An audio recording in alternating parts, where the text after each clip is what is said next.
Do you know the guy who was in James Bond, the big bloke? Yes. Jaws. He's got the same illness as this bloke. Right. And what it is... It's called tall. It's something about... You're suffering from tall. You've got a small tumour or something just behind this part of your head. Yes. Oh, yeah. Just sort of in the middle of your eyes. Yeah. And the pressure on that makes you grow really tall or something. Yeah. So he needs to get it sorted. That's your advice to him. Yeah. Get it sorted. Well, I think we should have a White Van Man session. Oh, White Van Man. Because I think people tune in for the White Van Man Yeah, session. people who haven't tuned in, they don't know. If people aren't familiar with this, The Sun runs a column every day which is asking some punter from the street their views on the week's big events, and we just thought, why not hijack that idea, but apply it to Karl Pilkington. Karl? I've seen much news again this week.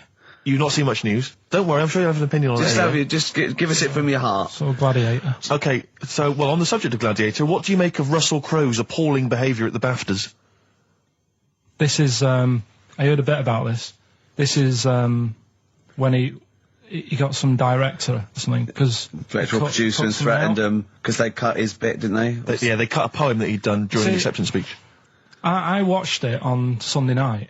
Sure. I didn't realise it wasn't live, to be honest. Yeah. But I quite liked the way it was to the point and didn't mess about. He went up, he said thanks. So you're saying that he shouldn't have beaten up the director? Is that what you're basically saying? It's a bit over the top. You thought I mean, if you didn't have time, if you really, I mean, what's the poem got to do with the film anyway? He was an awards. So do you think it's ever justified to beat up a TV director if you're a major Hollywood star? Depends what he's done, but I mean... Right, what would he have to have done, Karl, for it to be fine for him to then beat him up? The thing is, right, forget all the beating up. At the end of the day, it was a awards thing for a film. The poem had nothing to do with the film. Yeah. So go up, collect your award for that thing. And if he really, really wanted people to hear about this poem, he could have photocopied it and left it at the entrance and said, on your way out, this is a really nice poem, pick one up. No, but the thing is, he knew it was televised, so he knew by saying that poem once, he was reaching 5 billion people. That's a lot of photocopies. Do you see what I'm saying? I'm not saying he was justified. It wasn't a poem award. If it was an award show for poems, you'd say you can't cut it out. It'd be like doing the top 40 and then going, number one's good, but we haven't got time for it. But it's a films thing. Okay. And he went up and he got the award for the film. Which film was it for? I don't know, but when I wanted to give you results, I said, let's give Karl his results. Steve went, no, we should introduce people to Karl again, just remind people what Karl's like. And he's so right. I'm so glad we did this first. Am I right, though? Carry on, Steve. Okay, the next topic, what about this big debate over whether Kylie Minogue's had a bum job? I'd have to see it. Next. Okay. Anyway, Karl, look, let's have a little quick session of White Van Man. For those that don't listen to the show regularly, The Sun, as you know, has a section called White Van Man where a member of the public gets asked their opinions on the week's big political and social hot potatoes. Karl, we just thought it would be fun if you answered some of the questions. It's not so much questions, it's just your views, really, on these big news stories. What do you make of Olympic ski hero Alan Baxter testing positive for drugs? What did he do? Well, he won a gold medal in the Olympics, and what? He was a skier. Right. And he won gold medal, and they've just tested him positive for some kind of illegal drug. But what, I mean, if he did, why take drugs to ski? Why? Because all you do is balance. But imagine, it'd be amazing if you were stoned, like going down a hill. Yeah, it's not like you have to... It's not going to help you, is it? No, it's not just like... gravity that's doing all the work, isn't it, with skiing? Yeah, but it's often to do with your athleticism, isn't it? It's No, but it'd be like saying, and we've just found out the people on the toboggan were on crack. It's not going to help them. You sit there and you go with the flow, and you try and you hold on. Could I say, the drugs he was taking... that's his defence, He probably wasn't jacking up H or, dropping a few E's or getting stoned. He was probably taking more sort of performance-enhancing drugs, as opposed to him just, like, scoring some shit around the corner from someone, getting off his tits and jumping in a toboggan. Doesn't mean that, does it? He wasn't off his nut. Yeah. You tested you? You pissed out your head. But why doesn't he just say, don't be stupid, why would I do that? It's just not going to help me out. But it is, isn't it? Because performance-enhancing drugs do. Wait a minute, Steve. Wait a minute, Karl. Right, look at this way. Okay, look at me. Yeah, have I got his attention? Yeah, the lights glinting off your ring there. Yeah. Okay, right. Now keep concentrating. Right, some athletes, you're aware they take drugs. That's to build up Swimmers muscle and stuff. Yeah, swimmers. Runners, yeah. Not only do they help build muscle, right, but they can actually, give them a boost performance-wise. They're sort of like steroids and all this sort of stuff, right? So that's the sort of thing we're talking about, okay? Right. So again, he wasn't on a bong would that help before. you? What? Why would that help you when all you've got to do is balance on skis?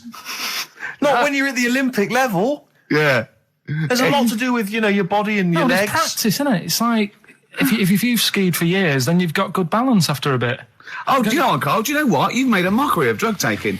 Well done. Yeah. Right, next one, Steve. I hate this bit. I hate this. Okay, what about the fact that the pension crisis is going to force Britons to work into their 70s, Carl? You might have to carry on working into your 70s before you can claim a pension. I think it's a good thing. Because you see a lot of old people who look bored. Okay. And I honestly think if you keep your brain busy, you'll live longer. Yeah. It's only when you actually shut down, right, that's when your body sort of dies because it doesn't feel it has a purpose. Yeah. It's like if you've got flu, keep going to work. If you have a day off, you just feel worse. You'll mope about at home. Doesn't do you any good. What about where do you draw the line then? What if you say lose a finger? Pop into work? Depends. If you can't concentrate because it's painful. But what if you're a typist? You're not going to type as many words, but you'll do more at work than you would having a day off at home. Sure. Okay. Right. Steve, it's time for White Van Karl. We should definitely get some jingles. I think the show sort of lacks jingles, I think. Yeah. Noises. Yeah. Funny sound effects. Yeah. Well, that's wow. Yeah. What's Mr. Nosy Neighbour interested in? Hello, what's going on here? Oh, we should definitely get some pre-recorded comedy noises, Carl, for next week. That's my job, but unfortunately I'm busy reading about Hitler.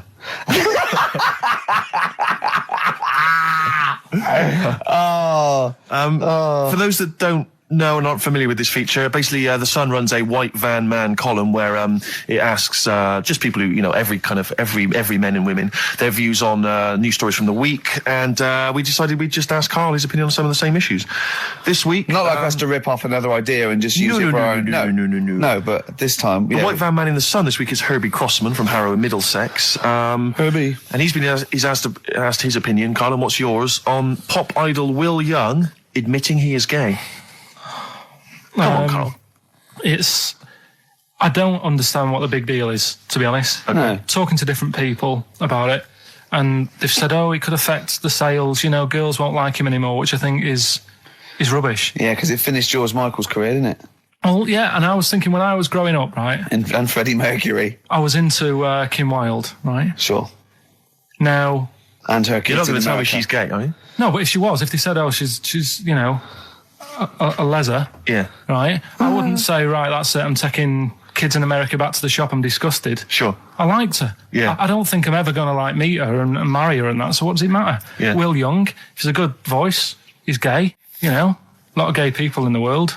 Georgie boy was gay, I guess. There you go. Nothing more and nothing less. The kindest guy I ever knew. So Do you Bowie? No big deal. That's one of your favourite songs, isn't it? Brilliant. Killing a Georgie Parts 1 and 2, isn't it? Yeah. Okay, what do you say to the fact that a judge has decided that we, the general public, have a right to know about stars' flings? Basically, this is an excuse. This is basically saying, should papers be allowed to print tittle-tattle about celebrities? Oh, this is... Providing it's proven true. Oh, this is something about, isn't it, a Division 1 football or something? It's definitely out of Premiership football, it's unfair. And it is true, but he's trying to keep privacy. And the judge said, well, it's not for us to censor the press over things that are true. Right. It's up to the general public to either boycott or not, that publication. What do you think, Carl? What about all this, exposing, going through the, the bins of celebrities? It's not right, is it? But no. People are interested in it and buy the papers to read it. Do you know what I mean? I mean, like I said to you the other week, everyone has a go at Beckham for not being that bright. But at the end of the day, he's a good footballer. It doesn't really matter what goes on off the pitch, does it? Do you know what I mean? Yeah. Express 2 featuring David Byrne, Lazy, XFM 104.9, 1:45. I'm Ricky Gervais. Steve's got The Sun. Yes, we're just going to be doing White Van Karl, where we ask Karl the questions the Sun asked some other bloke. That's right. Because we think Karl's got more to say than anyone on anything. Karl only tells the truth, by the way. Just remember that, listeners. Off you go. Yes. Well, today's white van man in the sun is John Slade. He owns his own door maintenance company. His answers are very informative, I have to say. But Karl, what do you make of the Channel 4 producer, aged 30, who duped a school into believing he was a teenager for a documentary? Are you familiar with this story? No, go on. Well, basically, a 30-year-old guy kind of fooled the school into thinking he was a pupil for a secret documentary. The school's outraged. Do you think that that's for you? Should anything go when it comes to making TV? I think I've said to you before. There's loads of kids at my school. I remember being in the first year, and kids who what year do schools go up to? I was in the first year. What is it? 11. 5? Oh, sorry. First year of infants and juniors. No, secondary school. 11. Right. Year 11. Kids have beards and stuff. No, not year 11.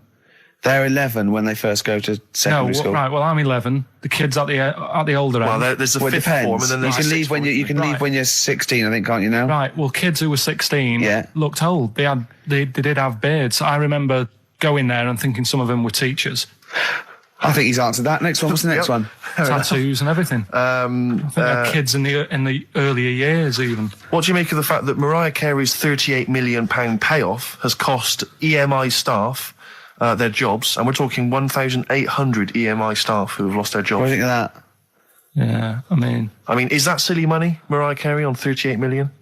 She doesn't need that much. She doesn't need that much. She has to dress nice, though. It's not her fault. I'd say it's bad business. Okay. Because EMI, did you say? Yes. Right. They've got rid of them staff. Yeah. Mariah Carey's left. Who's going to do the work? Do you think Mariah should come back and do some temping? Well, they should have got a loan and paid her. Okay. Do you know what I mean? Vicious circle, that. Right. Have you done a business degree or anything? Commerce. You did commerce. Where did you do that? What did you do with that? At school, I'd learn how to fill out a cheque, pay a bill, and I think I had a trip round Kellogg's. Did you get an O level or a GCSE? We know he didn't. You know, But was there a commerce exam, or was it just a division of can't maths? remember. What did he fill out a check? Was it a subset of It maths? was an option. It was like, if you want to do it, you can. What was it? Fill out a check. Pay a bill. Pay a bill. Have a visit round Round Kellogg's. Kellogg's, and I saw my sister's boyfriend there at the time. He sorted me out with some variety packs. Really? What was in them? You know, Rice Krispies and Good stuff. Cocoa Pops? Space Dust or whatever it is. Space Nuts. So, sorry, that wasn't Ken Dodd, though. No. That was someone else, was it? That was an aunt. That wasn't Special K. Oh, dear. What about this then? Home Secretary David Blunkett admits that muggers rule some streets. Weird this, because when I was out with you... I don't believe it's going to be weird, whatever you say, Carl. No, when we were in that pub that night and we got talking about muggers and that, the tip is what I tend to do, because I nearly got mugged once. Act mental. You what? You nearly got mugged once? I nearly got mugged. Yeah. But I tried this technique of acting a bit mental. Right, and how did you act mental? Well, this guy wanted me trainers. And I was in Piccadilly Gardens in Manchester. It was quite late one night. Mm-hmm. And he come up, he said, I want them trainers. I said, you want them? I said, I worked hard for these. He said, how dare you come to me asking? And I got a bit livid. And he looked at me like, oh my God, he's got a right one here. And he left me. Were you acting mental, or were you just mental? No, I put it on a bit. Were you not petrified, though? Well, you don't think about it, do you, when you're sort of in the eyes of danger? Well, not you. Clearly, you're a brave man. So, what did you say? I just went a bit mad. I just kind of, because he said he wanted the trainers and they were dear ones at the time. And I just, no, you're not having these. So I've crafted you. I said, I wanted these trainers. Yeah. And, went on to tell him how I work at printers and I don't enjoy it. And, I put in all these hours and that, and I have to cycle home for about 5 miles. And Did he give you his trainers? Yeah. Did he have a knife? I just left. No, it didn't get that. Didn't get that violent. Well, that's very brave of you, Carl. Yeah, it's That's good. good advice, though. Just act mental. See, should have tried it the other night. Oh, Liza Minnelli. Yeah. Well, she said, I've worked hard for these diamonds. Yeah. Not easy being the daughter of Judy Garland. You don't know what it's like. You know a lot about paying bills and writing out checks. Don't you? Tell us about Kellogg's. What was it like? What was in the factory? Was it just like squashing bits of corn? Pretty boring, really. Just loads of conveyor belts, boxes of cornflakes everywhere. Just what you imagine. Yeah. So is it more, this is where you might be working? This is where you're likely to work. Possibly. If There was 2 trips. There was that and the trip to Manchester Evening News. Okay. And I left that early because I had a job in Cordon Bleu. In Kellogg's. Cordon Bleu, what's that? It's like a supermarket. Yeah? And I had to leave the trip early, and the teacher went mad saying they thought I'd got lost on the, in the building and stuff. What, you didn't tell anyone? No, because it was like day 2 of working in this supermarket, and I couldn't be late. I thought by the time I explain where I've got to go and everything, I'll be even later. Sure. So I just left, and then apparently they were searching the building and everything for me. Oh, I where? was stuck in a printer. Don't know. Stuck in a printer? I don't know. What was the printer's name? You worked at a supermarket called Cordon Bleu. Yeah. Cordon Bleu! Brilliant. That's great, isn't it? It's rubbish. Oh. Got sacked. You had to What'd you get sacked for? Messing about in a back in the car park round the back. Yeah. Right, there was a grid, and all the concrete had gone funny. So when it rains, you got like a big lake. Oh, yeah. Right, and I got in. Do you know those big metal trolleys you get to like put all the food in whilst? Oh, yeah. And I got in one of them and pushed myself out into this lake. Of cement. No, water. it's full Oh, it of was water water, because it'd been right, raining. right. And I got stuck in the middle, right? And the boss was like, "Where's Karl? He's meant to be doing, facing up the beans." And I was like, And you were stranded in a lake. So someone said, "Oh, I saw him messing about out the back." He came out and saw me stuck in the middle of this lake in a trolley, and he said, "Get back in." I said, Would you say, no, I'm filming sharks? I said, "It's too deep. I can't get out. You'll have to pass me something." And he said, "I'm not passing you nothing." He said, "You can get out of there and walk through it." I said, "I'm not. I've got my trainers on, probably the same ones." Yeah, you've risked actually. your life for them. Yeah. I said, "I'm not getting these wet." I said, "He said, what are you going to do?" I said, "I'm going to wait for the water to go down the grid." He said, "The grid's blocked. Now get out or you're sacked." I said, "Well, I'm not getting out." He said, "Right, you're sacked." Right. No, Go on. It's ages ago. Oh, yeah, literally. Like knights who wore armour. Okay.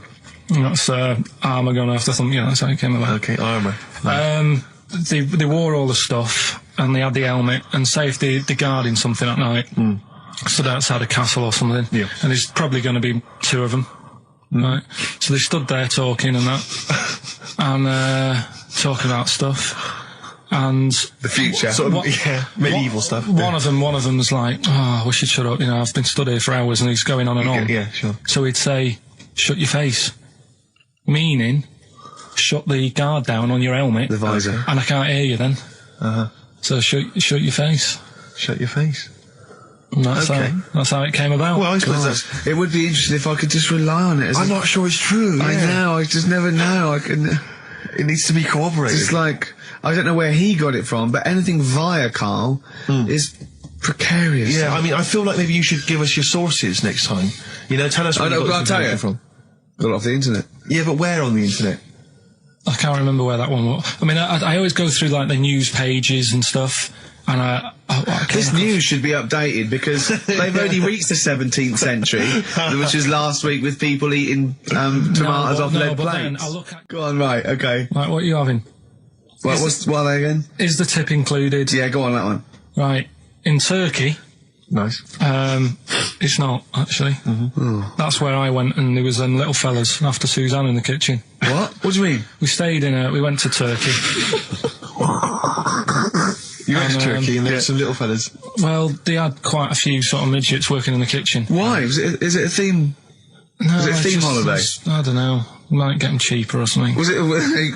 So they were get them working, cheaper? They were working in the kitchen, and one of them fancied Suzanne and kept sort of eyeing her up, and she was winding me up saying, "Oh, Not iron up and down, just eyeing her up. anyway, no." So What anyway, was she doing in the kitchen? no, it's like a pick what you want to eat type buffet, but you have people clearing the tables and that ready for you to come along, Are they low tables? and he was just keeping an eye on her. What did he say though? Was he? did What you was make he? Was he a It little? was Turkish, so I don't know what he was saying. But he was. He was. Little fella, yeah, Did he talk What do you to mean a little fella? What do you mean little fella? sort of dwarf-like. What do you mean dwarf like? He had magic powers or he was 4 foot? No, What do you mean, A Karl? little bloke, just like a normal bloke, but small. If you stood him in the desert, you wouldn't know. But he'd be hot and nothing around thirsty. Right, Karl. You should watch out for the monkeys. Yeah, underground. There's underground monkeys Look, in look, you can't just say there was a little midget fella who was eyeing up my girlfriend and then leave it. What do you mean? What was happening? This is a story to us. This is much more interesting to us than, and she was deaf, right, and she hit her head. That's much more I don't interesting. understand how it manifested itself. Did he come over and say something? No, do you know when it's like girls know, don't they, when someone fancies them? What do you mean there was lots of them as well? Do then? they? That's worth knowing. Listen, right, go on, right. So you went to this holiday, yeah? Yeah. And you went into the dining room or something? Yeah, downstairs. And you looked over. You thought, this is odd, there's no one serving. Yeah, and they go, Wait a minute. hold on, you looked down and there was a little waiter. There was loads of them running around busy. Why though? Why did they get summer? What do you mean? Because it was in loads of them. summer. They had more of them They on. come out in summer. They come out in summer. What do you mean they had more? What do you mean? Because it's busy, isn't it? no, but they hibernate in the Why winter. were they all midgets?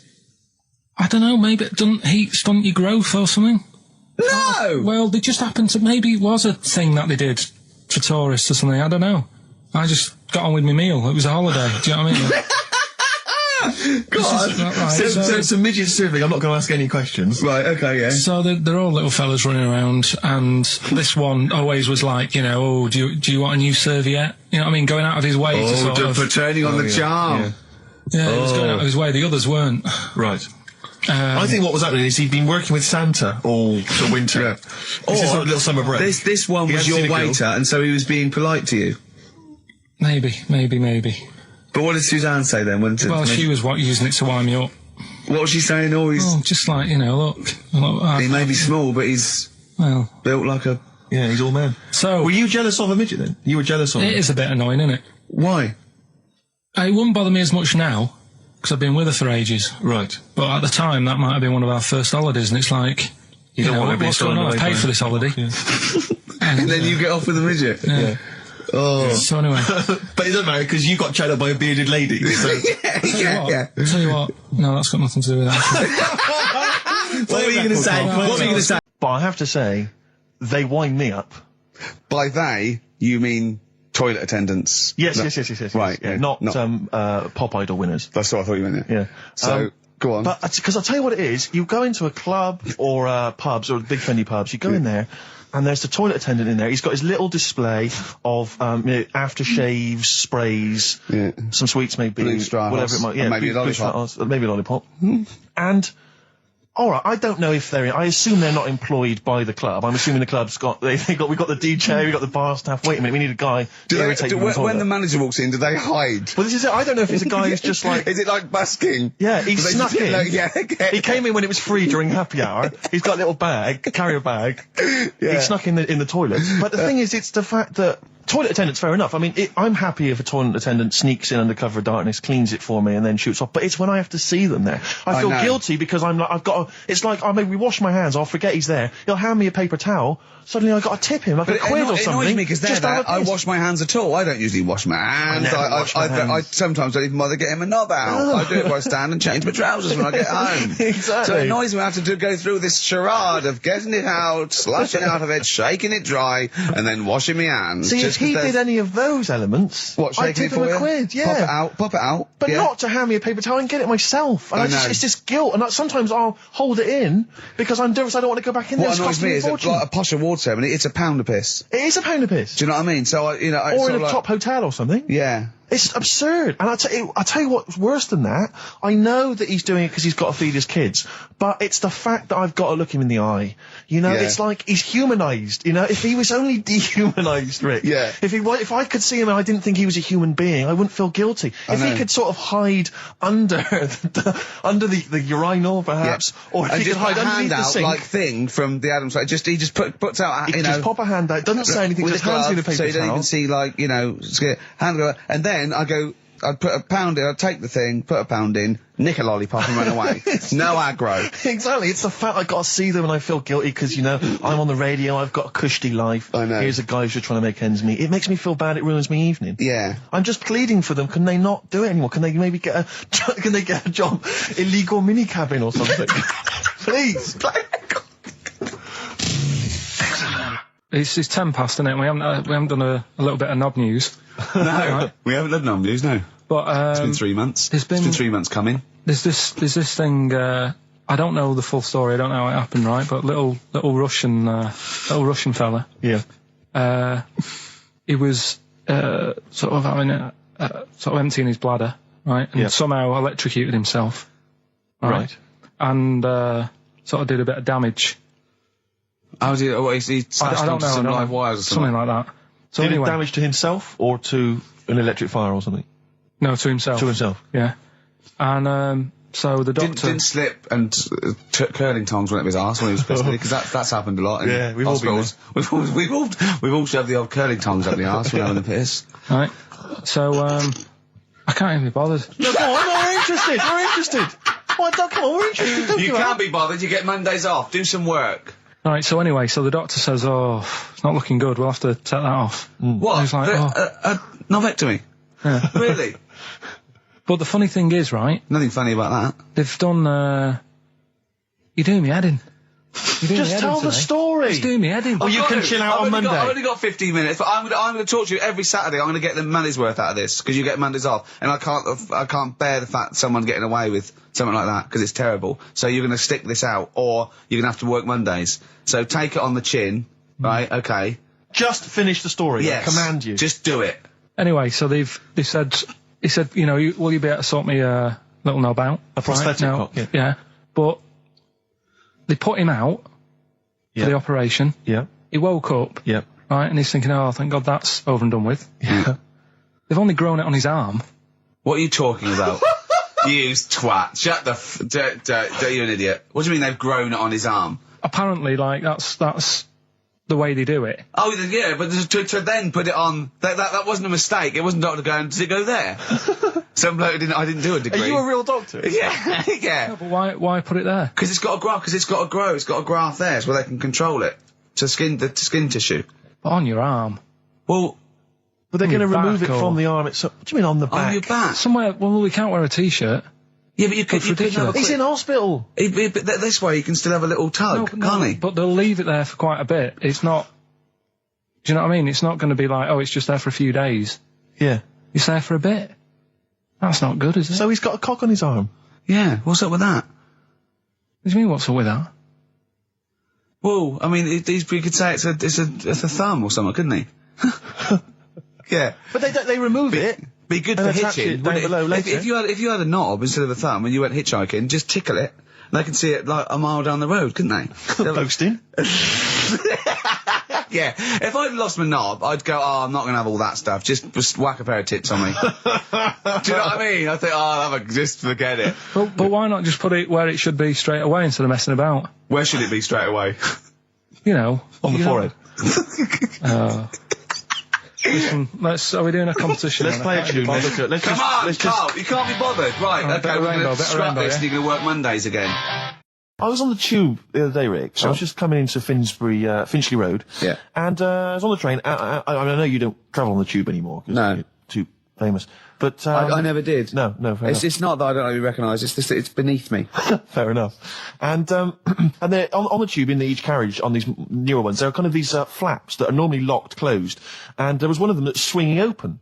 And inside there were various buttons like on, off, self-destruct, whatever. Yeah, but yeah. seriously, like doors operating. Train quicker. Exactly. And you were thinking, like, you don't want some, kind of oik, sort of No. fiddling around pressing buttons and stuff. It could be quite dangerous. Yeah. So I got off of Finchley Road and I thought, I'll be a good commuter. I'll mention this to the staff. And they'll probably, they'll thank me for it. And if it's an attractive young staff member, I mean, they never are on the tube. Have you ever seen an attractive member of staff at a tube station? Oh, come on, steady They on. are such freaks. I No, mean, I know that's the pot, kettle black. They're thing, all but from Devon, apparently. they're grotesque people, really. All right, steady on. And so anyway, I went up to this guy. I thought, The uniforms don't out, though, do they? They don't. It's pretty grim. And so I went up to this guy. I said to him, "Excuse me, I was just on a train there, and there was a flap open. I could see all these buttons and things." He went, "Right." I was like, "Yeah, well, I just think, it might be, wandering hands, a small child or something." Yeah. Right. Small child. He went, what carriage was it? I said, well, I don't really know what carriage it was. I just, maybe at the next stop someone should come and check. He went, well, how are they going to check if they don't know what carriage it's in? And at that point, I just wanted to smack him in the face. I just thought, I'm in a hurry. I've got no reason. There's no gain for me about telling this. It's not going to help me out in any way, not financially, nothing. I'm just trying to help you out. And that's your attitude. And I was absolutely livid. I'm getting so intolerant in my old I age. won't. What about the fact that the world's tallest man is living in a semi in Neasden? It's alright, isn't it? Something that someone told me in the week is that, do you know all these tall people like this guy? Yeah. Which is a bit weird they've only just found him, considering he's the tallest man. I think that's a bit weird. Yeah. Someone genius. told me that. Do you know the guy who was in James Bond, the big bloke? Yes. Jaws. He's got the same illness as this bloke. Right. And what it is... It's called tall. It's something about... You're suffering from tall. You've got a small tumour or something just behind this part of your head. Yes. Oh, yeah. Just sort of in the middle of your eyes. Yeah. And the pressure on that makes you grow really tall or something. Yeah. So he needs to get it sorted. That's your advice to him. Yeah. Get it sorted. Okay, very finally, Carl, this is important. This is just projecting into the future. Get it sorted. Just projecting into the future now, K-Man. Steve, have you seen that man in a jar without a brain? Sorry, is that something? Is that a product you can buy? In like Sainsbury's? Is it a dream you had yesterday? No, You wondered if you could. Can I? Yes, hello. Could you make my dream into reality, please? Oh, we can't actually, sir. In plastic would be good. Sorry, what do you mean? In the future, you'll be able to download your dreams and then just like act them out again, probably in the year 2000 or something. Soothsayer. No, there's some museum somewhere Yeah. that's got this little fella who was born without a brain, and he's in a jar, and it's just that he's got a really round head. Right. And when I saw this picture, I thought, God, it just reminded me of this little fella in a jar. Oh, and what do you mean he's born without a brain? He was born without a brain. So it's a baby. It's not a little fella. Yeah, but it's weird. Do you know the difference? Do you have conversations with like people in prams thinking that fella's little and he doesn't talk much? Yeah. You know, babies aren't like little people. Well, maybe... Well, they are little people, but I mean, they're not very small adults. They're not like midgets. They don't do a job of work, is what we're saying. Yeah. You're very, no. What do you I mean? didn't read about it, I just saw the picture. And This it is looked where like you're a going man. wrong, Carl. This is always your mistake. You see the picture, you don't read the little caption. But what do you mean? How do you think- guess at what you think the meaning But is. how did you know he didn't have a brain? He said something like the brainless man.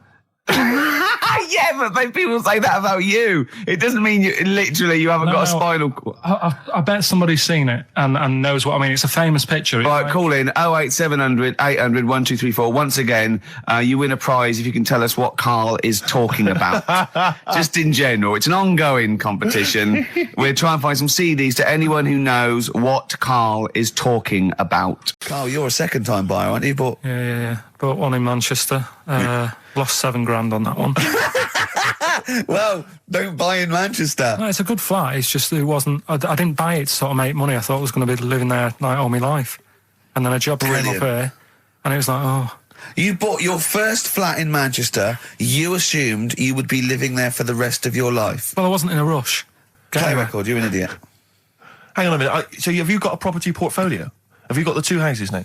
No, I've got rid of that one. Oh, you sold that one? Got this at flat. £7,000 Got loss. this flat. I'll tell you something that is interesting. Hold on, though.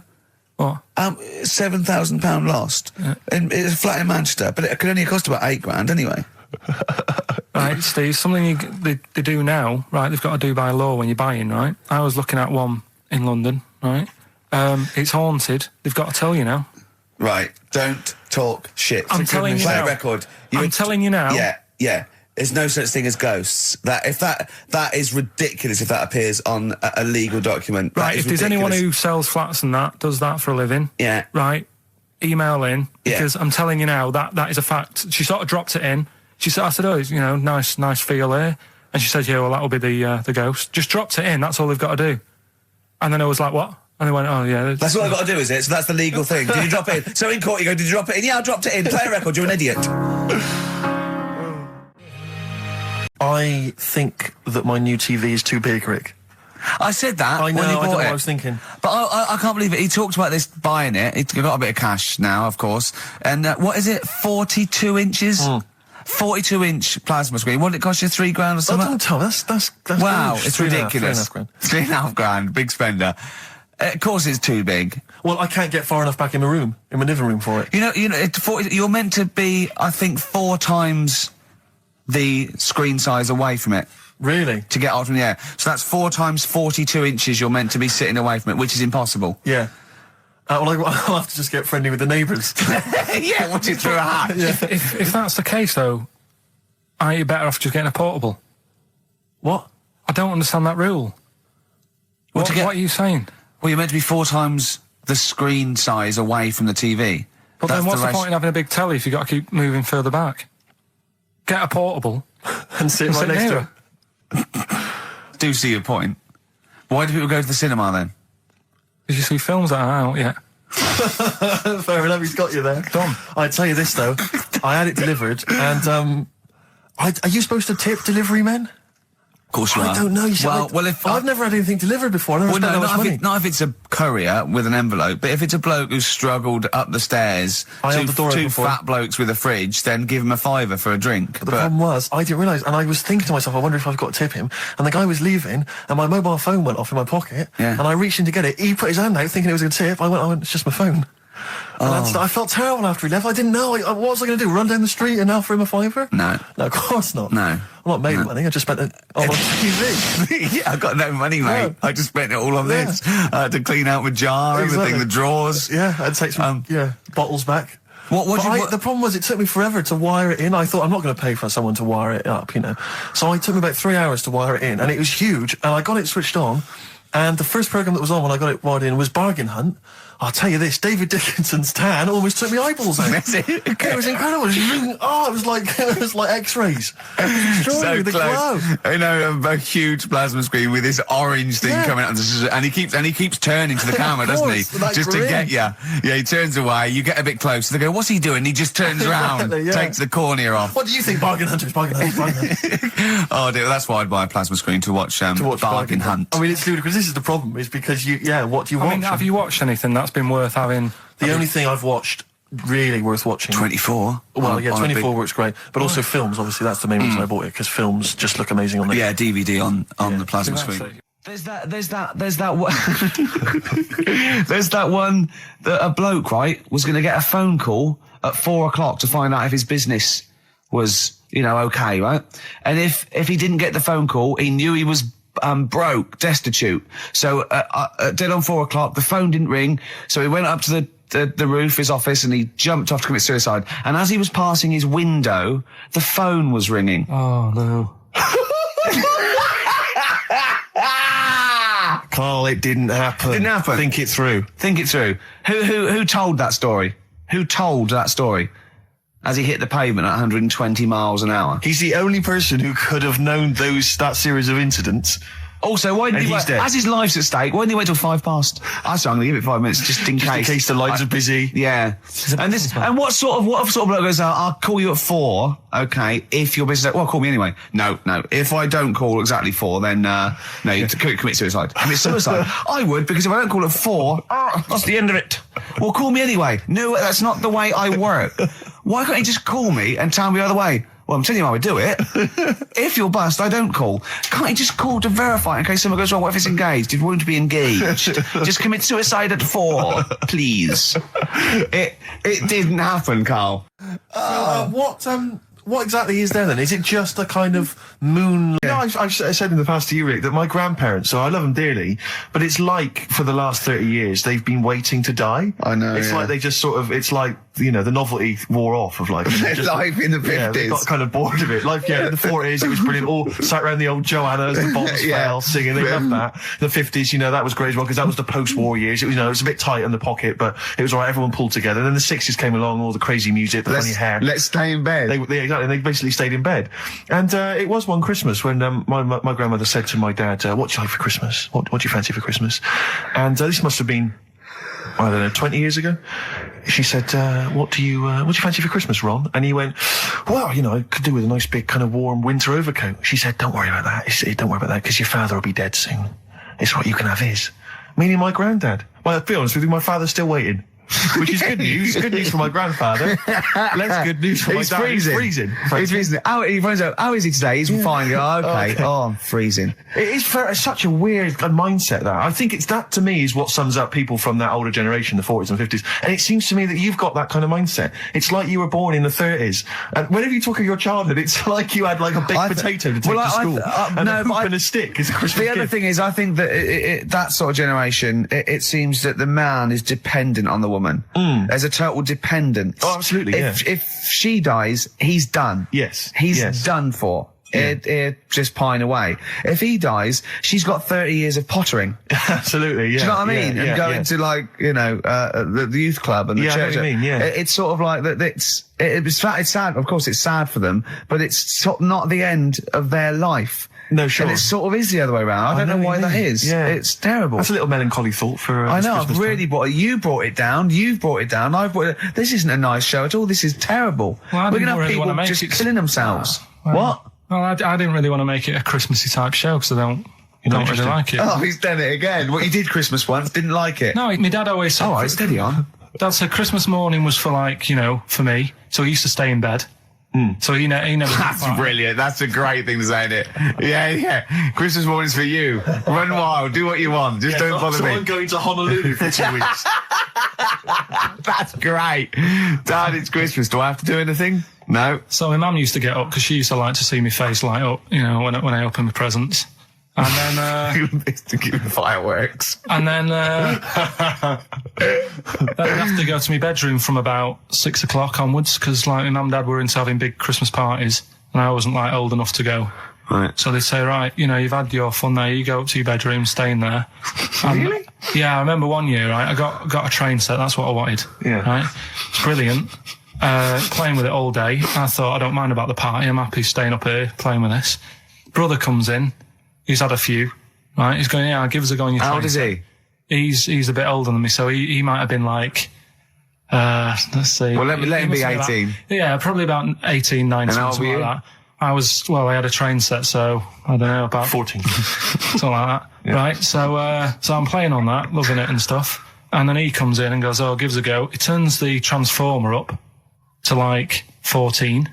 He went really fast for about 5 seconds, broke it, and then he went back downstairs. Wow. So Christmas, I hadn't even got to Sounds Christmas like Day. the Conservative government with British Rail. Satire, that is. Rick, I just thought that there's satire. It's If there's any saying- satirical it's- shows listening or it magazines, doesn't work in any way because there's the analogy falls down apart from there being a train. think it through though. British Rail was trains, Yeah. and the government broke the trains in many. Well, they didn't break them, not officially breaking them, but they kind of. It does work. It's perfect. Oh, I'm pretty pleased with that. And I can't. And no one's asked him to be on. Have I got this for you? It's weird, isn't it? 'Cause It is strange that when Yeah. you've got a satirical mind that's as quick as that. Yeah. All And right. he's broke your little train set. So what did you do? I just watched telly and had some sausages. I bet you were happy with that, though, weren't you? It's a bit annoying though, isn't it, when your main present of the year's been broke. And then, did it ever get it fixed? No, that was it. Put away. I'm intrigued why your parents wouldn't let you come and join in the festive fun. Was it really debauched down there? Was it like eggnog everywhere? And Well, no, but I mean, that's fair enough. 6 is a little bit early, but I just think, if you're a kid, he had his fun, put him to bed at 8, maybe. And do he you think won't. so on Christmas Day? I thought that was a day for family. Well, not if there's a party going on.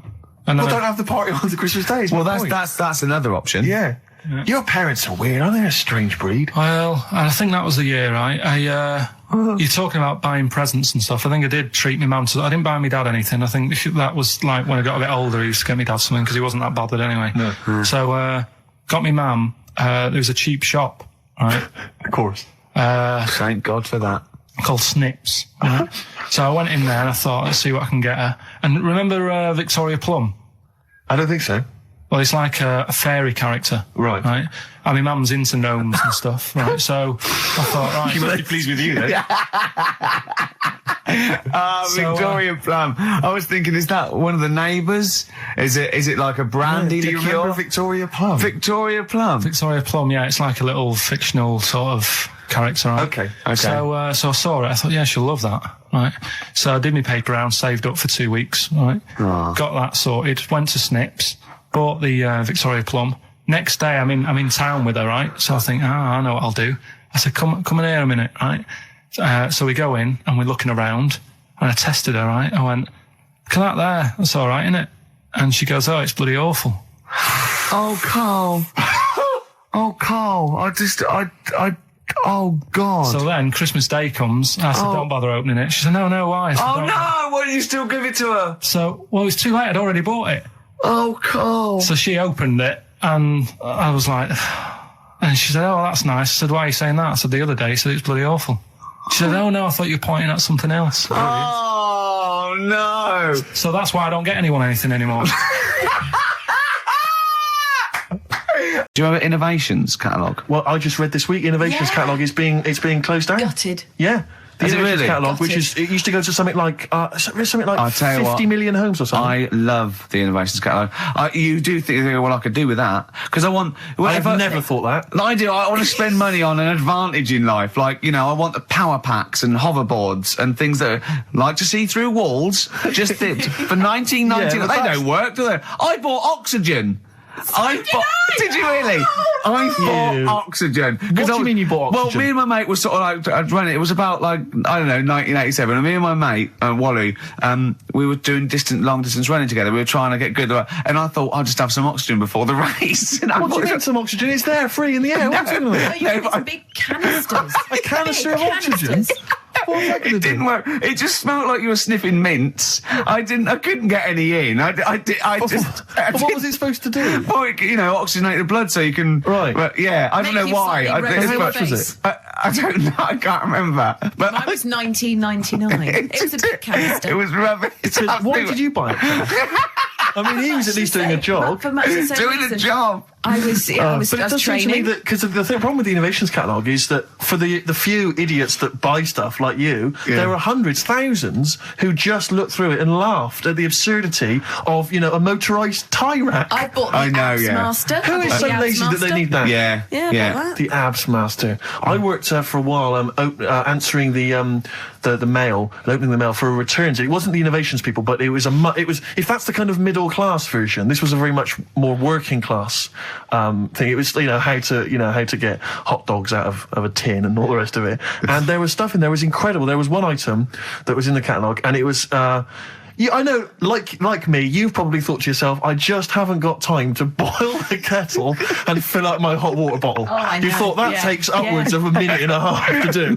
What I need is some kind of state-of-the-art kind of plastic container with some kind of blue gel inside, which I put in the microwave, and that Really? heats up, right? So that was what this device was. You put it in the microwave, you buzz it in there for like 30 seconds, saving yourself, a minute Oh, at of least, preparation yeah. time. And we used to get them sent back. I swear to God, they would send that. They'd be split. Yeah, they Old exploded, women yeah. saying, I'd heated something in the microwave. I went to sleep. It split asunder, and the blue gel scorched my legs. I've got 3rd-degree burns. And do you know Old what woman with a scolding. Call claims direct. But do you know what we used to do? I used to say, do they not sue over this stuff? And they told me, they said, they never sue. They're not, they're old ladies. They don't realise they can sue. What we normally do is send them a replacement. So I'd have to send replacements back to these old women who had scalded their legs. We didn't even send them the money back. We just sent them a replacement. I mean, unbelievable. Unbelievable. Sometimes I always felt And a like new pair of tights, at least. at least. And sheets, bed Yeah. sheets, yeah. Oh dear. Imagine that, though. I did have an Abs Master, one of those things that you try it on. Jane bought it for me for a birthday once, and The the electronic thing you put it on, that right? hurts, doesn't it? Yeah, well, I turned it full up, right, and at one Now, point what's this? Sorry, I don't understand what this you is. try it. Put it round you, it sticks to your body, and it's electrical charge, and it's like doing sit-ups. Every time it does it, it's like you doing a sit-up, but without you sitting up, right? Right. And at one point, I had it on. I'd done it for a few weeks, and at one point, I was laying on the couch in my pants with this on, watching telly, drinking a bottle of wine and eating cheese. And she said, "I don't think it works like that." I thought, if this works, it's the greatest invention of all time. It's like you can eat, and it's wearing it. It's kind of working it off for you as you're eating. I know, yeah. Oh dear, if only. that'd be great. I did see one thing in one of those little magazines once, and this is hilarious, right? What it was, it's a bloke in a wheelchair, right? And then there's another one of him, and it's raining, so he's got a cagoule on that covers him and his wheelchair. Oh, no. And just his little face. So it looks like somebody's covered a motorbike in, and it's just his little face. I thought that was great. Oh dear. Oh, Innovations, it's finished. That It's is over. great. It's all over. Should we have a It's record? over. It'd be lovely. A toast to the Innovations A catalogue. toast to You innovations. have provided nothing of much use for 15 years. Happy Easter. Happy egg. We were chatting about the Innovations catalogue, and it just because I've just been flipping here through the TV magazine, which comes free with the Sun, and Is there anything on the back? A plate there's or always, I a mean, figure? the white trash that must buy this rubbish. I mean, know. this one, I don't know how you describe that there. Oh, Classy, isn't it? Oh, It's dear. a porcelain doll of a young woman. Looks like Ginger Spice with her hair up in a blue dress. Yeah, it is strictly limited to 9,500. Oh, am I going to get one? Well, And it why says, did we waste time with the show? Shouldn't I have been calling? Well, look, it says. How much is it? Well, she can be yours for the special half-price offer of just £94.50. Is that all, really? You're not winding me up, are you, Steve? You're not winding me up, because if I look at it, it's 940, because I think it should be, I will go mental, because I would love that porcelain piece of shit for £100 on my shelf. Hang on a minute, Rick. Let me just read you some of the write-up. Who buys that? Do they think it's art? It's classy. Well, hang on, I think this blurb will change your mind. Go on then. Okay, well, I'm just... Okay. Her name is quite simply Dearest Rose. I'll have it. And she's portrayed here holding a beautiful... Well, I mean, of course it's going to be Dearest Rose, isn't it? Let me read it, it's because not going to be... Her name is Bert. Dearest Rose is portrayed here holding a beautiful bouquet of roses given to her by her lover. She has gently plucked some of them and placed them in her chestnut hair. Oh, she is wearing a gown. Oh, that's filthy. She is as well. She's stuffing them on her head. All right, go on. She's wearing a gown of beautiful turquoise silk. Her skirt flows to the floor, and from beneath it, you can see her dainty shoe just peeping out, decorated with a tiny handmade rose. That is brilliant. And it is beautiful, and it's and you can pay £9.45 a month for 10 months. Yeah, and that can be yours. And I think you'll agree, it is just beautiful. I mean, the best one I've ever seen. There was one that there was a doll. Right, like a realistic doll, a horrible, scary doll, and it was something like, £100, and it said, "Call your family and tell them it's a girl." And I just imagined this 45-year-old woman with bunches and rouge on her hair, still dressed in her ballerina outfit, going, "I've had a baby, mother." "You haven't." "I have, it's a bloody baby." "Why do you hate me?" "It's a doll." "Why do you hate me?" I mean, I know. What sort of people are they preying on? Well, there was one. Just had a baby. Sorry?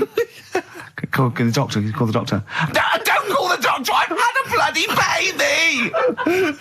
Well, I remember seeing one which just was extraordinary. I mean, again, I'm thinking specifically of the people that buy it. It was about 3 foot tall. Yeah. It was, I think, again, made of porcelain or possibly plastic. It was a baby. It was like a kind of 1-year-old baby. Like, that was the design. Wearing a Harley Davidson biker outfit. The leather cap, the jacket, the nappy. Rather like Marlon Brando did in The Wild Bunch. Unbelievable. Oh, dear. I mean, the scum. I saw recently, I was flipping through one, it was wedding rings. There was a selection of exclusive wedding rings. Imagine getting down on one knee and giving your beloved a themed Lord of the Ring wedding ring. Oh, that is brilliant. Will you be my wife? Better still, my troll. Oh, dear.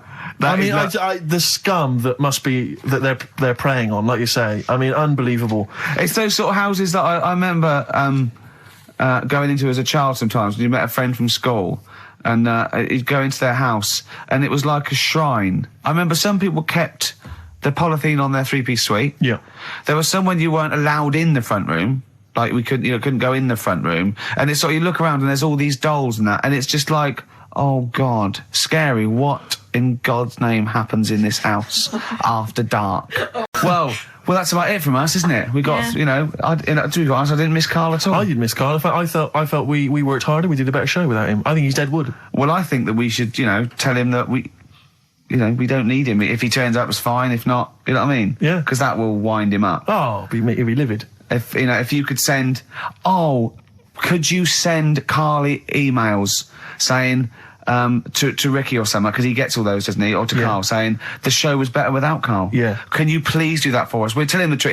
He'll hear it. He'll come back and hear it. So we know it's a wind up. But I just want to see his crushed little face Monday. Is if you can send as many emails as possible saying this show was better without Karl, I will be grateful. And I promise I'll tell him the truth next week. Do you think I can do that for us? I think so. Is it karl.pilkington@xfm.co.uk? Yeah.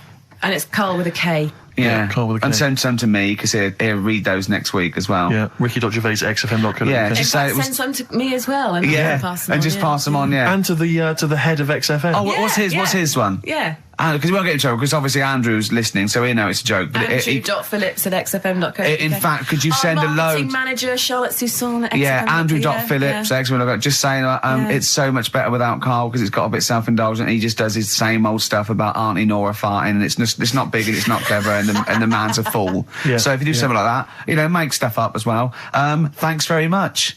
His mum, right? was like obsessed with cleaning. And I was never allowed in their flat.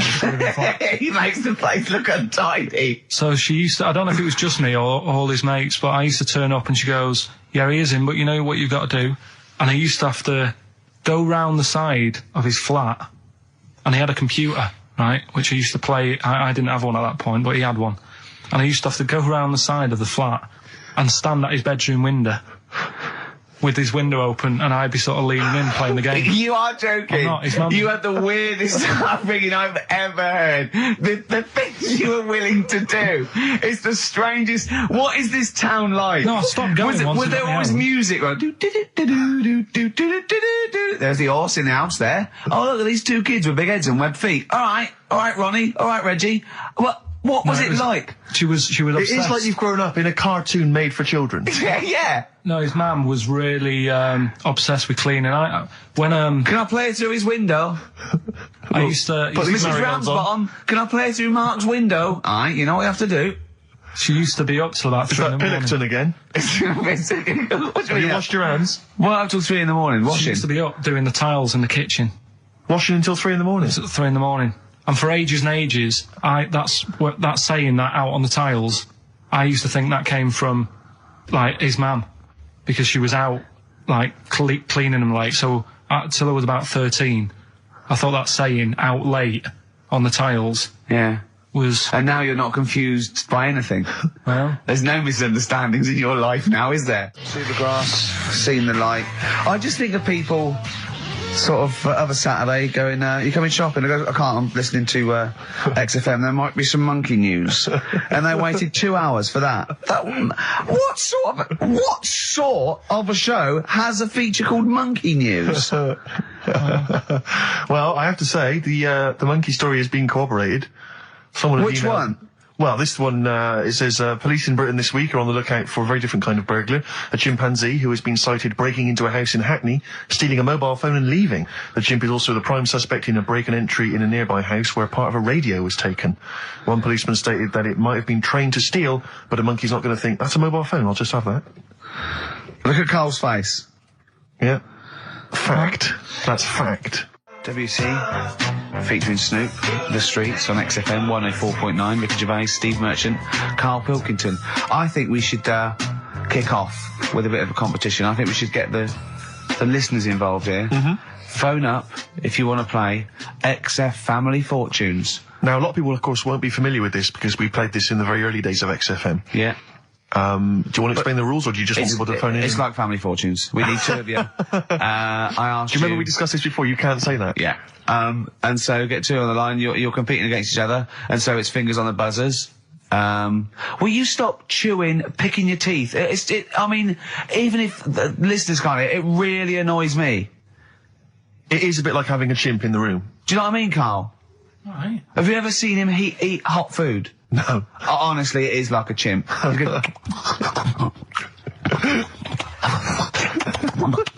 what are you doing? What? Just get... Oh, God. Or like the Cookie Monster. Yeah. Oh, God. I'm never annoying, Carl, so why are you? Do you know what I mean, Steve? You're so annoying. I'd say, have you been with him for trying to have lunch with Ricky? Yeah. It's the hardest thing possible. Yeah. You wander around for hours. It's a combination. It used to be bad even before he was a celebrity because he has a tolerance level. It's extraordinary. I mean, he is irritated by a car honking its horn in the street. It's like, I can't believe it. Let's go in here. I'm so angry.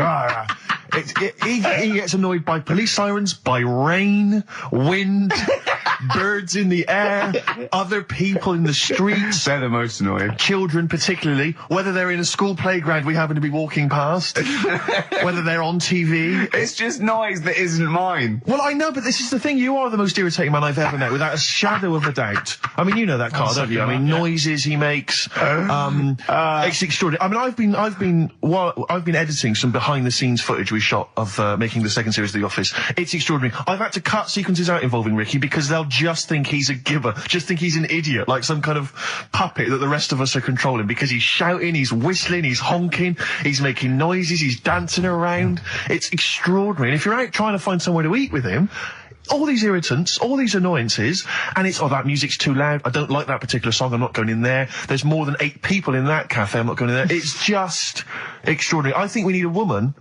I'm thinking of hiring a woman, like a PA, to just go out ahead of us, scout ahead of us, go in, and she can just stand back and say, "Oh, sexist." Oh, or a guy, or a fella, sexist, or a fella, just to scout ahead. Oh, I'm thinking of hiring a woman, subservient role. We couldn't hire him. Oh no, sexist. Well, that or a chance to meet a woman. Yeah, that I'm also paying. It's like paying for him. Exactly. Slightly more above board. Yeah. So if you want to play Family Fortunes, call up. What's the number?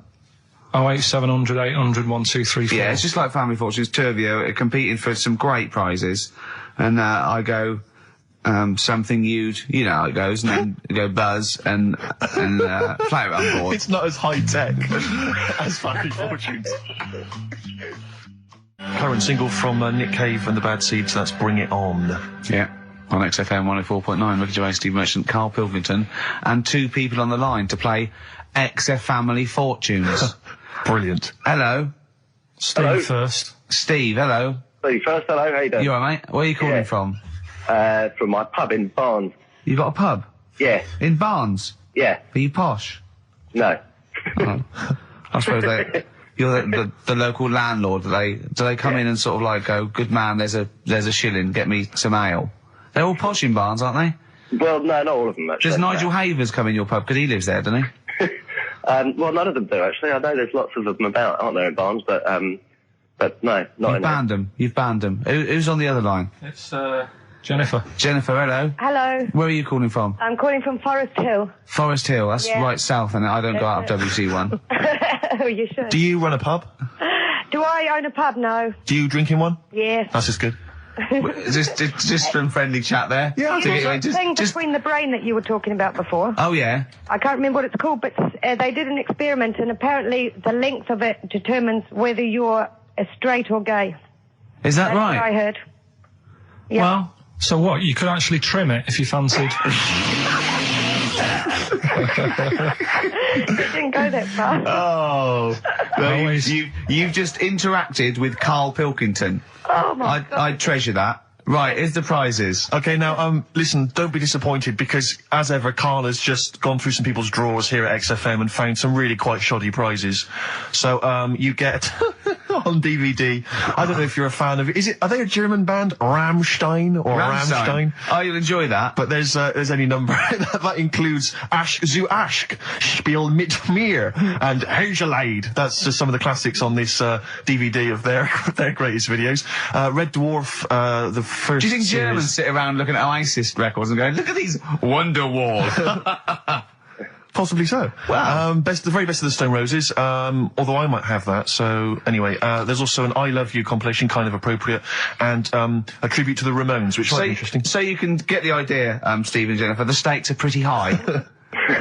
Okay, here we go. Extra Family Fortunes. So, fingers on the buzzers, just both go, wah! If you think you can answer this right, and then we, the highest answer or the top answer gets the chance to play or pass. If you play, you've got to get all 5 answers. There are 5 answers. Every wrong answer, you get a life, and I go, and when you lose 3 lifelines, then the other person can steal. It's as simple as that. If you've seen the show Family Fortunes... No, this is not based on anything I've ever seen ever in my life. Okay, right. Okay, fingers on the buzzers. Okay. Name something. We asked 8 of my mates, right? Something you associate with Karl Pilkington. Well, Okay, Jennifer, what? silliness. Yeah, that's the top answer, thick or dimness. Hang on. Do you want to play or pass? Play, please. Okay. Stay tuned, Stephen, because you might be able to steal if she gets 3 wrong. Okay.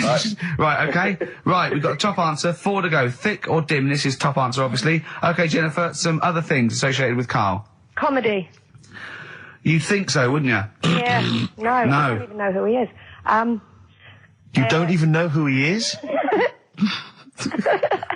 No, she does. She must And do yet, it. bizarrely, she knows that silliness or Yeah. stupidity is I top know, answer. Yeah, come on. Something else. The smelly eyebrows. One more wrong answer, and then Stephen gets a chance to steal. Okay. I don't know. People are screaming it at home. Very sensible. Oh, What was that? Very sorry. sensible. Yeah. Okay, Stephen, can you think of one of the answers that Jennifer didn't get? Must be a mind for inane nonsense. Oh, well, I'm going to give you that because number 5 is even thicker. So, yeah, what you missed is, our top answer was thick or dim. Second top answer was Manchester. Third was Roundhead. Fourth was airy Chinese kid. And 5 was, even thicker. So I think Stephen's the winner there. Yeah, I think he's done well. Yeah. You enjoy Rammstein, and you get the Stone Roses and an I Love You CD. So that's the pilot for this show, okay? When Blockbuster's all over, we're going to phase in XF Family Fortunes. Carl, thoughts? It's not that good, is it? Why? It's not that good. Just... I'm not that happy with it. Why? Why? Yeah. Well, just... What else? What? No. You're definitely right about that top answer. Well, thanks. So Stephen wins all those prizes. Yeah. Stay on the line and we'll take your address. And we'll send some to Jennifer as well for even bothering to talk to Carl. What's this, Carl? What are you playing now? A badly drawn boy. Yeah, excellent. What am I doing Rockbusters then? Later. Can I just, sometimes I get told off by Carl. He gets a little bit sulky if I slag off the prizes that he sources for each competition. This is from Rob in Croydon. He's a former winner of Rockbusters. Yeah. He said he didn't even know what the prizes were going to be when he entered. He won, and sure enough, for one night only, he was a hero. The following morning, it was just Rob again, and all I had to show for my triumph are 5 compilation CDs. There's this little lad, right? Okay. First of all, it's years ago, right? When they didn't have decent doctors in like every town and that. Yeah. And this little kid is dead ill, right? Yeah. And the local doctor. Well, there's a phone call involved, so I don't really get the impression that it's like medieval times. Yeah. Yeah. But I didn't say that. I just said it's years ago. So this kid's ill, right? Yeah. And he's lying in the bed and. He's all going funny colour and that. Yeah. And his mum says, I'm going to get the local doctor round. The local doctor comes round. And she says, so I don't know what's up with him. He said, leave it with me. Leave it with me? He said, the doctor said that? I'll have he said, I'll phone up a top doctor. Okay. Who was in America or something like that. And so he goes to the phone in his office and he calls America, and because it's years ago the phone line isn't that good, it's all crackly and that, right? Yeah. So he's talking to the doctor and he's saying, I've got this kid, he's a funny colour and he's really weak and that. I don't know what's he's not giving him much to go on. Right? Sure. So the American doctor, right? Yeah. He goes, yeah, what you want to do? And it's all breaking up, right? Yeah. He goes, what you got to do? You got to it's all breaking up. You've got to give him some parrot's blood, right? Some parrot's blood? Well, that's what he thought he said, but the line was really bad. Yeah. He meant parent's blood, but he heard that he said parrot's blood. He said, right, I'll do that. Leave it with me. I can see where this is going. He goes to a pet shop. Yeah. He says, give us like half a dozen parrots. Sure. Takes them round to the kid's house. Takes the blood from the parrots, puts it into the kid. Kid's fine. The kid's fine. It worked. Such a load of shite in my life. I've never heard such twaddle, such just made up, enhanced, exaggerated bollocks in my life. A load of old rubbish, Carl. I mean, when he told me this, he said, the doctor said, what do I do? And the doctor on the other end said, give him some blood. And the doctor went, where do I get blood from? So hang on, wait, I just need to where do I get blood from? Give him some parents' blood. Give him some parents' blood. Give him some parents' blood. Yeah. But hang on, I just need to know where you read this. Carl. Where was this? Where did I you read stitched this? you up. You know what he said? He said, so do you believe it? I went, tell it to Steve. He went, do you believe it? I went, tell it to Steve. Carl. But where did you read it? That was on the internet. Oh, Karl Pilkington. What do you think of that? That's got to be your new name from now on. Oh. I had a mate who who used to use it. What, used to call you that? Yeah. Was that your nickname at school, Pilkington? No, it's not my nickname. It is now. No, it's not. It is now. Pilkington. Pilkington. Oi, Pilkington. Oi, Pilkington. Pilkington, do my homework. Where do you live? Where do you come from? Pilkington? No, there's this lad who called Mark, right, who I used to go to school with, who used to call me that. And his mum, right, was like obsessed with cleaning. And I was never allowed in their flat. He makes the place look untidy. So she used to, I don't know if it was just me or all his mates, but I used to turn up and she goes, yeah, he is in, but you know what you've got to do? And I used to have to go round the side of his flat, and he had a computer, right, which I used to play. I didn't have one at that point, but he had one. And I used to have to go round the side of the flat and stand at his bedroom window with his window open, and I'd be sort of leaning in playing the game. You are joking. I'm not. His mum. You had the weirdest upbringing I've ever heard. The things you were willing to do. It's the strangest. What is this town like? No, I stopped going once. Was there always music? Like, there's the horse in the house there. Oh, look at these two kids with big heads and webbed feet. All right, Ronnie. All right, Reggie. What was it like? She was obsessed. It is like you've grown up in a cartoon made for children. Yeah. No, his mum was really obsessed with cleaning. Can I play it through his window? I used to. But Mrs. Ramsbottom, can I play it through Mark's window? Aye, you know what you have to do. She used to be up till about 3 in the morning. Pilkington again. Have you washed your hands? Well, up till 3 in the morning, She washing. used to be up doing the tiles in the kitchen. Washing until 3 in the morning? It was at 3 in the morning. And for ages and ages, that saying that out on the tiles, I used to think that came from, like, his mum. Because she was out, like, cleaning them late. So, till I was about 13, I thought that saying, out late, on the tiles, Yeah. was... And now you're not confused by anything. Well... There's no misunderstandings in your life now, is there? So he was allowed to walk in and out of the house, was he? Oh, he was alright, and he used to come round to ours a lot, and my mum used to get these pies from Hagenbach's, right? So... I don't know what that is. It's at that bakery where they used to chuck the cakes out the back, I'll tell you about. Yeah. And you at 6, you at 6. He loved it, but I could never go round to theirs, or if I did, it was like, well, yeah, he is in, and I'd go, alright, and then I'd walk round the side of the flat. Stand outside.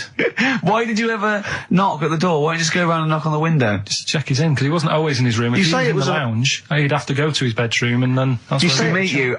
This is the strangest. And you'd play a computer game through the window. You say it was a flat. It wasn't like a 5th story one, and you had to get in one of those kind of cleaning contraptions and, like, winch your way up. I love the idea of that. So, Oh, Pilkington.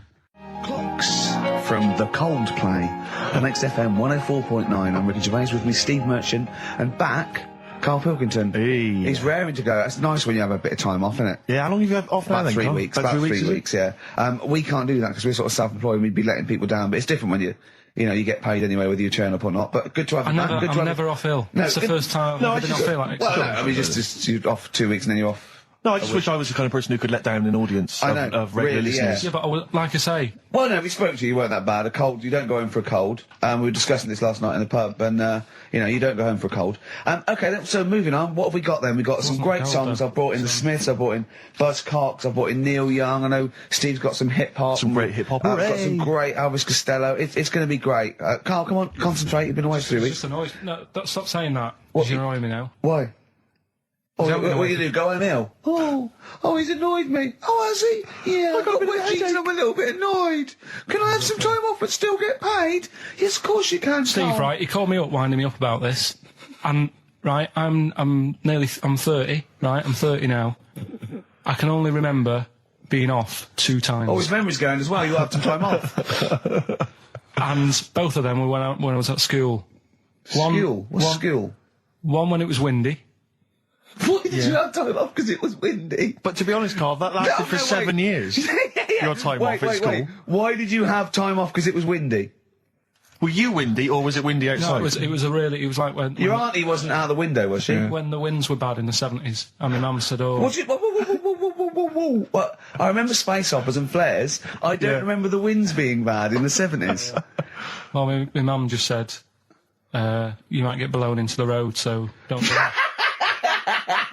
She had so much faith in you, didn't she? As a human being. Is that why she got fired from the pie shop? I'm not coming in today, I might get blown into the road. Oh, God. The funny thing it was, right, Steve, they had this thing going at school, because a lot of people used to wag it back then. Right? Used to what? Wag it, sort of not go in.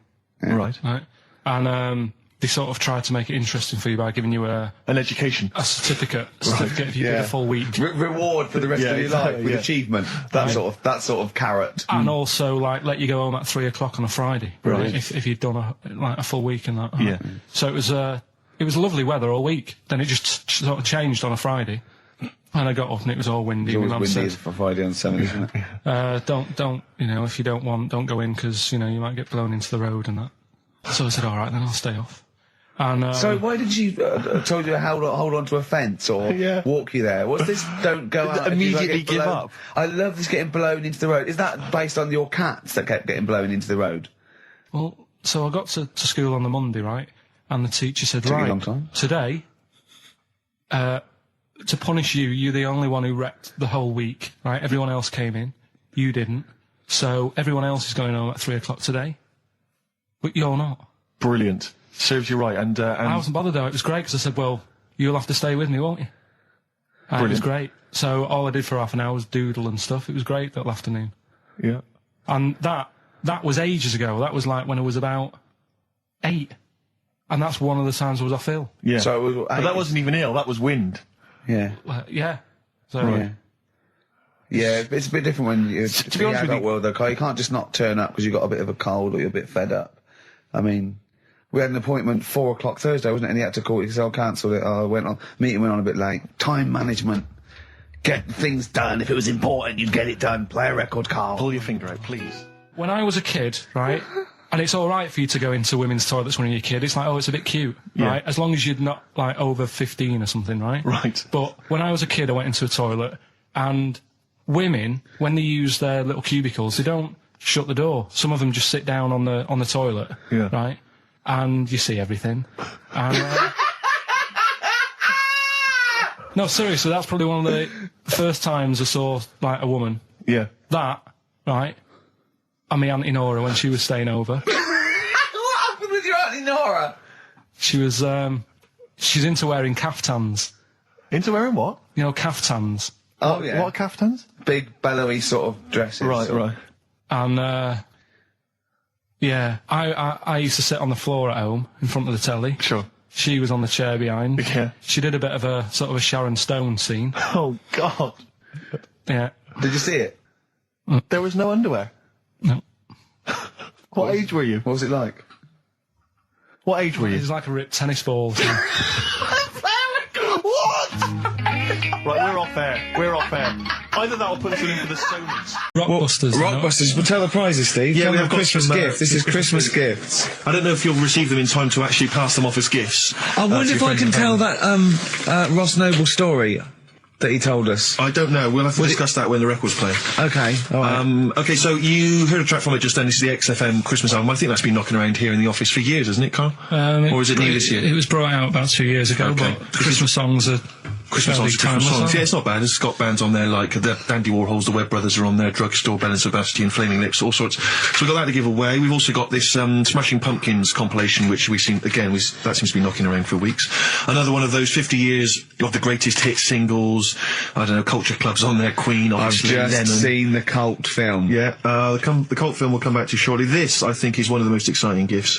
If you have a video player and you want to get trimmed, then surely Big Brother 3 champion Kate Lawler and her cardio combat video, in which I think she uses kind of, I don't know, military kickboxing training to get you trim and taut and looking as good as her. Then you can get that as well. We've also got a exclusive 7-inch single from the White Stripes, a kind of Christmas single. Is that from them? Yeah. That must be quite rare. That's probably the only thing. That is rare. That is worth something. And the current Badly Drawn Boy album, Have You Fed the Fish, which I think is slightly mediocre. They've gone up, actually. I think that the level of prices there has gone up. Not a bad selection, but here is the big movie. And actually, I have to say, this is not a bad one. No, it's not. Again, it's not terrible at all. It could be worse. It's James Caan in the original Rollerball, not the disastrous remake that came out recently, but the DVD version of Rollerball. So that's there as well. So something fairly interesting. That's worth winning. Right, come on then. Let's do Rockbuster. Well, will we play a song to give people time to get a pen and paper and that? Yeah. So we're doing it next. Yeah. Vines was Jackson on XFM 104.9, and Ricky Gervais with me, Steve Merchant, and Karl Pilkington. the man of the moment with his Rockbusters coming your way with all those great prizes. Yeah. Right, we're doing it now? Yes, sir. I noticed Heat magazine sort of put a bit of a spanner in the works. Why? Because they were saying, maybe it'll be a Christmas edition of Rockbusters. And I'd already sorted them out. I wouldn't worry, Carl. Well, what I've done, I've cleverly tweaked them to make them Christmassy. So the Christmas bit in it has got nothing to do with it whatsoever, but I just thought... So you mean the clues have a Christmas element? Well, yeah. But it's nothing to do with the answer. It's nothing to do with the answer. Right. So why don't you just ask the normal ones and I'll ring a bell. I'll shake some bells. Well, it's the equivalent of that, but in sort of speech. Right. Brilliant. So the first one, there's a load of letters there asking for advice. Put them on Claire's desk. Oh, and have a good Christmas.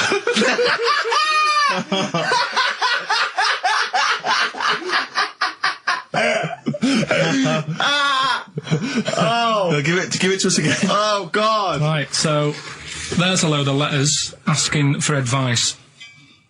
Put them on Claire's desk.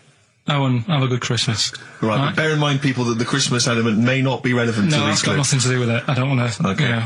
And the initial letter is F, right? That's F. All right. Right, the second one. Ask your mum if you should, after you've wrapped the presents. Right, so ask your mum if you should. Ask your mum if you should, after you've wrapped the presents. That's S. S. S. All right. Okay.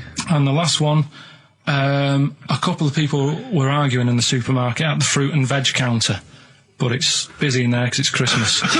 That's probably what brought it on. So that's B. Right? B. Oh, God. So they're the three. Will I just recap? Yes, please. Yeah, I have no idea. So I can't even... I don't know what to start thinking. Right, there's a load of letters there asking for advice. Put them on Claire's desk. Have a good Christmas. Have a good Christmas. Second one, ask your mum if you should. After you're at the prison. S. And the last one, a couple of people were arguing in the supermarket at the fruit and veg counter. But it's busy in there because it's Christmas. Busy because it's Christmas. That's a B. So they're the three things. It's email only, this one. Please remember that. ricky.gervais@xfm.co.uk. ricky.gervais@xfm.co.uk. Yeah. Brilliant. Carl looks happy with them. He looks really happy with them. Rightly so. They're cracking. They're good. Yeah, they're good, pleased with those. All right. Is there going to be more Rockbusters in the new year? We're not sure.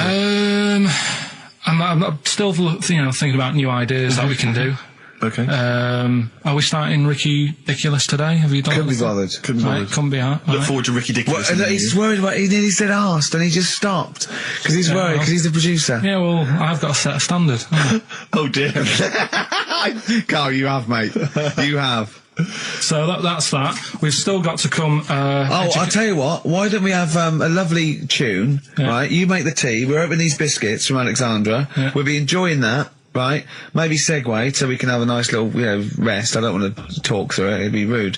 And then we're coming back, and as part of, like, Pilkington, Parkinson, and Do We Need Them? Do We Need Them? Carl has interviewed an expert on jellyfish. Brilliant. So we've got that. Plus, of course, we've got a two-part Educating Ricky. You've got Educating Ricky still to come. With a Christmas theme or not? And we've still got things like the Pogues, John Lennon, Joni Mitchell, just David Bowie. Are you suggesting there's going to be some great music and some fun chat? Some fun chat. Lovely. Let's do a classic. Let's do a big stomp in one of the best Christmas songs of all time, shall we? What are you thinking? Fairy Tale in New York. Excellent. Fairy Tale in New York. Oh, it's always amazing. Pogues featuring Christian McCall on XFM 104.9, the Christmas edition. Indeed. David Bowie, everyone says hi. It's quite a melancholy feeling about today's show, isn't it, that Christmas? I think there's often... Carl with his Victoria Plum. I want to see a Victoria Plum. I want to know what it is. Does it look like a little gnome? It's a woman gnome. A female gnome? Yeah. A little gnome. Did your mum collect gnomes? She likes anything gnomes, she likes fairies, she likes, Indians. She collects all that stuff. Yeah, and it doesn't matter what it is. What do you mean? Like a proper Indian with all the headgear on. Oh, Native American. She likes anything with them on. Like, it can be a fridge magnet. It can be, just anything. A lot of Native American wisdom is around the fridge magnet because they think it has special powers of adhesion. Yeah. Yeah, that's, you read some of their writings, the great works. Snowbird from Mark Eitzel, part of his covers album. He's so happy that the XFM listeners understand his stupid clues, and he knows it annoys me. We've got some right answers. We'll be giving out the answers just quickly, just in case someone sort of missed one of them. I'll just quickly do them, yeah? Yeah, go on. First one, there's a load of letters. There's a load of letters there asking for advice. Put them on Claire's desk. Oh, a Merry Christmas. Ask your mum if you should. Oh, a Merry Christmas. And a couple of people were arguing in the supermarket. It was Christmas, and that's veg why. Counter. And that's B. Okay, we'll give those answers out shortly. Yeah. I just have to show you something, Rick, before we move on. I know we've got another Educating Ricky, but someone just sent this in. Yeah. They've been looking on eBay for Victoria Plum. You're joking? Come here and see the photograph. Oh, God, that's fantastic. Let's have a look. That's it. Oh, God, he got that for his mum. It's the worst piece of tat I've ever seen. Carl! Carl. Imagine how... Oh, Gutted. Carl. Imagine how... Look, think of him now, right? There it is. That's the worst thing I've ever seen. I'll tell you, it looks like a Diddy man gone wrong. It's it looks like extraordinary. a Diddy man prostitute. That is... Is that the one, Carl? Is that... Well, it was a different colour. It had a yellow at mine. No, but look, how do they get... Tell them they Okay, so, go into eBay. So you need to log on to ebay.co.uk. I'm sure you've used it before. It's the online marketplace, ebay.co.uk. And if you type in Victoria Plum, I'm assuming that you can track this down. That's amazing. It's the worst piece of rubbish just I've ever think seen. how cute he was as a kid, though, doing that. Just think of him, just going... just seeing that and thinking, oh, she likes gnomes! It's the worst thing I've ever seen! I mean, to be fair, I don't know what her prize collection of gnomes looks like, but I can't imagine they're much better than that. I mean, gnomes are a fairly grotesque thing. But certainly your mum's taste and discretion is... Did you ever those houses on your estate, you'd go in there and it was just loads of those dolls still in their packaging all around the room? And sort of like one of those homes that keeps the sort of packaging on the three-piece suite. Why don't you buy another one for her for Christmas? Yeah. It's $3.99 it looks, but that's £2.49 because that was $3.99. Well. Oh, buy it, Carl. No, 'cause I've got her. We were talking about depressing news, right? And with that kid and what have you. Yeah. You see that thing in the week? There was 3 bits of depressing news, right? There was one, an old woman who swallowed a fork. An old woman who swallowed a fork. Yeah, did you see She's that? dead, the dork. An old woman swallowed a fork. So what did she swallowed a spoon? Why did she... Yeah. Swallowed a spoon when she swallowed a fork. Yeah, when she followed the spoon. What's her name? She swallowed a cockroach. Right. Sorry, whoa, is this the old rhyme now? Is it a rhyme that you've got slightly wrong? No, You've no, changed dog for fork. This is the truth, is it? This is what you read? Oh, no, yeah. Sorry. Yeah, don't never confuse the two. This is what you read on a spurious website So or some mentalist No, hang on, sorry, emailed you. just before you move on from that, there was an old woman who swallowed a cockroach. Yeah. And in order to get the cockroach out, she swallowed a fork? It doesn't rhyme, but it's good. She tries to get it out. With a fork? She went, what for God? I'm thinking she's in a kitchen. Yeah. That'll do. She grabs that, she tries to get it out, and she lets go of it. And it goes, swallows a fork? Yeah, It was in the paper. The terrible thing was it was a gardening fork. it was awful, you know. Or is that stupid? That'd be stupid if it was a gardening fork, wouldn't it? I'll tell you what annoys me though, because I remember years ago, do you know Dr. Steele? Do I know Dr. Steele? Yeah, on, he does... Is he a superhero? The one on Richard and Judy. Right, what's he, a psychiatrist or the He resident just pops doctor? in and... Is that the sort of like the suave sort of... He's not that smart. I know the one He's you just, mean, yeah, just a normal doctor fella. Sure. And, yeah, this was like in the 90s, and Richard and Judy said, we got the doctor in again today. We're looking at things that, you know, have been inside people. And there's this one, right? Fella comes on, with an X-ray. Yeah. It's sat on a pint glass. It's sat on a pint Well, glass? that's what... He hadn't had That's what he it. said. It's sat on a pint glass. I remember that story that was published about the bloke, and this is the excuse he gave to a doctor when he had to go and have something removed. It was a bottle of sort of HB sauce or something up his... what word can we say in case sound resistance? You don't need to, you know, people know what you're saying. Okay. Right. Rectum. Is that all right? No, you didn't need to say it, but... Well, no, he might as well. It's a medical term, isn't it? Doctors say rectum, don't they? Anyway. So the doctor got it out, and the excuse he said he'd been shopping, been to Safeways, he brought his shopping home, and he popped the shopping on the front step, and he realised he's locked himself out.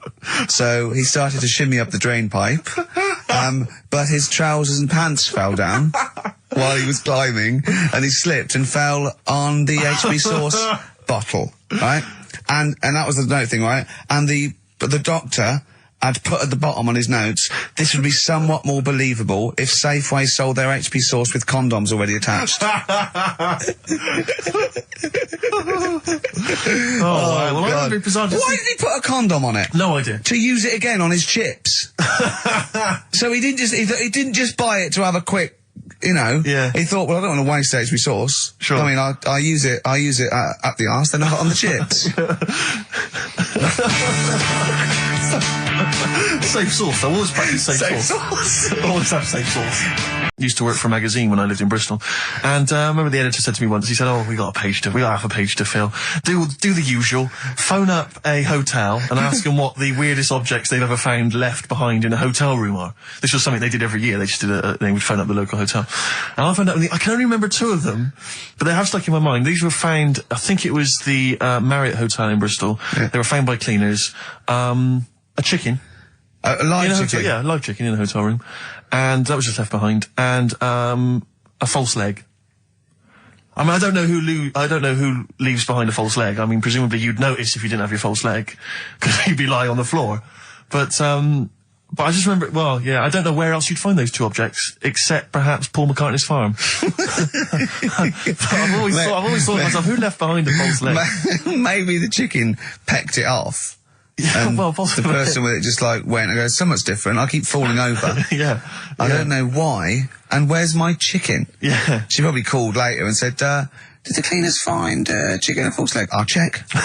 Yeah. Remember this particular hot feature? We basically ask Karl some of the questions that are asked of a white van driver in the Sun. They always have this on Saturday afternoons. Anyway, here's the first one. They're not fascinating, Karl, but I'm just interested on your take, really. Yeah. What do you make of Cilla Black quitting Blind Date after her husband sent a message from beyond the grave? Are you familiar with the story? I didn't know that. What's that? She went to see a medium, and supposedly her husband passed on information through the medium, which was incredibly vague, but persuaded her to quit live on air. Well, it's about time, isn't it? If even dead people are saying, enough's enough. But I'll tell you what, though, talking about ghosts and that, do you know how I'm into them? Yeah. Right? How weird do you think this is, right? Well, it's not true. Before you say it, play a record. No, go on. Go on. Right, it's this woman. I don't even know if it's ghost, really. It's just a bit weird. Sure. Yeah, sure. There's this woman, and she's not a woman, she's a kid. Sure. Okay. Sure. She's walking down, like, a street in her area. It's a nice day and everything. Everything's normal. She's walking down, and a woman comes up, cycling past, right? The woman on the bike looks at the kid, absolutely terrified, right? Got a really scary face on her. Yeah. The kid's thinking, why is she doing that? Yeah. Right? So anyway, she thinks nothing of it, goes, I think she was playing in the park or whatever, goes and has a nice day. About 15 years later... Oh, right, yeah. She's, I don't know, I think she was going to work, right, on a bike. She was riding her own bike? Riding her own bike. Cycling down the road. Oh, yeah. Looks at the kid. That's the thing that happened, like, 15, 20 years ago. Right. It's her on the bike looking at her as a kid. Right. Not another child. No. So It's her. She's seen herself. Karl? I mean, I don't know where to start. Firstly, where's this information come from? But, I mean, why do you ever... I mean, I don't know what part of that you think can be true. I mean, honest, I'm speechless. I don't know what to say. What are you talking about? Bit weird, though, isn't it? But it's not true. It didn't happen. Nothing happened like that. She said it did. Well, she's wrong. She said she saw herself. She saw herself as a kid, didn't she? Did she carry on riding and as an adult when she was a kid. Did she stop and talk to herself, or did she ride on by and think, that's a bit weird, there's me as an 8-year-old. I won't stop, I'll be late for work. Yeah, if I'm late again, the boss said he'd be in trouble. Yeah. Well, and where is this information? Did it happen to someone you know? No. You overheard it on the bus? No, it was in the 14 Times. We've had a lot of emails saying, could you bring back White Van Karl? Oh, yeah. Which is that section of the show where we ask the questions that the Sun asks someone else, random punters of Karl. But sadly, recently they've got very politicised and very kind of basically a little bit depressing. So there's not really anything appropriate. But I have trawled the papers looking for other questions posed in other sections of the Sun. Good idea. I was just looking here at the Dear Deirdre section, which is the sort of problem page. I don't know what your views are on this. I'd love to see Karl. Oh, God, can we get him a job? Just ask. Oh, my God, that would be amazing. Right? Well, here's one. I'd like to see your view on this, Karl. I'm a happily married 42-year-old woman with 4 kids, yet I've developed a huge crush on pop star Darius Dinesh. Yeah. It sent my hormone levels through the roof, and last night I woke my husband up at 4 a.m. for sex. We've been married for 20 years and he can't believe his luck. Recently I've been having I want to go to I'll stop you there. Why are you telling me? Right, carry on. Sorry. Recently, I've been having erotic thoughts about Darius morning, noon and night. Yeah. I haven't felt like this since I was a teenager and mad about Donny Osmond.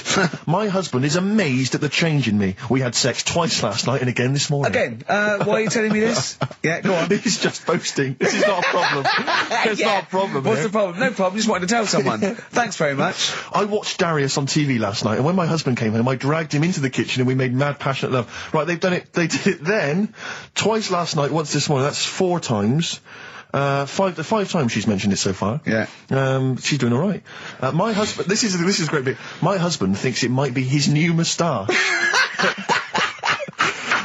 Or that I'm going through the menopause, but you were thinking of growing a moustache? I was thinking of changing luck with the ladies? I love the idea. That's what he thinks it is. He's telling his mates in the pub. You should grow with me. The old Tom Selleck. 5 times in the last 24 hours. Hooray for sexy Darius. So, what do you make of that then? What are your views on that? Hold on though. If that bloke is reading that paper, that narrows it down a bit. It's got to be, yeah. Who else did he know? His wife likes Darius. He's had sex 5 times that night, and he grew a new moustache. He's thinking, I wonder if that's me. Maureen. Yeah, go on. But what's your concern? Because I'll tell you what her problem is. She's worried that, the reason that she's now kind of overly excited and she's having this great sex with her husband is because she's actually fantasizing about someone completely different, younger. She's having these wayward thoughts, isn't she? She's a bit concerned about that. What's your concern? What are your thoughts? I reckon she's going to start shoplifting soon and coming out in hot flushes. Go on. Just, they're both happy, aren't they? He's getting what he wants. She's happy. I'd say, yeah, whatever, get on with it. Do you think that she should confess? She wants to be honest with him. I wouldn't, because not that many fellas like Darius. Right. So if you're sort of thinking, oh, she'd rather have him than me, I don't What do you think Darius would think of this? He'd probably be happy with that. I mean, what would you do if you got loads of phone calls, right, from women going, Karl, whenever you're on the radio, I just have to do it. I just have to do it. Your voice makes me... I'd say, all right, well, it's all right. I'd be happy with that. Would you? Yeah. I mean, just in case anyone is doing that. What would you do to sort of like egg them on a little bit, 12 man? What do you think? What sexy things would you say? What do you think is your quality? What do you think people would find, pretty horny about you? Is it your sort of mank wine, do you think, that? Good evening, Steve. I've got something here I've brought in. It's just a normal soup. It's Rooster's Pride. What flavour soup's that, Steve? Oh, I know you brought that. And it's all it's a genuine article, and it's cock soup. Oh, thanks. Can I have a close look at that? Maybe there's some more humour I can draw. You want a closer look at my cock soup? Just a cock soup. Let me just... It says here, delicious, appetising. 3 to 4 servings. You know what I'm thinking of when you're talking about the soup? I'm thinking of innuendo. I'm just thinking of a man's cock. Penises, yeah. Let me just... It's the darkness. Right. This is going to be so annoying. No, it's not, honestly. Well, it is, because you're going to think it's science and it's going to be trite. Alright, well... Go on. Right, little story first, right? There's this funeral, right? And this girl was at a funeral. Same funeral? Yeah. Right. It was a mother's funeral. Oh, yeah. Right? She met this fella who she didn't know, right? But she thought this fellow who she met was amazing. She didn't know him, right? But she thought he was brilliant, right? Like a dream fella. Right. And she fell in love with him, right? But never asked for his number, his phone number, right? And she couldn't find him. Now, a few days later, the girl killed her own sister. Right? Yes. Question is, why did she do that? Okay, well, it's one of those stupid things then, isn't it? So it's not logic. It's what am I thinking? No, it's not. Seriously, it's a proper mental logic. test. It's a proper mental test. A mental test. It is a bit mental. So you understand the story, yeah? Kind of. Let me just get it right. So there's a funeral. A girl goes to the funeral of her mother. Yeah. She meets the guy, or she meets the guy at the funeral. She meets the bloke. He looks all right. I fancy a bit of that. Right.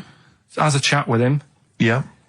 But doesn't get his name, doesn't get a phone number or anything. So to cut a long story short, the things are asked, right? So the reason she kills her own sister, is this something to do with finding out something about the man she met?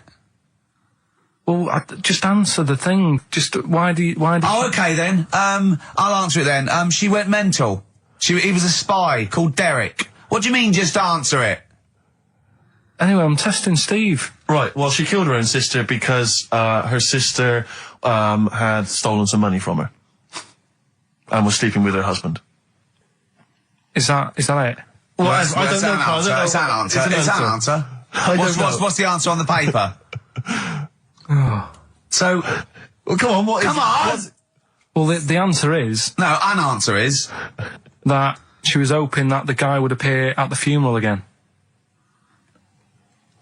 He'd go to the funeral. Right, that's not a proper psychological test. It's one of those stupid little shitty things. It's like a man goes into a field and dies. Why? His parachute didn't open. That's what I'm thinking. I'm surprised you learn anything. Honestly, I love that. Romeo and Juliet. Oh, Juliet's a fish. It said she was hoping that the guy would appear again at the funeral. If you answered this correctly, you think like a psychopath. This was a test by a famous fella, right, who used it on killers, and most of the killers got the answer right. Did you also think that? Was that the answer that you gave when you first read it? No, I didn't know. But I wondered what you would have got. Good, so that's proof I'm not a psychopath. Yeah, but that's the point. But it's a psychological test for looking at something very, very specific. What's up with that? Well, what was the best that could happen? That he'd got it right, so he is a psychopath. What annoys me is you're not happy with that test, but before you wasted 3 minutes trying to balance a pear on my head. What were you getting out of that? Let's play a song and have some money.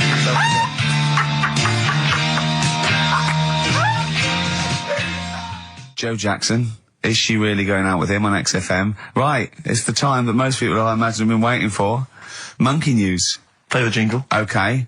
Oh, chimpanzee that monkey news. Right. Come on. Come on. Should be ready, Carl. It's amazing, isn't it? It's like Nicholas Witchell. The bomb. No, that's not the first. Come on! No, it's always difficult, isn't it, to sort of find something that's good each week, right? Last week, we did the chimp. It is for us, yeah. We had the chimps who were running a health spa. Yeah. Right. We've covered the one who nicked a car to go on to Spain. Yep. To sort his future out. All shite. The hairdresser, I think we've done that one, the little monkey hairdresser. This week, we're looking at monkeys, that they're using. Do you know, like monkeys? They know how, like. I've lost the will to live, Steve. Oh, well, I don't want to do it. Right? Well, come on, come on. What are monkeys good at? What are monkeys good at? Yeah. Well, running small businesses, cutting people's hair, and driving cars. Yeah, they love Spain. Oh, and foiling bank robberies. Yeah, they're great. Well, something else they're good at, right, is like weighing up the situation.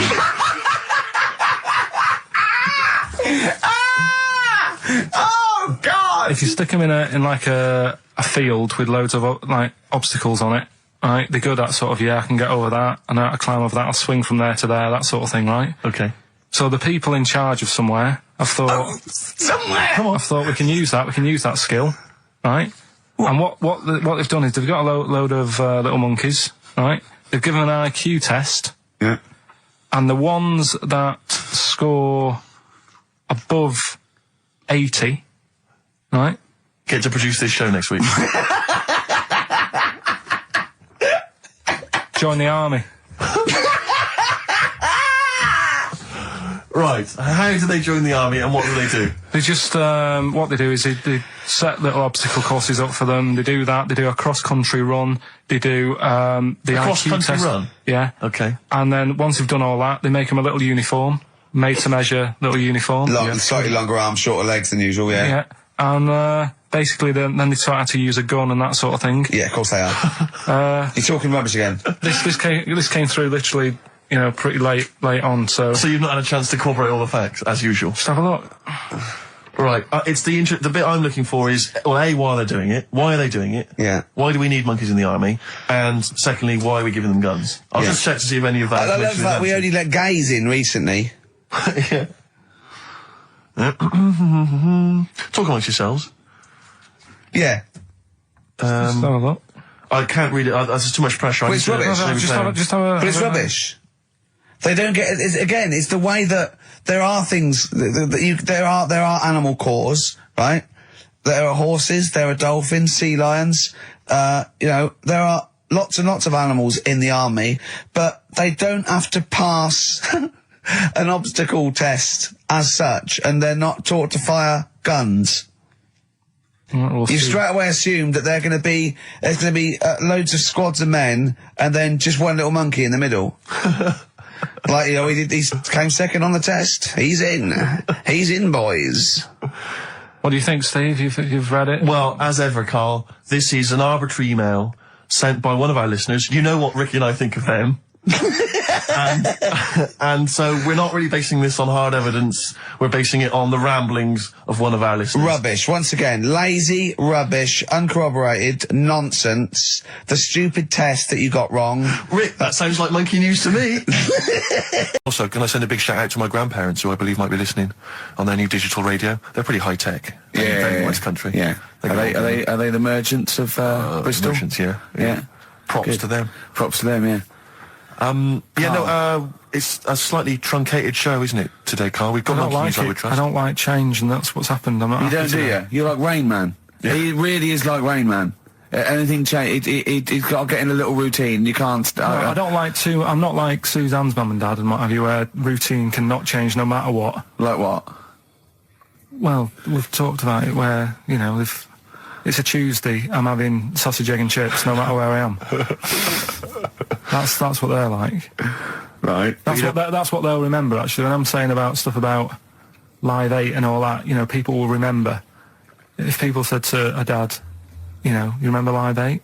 Okay, what day was it on? Tuesday. Well, I had sausage, egg and chips. Nothing changes. But the thing is, today, normally we have a bit of a, I know what we're doing where and all that, and it's all sort of messed up. We don't usually know what we're doing where. We say, what should we do next? No, but I know, like, Rockbusters has been done early. Right. So that's normally done at about... That's really throwing you. I say, I just don't... I don't like all this change and that. It's messing about, isn't it? Rain Man.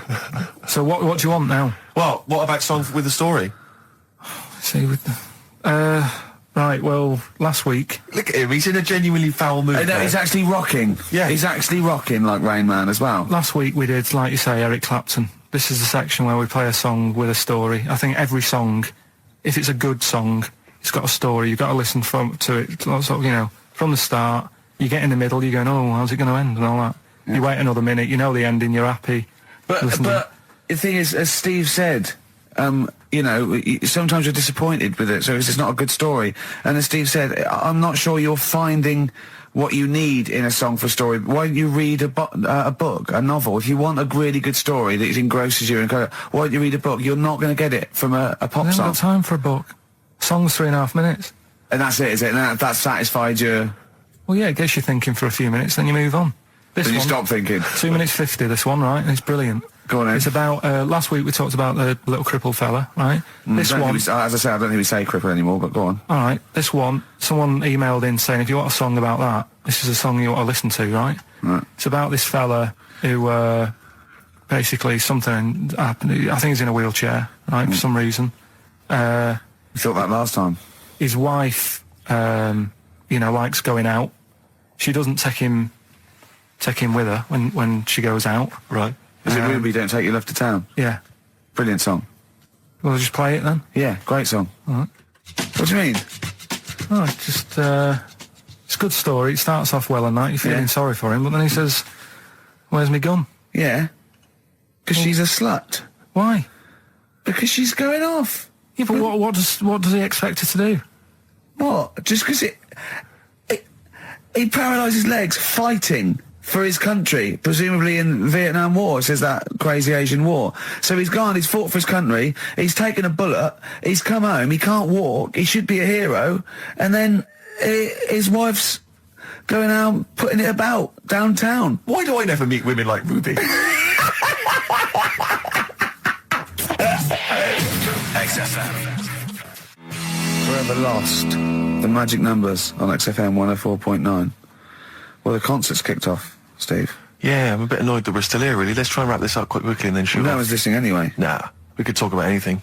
Well, we do. Yeah, true. It makes no difference to We us. could do a lot more swearing than we normally do. We could do even more. Oh, right. And I wasn't going to give it to you. You wouldn't appreciate it. That's just sparkling wine. Oh, but I love that. Yeah, he doesn't know the difference. I'm seeing Carl on Christmas Day because he's around Christmas Day in London, so I'll get a little gift then, Carl. Right. That'd be good, wouldn't it? It'd be a nice little. Okay, answers. We must give the answers. You would have to go to bed at 6 though, so we can play. Right, here's the last clues of the year. You had, there's a load of letters there asking for advice. Put them on Claire's desk. Go that on, was no idea. F. That was for foreigner. For Rayner. I don't know what you mean. Claire Rayner. She took advice. She gave people advice. So that's a foreigner. That is shit. Right. I'm sorry. That may be Christmas. That is absolute garbage. A lot of people got the right answer. I know. Yeah, well, that we don't annoys me even more. The second one, ask your mum. Foreigner. Yeah. Foreigner. Second one, ask your mum if you should. That was S. That was Shalimar. Shalimar. Right? No, bizarrely, what was the clue there? Ask your mum if you should. No, we got a lot of people saying Smashing Pumpkins as the answer to that. But I don't know who's saying that today, Mum. Smashing Pumpkins.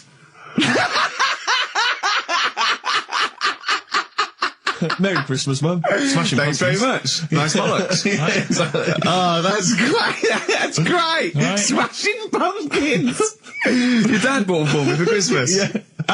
And the last one, Lovely plums. What, my Victorians? Oh, God. right, we've got to wrap it up. Come on, then. A couple of people were arguing in the supermarket at the fruit and veg counter. That was B, that was banana drama. They were like having an argument. What do you mean banana drama? What? No, wait. What group is banana drama? What group is banana drama? So, You're a fool. You're a twat. When you say that, but you accuse Carl of that, you're also accusing lots of the listeners, including the winner, Nicola Rogers, of London, and she wins those great prizes, and she got them bang on, so... Banana drama. so can we finish there now? Yeah. Yeah, What do you mean? What do you mean? Can we finish there now? Just play the ads and go.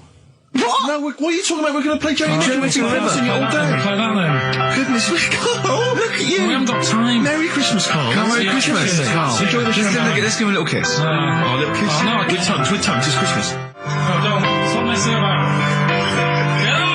The featured film's not bad, I have to say, actually. You've excelled yourself there. Again, it's just one of those things where I think, what kind of XFM listener would want this particular goodie bag? I know before Christmas, Carl, you explained that the reason we were Carl's giving away... face, he's disgusted, because he just said, I do a lot of work to get these prizes, and I went, no you didn't, I saw you, he went over to a drawer and went, I'll give that one, and that one. That's what work you put in. You nicked some, there's about 12 Jerry Halliwell videos, one of which we're giving away. It's sort of like, you've given it away? oh no. Yeah, if you'd like Jerry Halliwell's Body Yoga DVD, then, you know, that's one of the treats you can win. But it does, like, if you remember before Christmas, he said that he was giving away a kind of bumper pack of gifts that you might want to wrap up and give to various people. One for Uncle, one for Auntie. But obviously Christmas has passed, so I don't know really what your excuse is this time. You eat a lot over Christmas, don't you? Get a bit fat. Fair point. Yeah. So, Jerry Body Yoga is one of them. The recent, on DVD, the recent series of Wiedersehen Pet. Could you give me that reaction again? Well, Rick? no, just give me that reaction again. No, Yeah, brilliant. And actually, I have to say, this isn't bad at all. This is the very best of the Stone Roses CD. Well, you can't knock that. You can't knock in fact, that. I'll tell you what, we should play Elephant Stone at some point. Yeah, today, 'cause it's we'll going have that. Go on. Madness. I think this is actually tunes from them and not from the musical, although it is tied into the He musical. went to see that musical. Really? Yeah, on New Year's, you know what it's like on New Year's Day, there's nothing to do. Sure. So you go and see some people doing Madness songs. No, I took Suzanne out for a walk, right? Yeah. Went round Covent Garden, Right. past the place where it was on. The stage door was open, you snuck in. Well, I said Madness are alright. And because when you think about it, Madness songs are quite sort of musical anyway, aren't they? So you can't... They're quite musical. Do you know what I mean? They sort He of... means they're like a musical, they're like a musical. Knees Up Mother Brown. I thought it was alright, enjoyed it. Blur the musical would be good, wouldn't it? Blur the musical would be excellent. Yeah, little Cockney so flower. what, you bought tickets there and then and just went in? No. They're not selling, are they? It was fairly quiet because we only paid the lower price and we got upgraded for free. Nice. So you enjoyed it, did you? Yeah, I'd loved it. And would anyone like to come on stage with us? Yeah. The little bald fella. Yeah, go on, I'll give it a go. And what home are you from? Where are you? What are you doing tomorrow? Well, I'm going. No, you're coming here tomorrow. Come here tomorrow. Is he not doing well? That's a disappointment. I don't know. I mean, it was New Year's Day, so maybe that's why it was quiet. Okay, well, if anyone hasn't seen this or didn't receive it for Christmas, Bono said, all is quiet on New Year's Day, Carl. Yeah. Also, we've got to give away Minority Report by I like that. Steven I enjoyed Spielberg that. with Tom Cruise, which is on VHS. A good rip-roaring sort of film. It's not bad. That's probably the best thing we're giving away, but as I say, we can always leave some out if you don't I'm want. arresting you for the future murder of Sarah Marks. Yeah. Brilliant. That's the sort of excitement and drama you'll be getting in it. It's not brand new. Taste there. I got that off Paul Anderson. He said here's something to watch over Christmas. So you've actually watched this already? Yeah. All right. I've rewound it. That's probably added to it, though, isn't it? It's touched by the great man himself, Karl Pilkington. And it's all right, I'd say. It's worth a watch. Can I just ask Carl how he got on over Christmas? Because the last time I spoke to him, you hadn't bought a present for your girlfriend. I had to say I was on tenterhooks all Christmas. Well, you changed it. After that show, I felt bad, even though I shouldn't have done, because... Because you hadn't bought your girlfriend a Christmas present? I said to you, I booked a table at a hotel in Covent Garden, had Christmas dinner there, which was nice, right? It's good food and everything. Didn't feel like enough to me. Well, then I went out and treated some stuff, and then... No. A couple of days before Christmas, he went... I took Suzanne to that hotel we're going to go to for Christmas dinner. We had tea and cakes. And I went, oh, you treated her? He went, no, she paid for it, but I was just showing her what it was going to be like. That was her extra treat. She paid for it. I love that. Brilliant. Yeah. Well, it was a dear. It was like 150 quid for a meal for two, which is pretty dear. So I'm not going to buy her cakes as well. I love that! All right, love, have anything you want. You pay for your own pudding, I'm not mental. Yeah.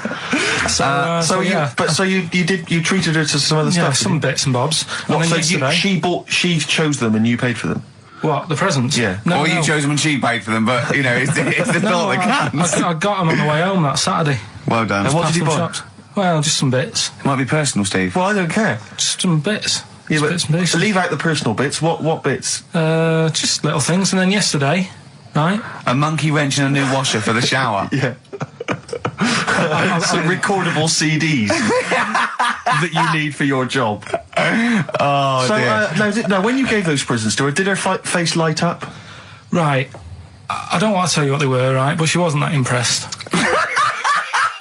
You're going to tell us what they are now, tell us what they are. You even know what they are. She told you on Christmas Day. Hold on, wait a minute. But it doesn't matter what they are. It does matter what they are. It doesn't. It does, Carl. It's you, mate. Of course it doesn't matter. Oh, God! Have you just remembered? Yeah! Right, but there's no need. I've got to tell him, Carl. I really want your permission because I don't want to be I know it's not, but we know it's not that embarrassing. It's really quite sweet. Yeah, but in a way, right, the way I look at it is, right, Christmas, even when I was a little kid, right, is not... Please let me tell him, Carl. Well, let me just tell you first, though. Let me tell you why I didn't go all out on the old present front. All right.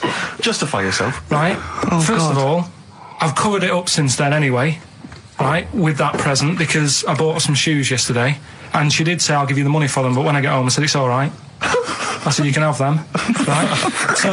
So not only did I buy her some food on Christmas Day, I got her shoes. She's probably had a And they feel like a horse. Yeah. It's not like, yeah, there you go, there's your shoes, there's your food, right, bed down, see you later. Yeah, but what I'm saying is she's done... fed and clothed. Yeah, did you comb her hair? She's done well this year, right? So... The thing is, done well this year. It's like you're a single parent living on a council estate with a smack problem, and you still managed to buy them some Lego. When I was a kid, right, it wasn't about what you got. I remember one year when I was about 8. Right, this is going to make me cry, isn't it? This? No, it's not. I'm just saying the way it is. Right, I woke up at about 4 in the morning. And I was like, oh, what I forgot? And I couldn't sleep. I was that on edge. It's the excitement of Christmas, isn't it? It's like, oh, what's wrapped up? I need to know. Sure. And it's the fact that people are saying, no, you won't know until tomorrow. Yes. Sure. That annoys you and winds you up. Okay. So I got up at 4 in the morning, opened my presents, and then went, right, I know now, went back to bed, had a great sleep. Yes. Right? So it's nothing to do with the excitement of what you get. It's the excitement of not knowing what you've got.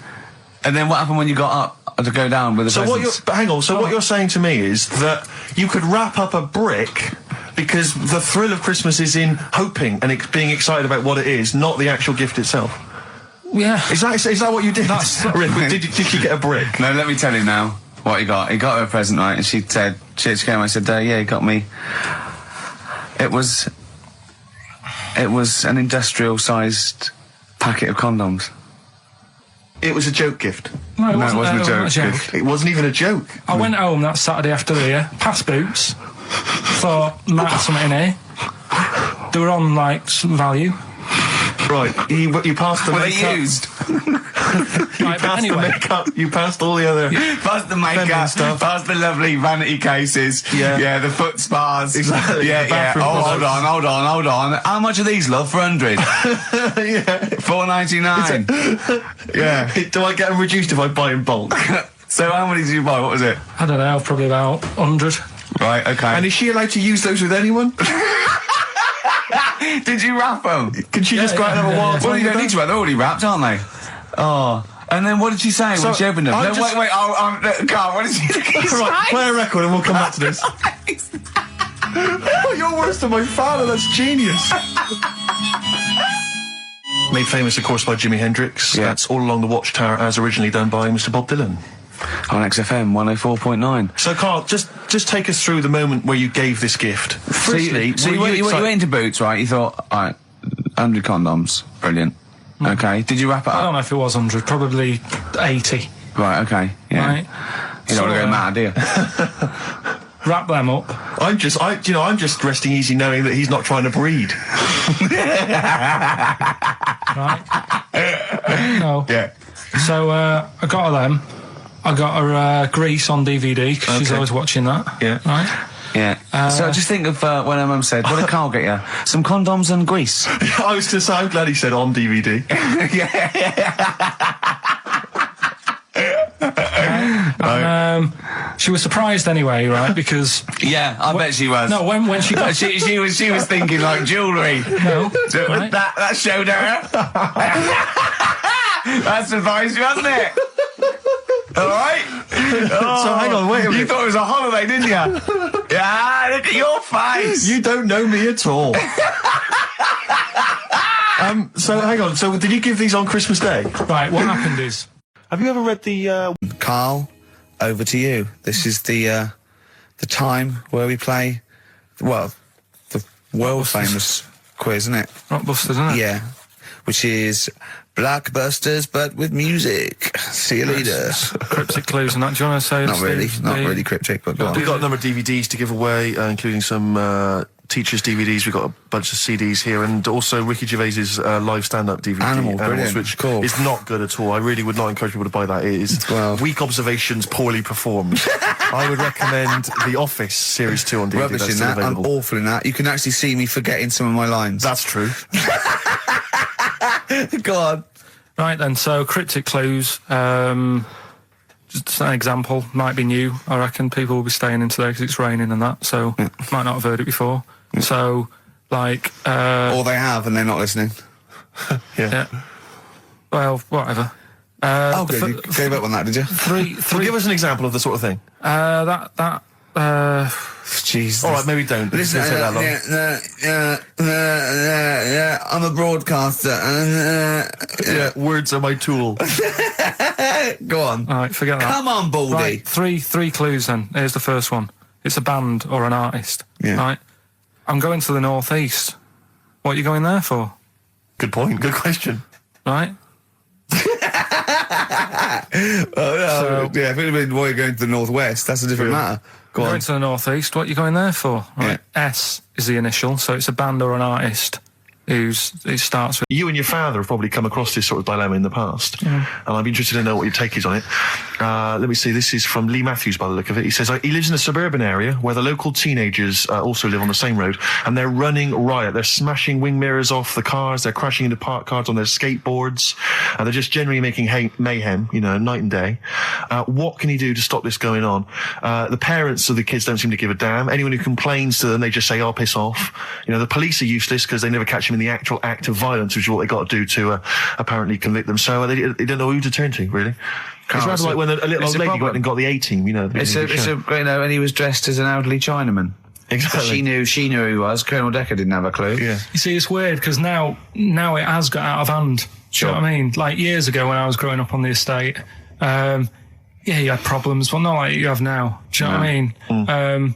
You know, Summers were nice as well, weren't they? well, right. And Police are getting shorter and younger. But you yourself kind of admitted in the past that you were something of a tearaway. You didn't do anything but like these kids I mean, here. the thing is, I was scared that if I got caught doing it, my dad would go mad. Yes. And I remember smashing a car window by accident and legging it in the lounge and sort of pretending to go asleep on the settee. Right? Genius. And I heard a knock at the door. He chloroformed and I thought, himself just to be unconscious when his dad came home. And there was a knock on the door, and I thought, oh God, this is a fella who saw me. I was chucking a stone in the air, seeing how high I could throw it. Of course you were. Did it keep landing on your head? That would explain a lot. And it came down. Chucking a stone in the air, love To it. see how far I could It's throw it. brilliant. So, you know, I wasn't bothering anyone. Did you by invent that game? Right? Did you get the stone for your birthday? Go and play with your stone. He gave one to Suzanne. Carl, go and play with your stone. The thing is, right, and it came down at a funny angle, and Of course it did. It ate the back of this car, and the back window is the most expensive because it has that heating thing in it, Yeah. in case you got a frosty window. Yeah. So I thought, oh God. So I legged it in, got on the settee, went to sleep, knocked at the door. Genius. It's a brilliant plan. It's a brilliant plan. I couldn't be guilty. I'm asleep. So I love the idea. So the thing is, our lounge used to sort of you could see in from the door, right? So this family who saw me do it saw me asleep on the settee, and my mum said, "Go and get the door," and I sort of went, "Oh," as if I'd been asleep. Yeah. I went to the door, like rubbing my eyes, and the fella said, "What did you run off for? I saw you." I was like, "Oh no," and I didn't see my dad. I went out. It was when he was working sort of evenings, so I went out so I didn't have to see my dad. And then the next day I came home from school, and my dad said, 45 quid. Ooh. That's all he said. That's all he he said. looked at me. And then you fell asleep when he went, wake up. You know what I said? No, 45 quid. Now the thing Carl. is, he didn't have to do anything. £45, Carl. Now, I know you were saving up for a brick, but you can't have it. Yeah. Just So, equally, if you're doing a bigger crime, you know, Yeah. a bank job or a murder. Remember to take the stocking off your head, because if they wake you up and go, why have you got a stocking on your head? Just go, oh, I had a weird dream. Right. Some people emailed in the songs with stories in it. One of them was Babushka, and he went, "What's that?" And I went, "That's Katie Bush." I went, "What is it?" I said, "Oh, it's about a woman who dresses up as another woman to introduce her husband." He went, "They wouldn't work." Just dismissed it like that. Why do you think they would work? Because you'd know. I mean, say like, right, Suzanne, right, who I go out with, right? She can see me from, say, if I'm coming down the high street. Yeah. She knows it's me by the way I walk. Right. So just the fact that this woman went and put a wig on, there is no... You haven't even heard the song! I know, but you're saying that she put a disguise on and he's like, oh, I fancy her, and he takes her out, and he doesn't know it's his missus. It's just... You're not buying it. I mean, I'm controlling this. Whereas the flea with your brain going to Glasgow, perfect sense. Yeah, Babushka, rubbish. Carl, can we have the tomato story after the next tune? Yeah. Bit of Coldplay. Yeah, love it. You're listening to the best of, basically, Karl Pilkington. There's only one bird that has a penis. It's Which not bird is a it? joke. It's not a joke. It's not a joke. This is a genuine trivia question. I'd say... I think I've seen one on this. Is it an ostrich? Right, you're going for ostrich, Carl? I'll go for ostrich as well. Right. Did you come up with that yourself, or? Yeah, I was going to say that before you said it. Well, guys, you went for ostrich. Chicken? You're both wrong. It's actually the swan. The large chicken. Yeah. What? That's a bit worrying then, because I thought I saw an ostrich penis. So what was I looking at? I don't know. Were you just examining it closely at the zoo? What were you? I just. It's probably a strap-on. It was probably two lesser ostriches giving each other one. Exactly. And that's how that can influence people. Things like that. Dirty, filthy lesser ostriches can confuse a child if he's at the zoo and he doesn't know. A swan's got. That's really annoying. I'd never give a swan a knob. It's the little puffiest of all birds, isn't it? Yeah. Oh, I'm protected by the queen. But I need a knob. If I had to give a knob to any bird, Good question. No, I wish I'd posed that myself. If you could give a knob to any bird, what would it be? Phone in. Vulture. Of course, a vulture. They need a big bang stick. Yeah. What about yourself, Carl? If you could give a knob to any bird, and don't make it rude. Or if I could give a knob to any bird, what bird do you suit up? It's got to be a bird of prey or something like that, isn't it? Cool. Just a robin, really. That would be amazing. That would be Christmas cards would be like. Yeah, but it's a normal human-sized knob on a robin. That'd be great, wouldn't it? And the other thing annoying about this is ironic, right? Now, the male of all bird species they're called a cock. Yes. Right. But the only bird with a cock, right, is called a cob.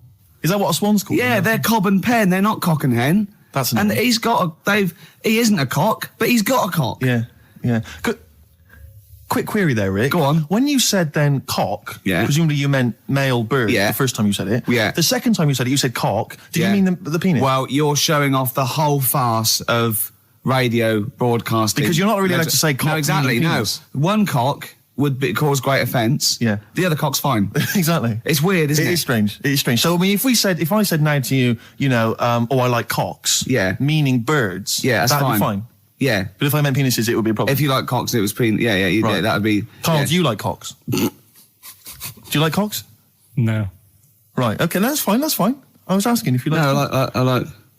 Yeah. Well, I'm a big fan of tits. The small birds that come down and peck at you. Yeah. Yeah, you like tits and cocks. There's nothing. Tits and cocks. There's nothing wrong with. There's nothing. Carl, don't worry. There's nothing wrong with saying tits and cocks. When I said tits, I meant the little birds. Yeah. And when I said cocks, I mean the big birds. Yeah. Do you know when Go on. No. It's just that it's when you're talking about tits. Yeah. At the milk. Do you? They. I like the fact they flutter away when they hear the milkman coming. Oh, come on. So when what? What are you talking about? No, when the milkman's coming, when he's walking up. Blur on XFM 104.9. I forget the name of that track, but it's good. Good song. Thanks very much. Oh, good song. Yeah. Oh, right. I just thought you were complimenting giving his opinion. Right, go on. The what? Are we still on the air? Yeah. What are we doing? Merry Christmas. We got someone on the line. Oh, right. He's here. Who's that? Ricky. Go on. It's Jonathan. How are you? Good. It's only TV's Jonathan Ross. Ross, turn your radio down, you idiot. I'm here. I like to. I haven't got the radio on. What are you talking about? We can hear the feedback. Well, I haven't got it. It's not my fault. It's your incompetent radio station. And also, didn't you hear we said don't call in? We don't want to speak to the listeners. I'm not a listener. I'm a visitor to your shores. I'm special. You know that full well. I know you're special. Right. Yeah, exactly. What have you got a name for the band? Yeah. You ready? Yeah. Blump. B-L-U-M-P. I tell you for what, you can't have a normal word. If it's the monolith band of all time, if it's the big, you can't have a regular word. It doesn't make sense. How can you have a regular word? All these ideas you've come up with are rubbish. You need a word which only stands for that one thing. No one's heard it before. No one will use it again. Blump. I can't help but feel that that's a more appropriate name for maybe one of Ricky's bands. I love seeing that picture of him in that band. You see it everywhere these days. He was like a girl. He was like a little girl in a suit. It's like a little dyke at a wedding. What was that? That's got to be the kettle calling the pot black, surely. I've always got nothing but 100% heterosexual. We're not sure about. There's not anything wrong with it. I know that, but look at you. I actually had to get that in. There's not anything wrong with it. I'm Jonathan Ross. Oh dear. I was thinking the other day, right? Oh, yeah? The Comedy Awards. Yes, sir. You didn't have to say some awful things about poor celebrities, poor has-been celebrities with coke addictions and fat lips and faces that where surgery's gone wrong and everything. And when they're on the show, they're going, "Oh, you look lovely." Yeah, I'm nice so to them. good. Well, I'm nice to them to their face, but obviously when I'm not with them, I like to let my true feelings be known. What's wrong with that? That's how everyone. Well, I'll tell you what, you can get anything off your chest you want on this show. Any celebrities you want to talk about? There's no one listening. Yeah, it's just between me and you. A lot of people listen. They listen to my show, and after they've had a few hours of good laughs, they like something bland to just cool them down afterwards. So they flip over. We know this happens. Did you mention my DVD on your radio show? You know what? I forgot to mention it. Christ! I meant to mention by the office, but I forgot to mention it. And then I thought afterwards, it's not like he needs the cash, is it? It's not like he needs it. It's not like it is, but he's probably earned more money in a short space. You're like a lottery winner, and you've got about as much taste. You're like one of those burglars who's won the lottery. I am. I'm dressed like an Albanian window cleaner at the moment. Burglar from Reading who won the lottery, and now he's fritting it away on what? I do feel sorry for my neighbours. I've moved into a really nice place. I feel like it's the hillbillies. No, it's nice he's moved in though, because it's nice. He's given them something to sort of talk about behind your back. You've united the whole block. rock. Right, go and play with some Japanese wind-up toys now. I'm Ross. going home to play Mario Double Dash with my son. It's going to be a good afternoon. I phoned you once after I finished my show. It's about 5 minutes past 3. Yeah. And I don't mind if you know, I said, how you doing? You went, it's brilliant. You said, this is what you said. You went, everyone's out. Jane's taking the kids out. I've already masturbated twice, and I'm playing with a new Japanese toy. I'm masturbating now. I just wonder if there's one more contender. I don't know who this was, Ian, that phoned in with it, but possibly it's topical. Deathly Hem. Yeah. Deathly Hem. It's brilliant. Oh, it's Deathly Hem. Please welcome to the stage, Deathly It's Hem. Deathly Hem. Who's that? We've got to give it to I don't know who that was. Oh, but, well, if you came up with Deathly Hem, email again. Deathly Hem. It's the greatest name for the greatest rock band of all time. Will you please welcome to the stage, Deathly Hem? It's Golden Tonsils. Isn't it? I went to, I was going to go see him once at the Camden Underworld about a year ago, and they had this sign up, right, saying that Graham Bonnet, who sang that song, had cancelled, right, and it said, God willing, he'll be performing tomorrow. And just in case you thought he cancelled because maybe no one bought any tickets, the doctor's certificate was beneath the cancellation sign. Brilliant. Well, we've sung that a couple of times drunk, haven't we, Ian? Oh, but, at the top of our voice. We have done it. It is the best ever. Yeah, it is. Ben has won whatever you're giving away. Yeah, Ben came up with Deathly Hem. Yeah, Deathly Hem. Yeah. I mean, if you are in a rock band, you're looking for a name, and you think you deserve that name, then, you know, write to us. We want to know that you're really heavy, and Ian Camphor would officially hand over the deeds of the name Bethlehem. Deathly Hem? Deathly Hem, yeah. Deathly Hem. They only play at Christmas. You only play, like, big venues at Christmas, and it's all things about, like, fighting, like, good versus evil, and God versus the devil. And you got to write songs like that, yeah. Yeah. Deathly Hem on XFM 104.9. Perhaps that the debut should certainly be a concept album based on the Nativity play. Yeah, Brilliant. Yeah, that'd be just good. the whole kind of Old Testament in kind of rock form. Yeah, with like, it'd be extraordinary. It's the battle for humanity. Yeah, it's called Humanity Manatee, and it's a fight in the ocean of hell. Yes, sure. Yeah, sure. Yeah, I'd like to see a serpent. Maybe pictured somewhere. There'd be a serpent, isn't it? Track 4. Track 4. Yeah. I think we should give massive props and suitable regards to Ian Camphor. He's come and he's pressed the buttons. He stood in for an idiot brilliantly. He has stood in for the retarded. It's a shame that you've not displayed some of the usual incompetence that we've come to love and expect from Karl. It's a shame. Okay, well, you are the greatest DJ in the world, though. The way you sort of like drop press these buttons, but you know. Every time I've pressed a button off air, Ricky's been going, "Oh, what great DJ!" It's great. Because he ends it. It's just brilliant. I mean, we're lucky if we can talk with the mic on. That's the title. Not talk over a record. We did some great links during the ads. Yeah, and of course, Jonathan Ross masturbating live. On air. Just looking back at some of the highlights of this You don't get that on Capital Gold, do you? Like Tony Blackburn getting a call from Fluff Freeman going, all right, mate, I'm knocking one out. Yeah. Well, have a lovely Christmas. Have a bloody great Christmas. Have a bloody great Christmas. It's the best of next week. Yep. The best of the last few weeks with some tat, you know, Carl's put together. We're back in January. We're playing some of our favourite songs of the year. I'm looking forward to seeing Pilker's tan and pictures from his holiday. Covered in ash from the beach. Yeah. And we're back on the 3rd, I believe. But Ian, do you want to introduce one? This is Ian's choice for the day. Yeah. We'll see you next week in spirit, and then we're back on the 3rd with Pilkers. Over to you, Kampf. Yeah, enough of Jonah Louis. This is Paul Di'Anno, ex of Iron Maiden, doing Santa Claus is Coming to Town. Talking of sleeping, oh man alive, I went to see the last part of the Lord of the Rings trilogy. Why? Well, it's like a family thing now. Every Christmas, my family and I have been going to see the Lord of the Rings, the next instalment. It's like a family thing. What will you do if they keep making them? Oh, I'd say I've wasted now about 10 hours of my life with that tripe. You can never get that back. Never get that back. That's what Peter Jackson owes me. 10 hours now he owes me of my life. It is absolute drivel. Well, I know. We've said this before. I don't want to harp on again about it, but I cannot fathom why everyone is so excited and loves these films so much. Like you say, people review saying it's the best film ever. I think this is the greatest movie I'll ever see. And I don't... It's like they go, oh, but look at all the fight sequences. But Tolkien being up there in literature, like, you know what I mean? It's sort of like Shakespeare. Tolkien. No! Yeah. No. But what is it that he's writing about exactly? I don't know. Little midget fellas who can't get shoes.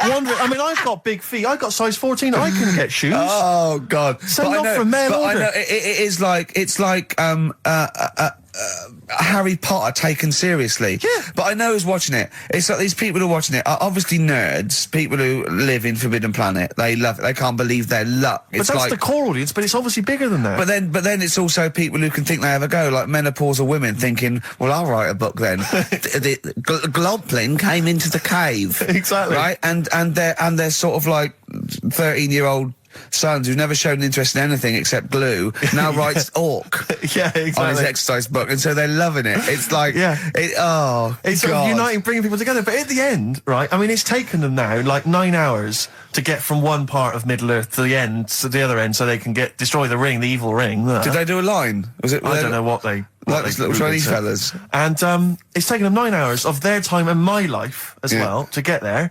And at the end, they all say goodbye. They do it in real time. Why didn't they edit it? I mean, that's what it felt like. It really, it must have taken them less time, you know, within the sort of logic of the book to get there than it did to me to watch it. And at the end, they sort of say goodbye to each other and they all hug. So there's like, you know, there's little midget one, you know, Frida, saying goodbye to, you know, Bjorn. What are they Benny. called in the thing? Because are they PC in it? Are they called like midgets and dwarfs? No, they're called hobbits.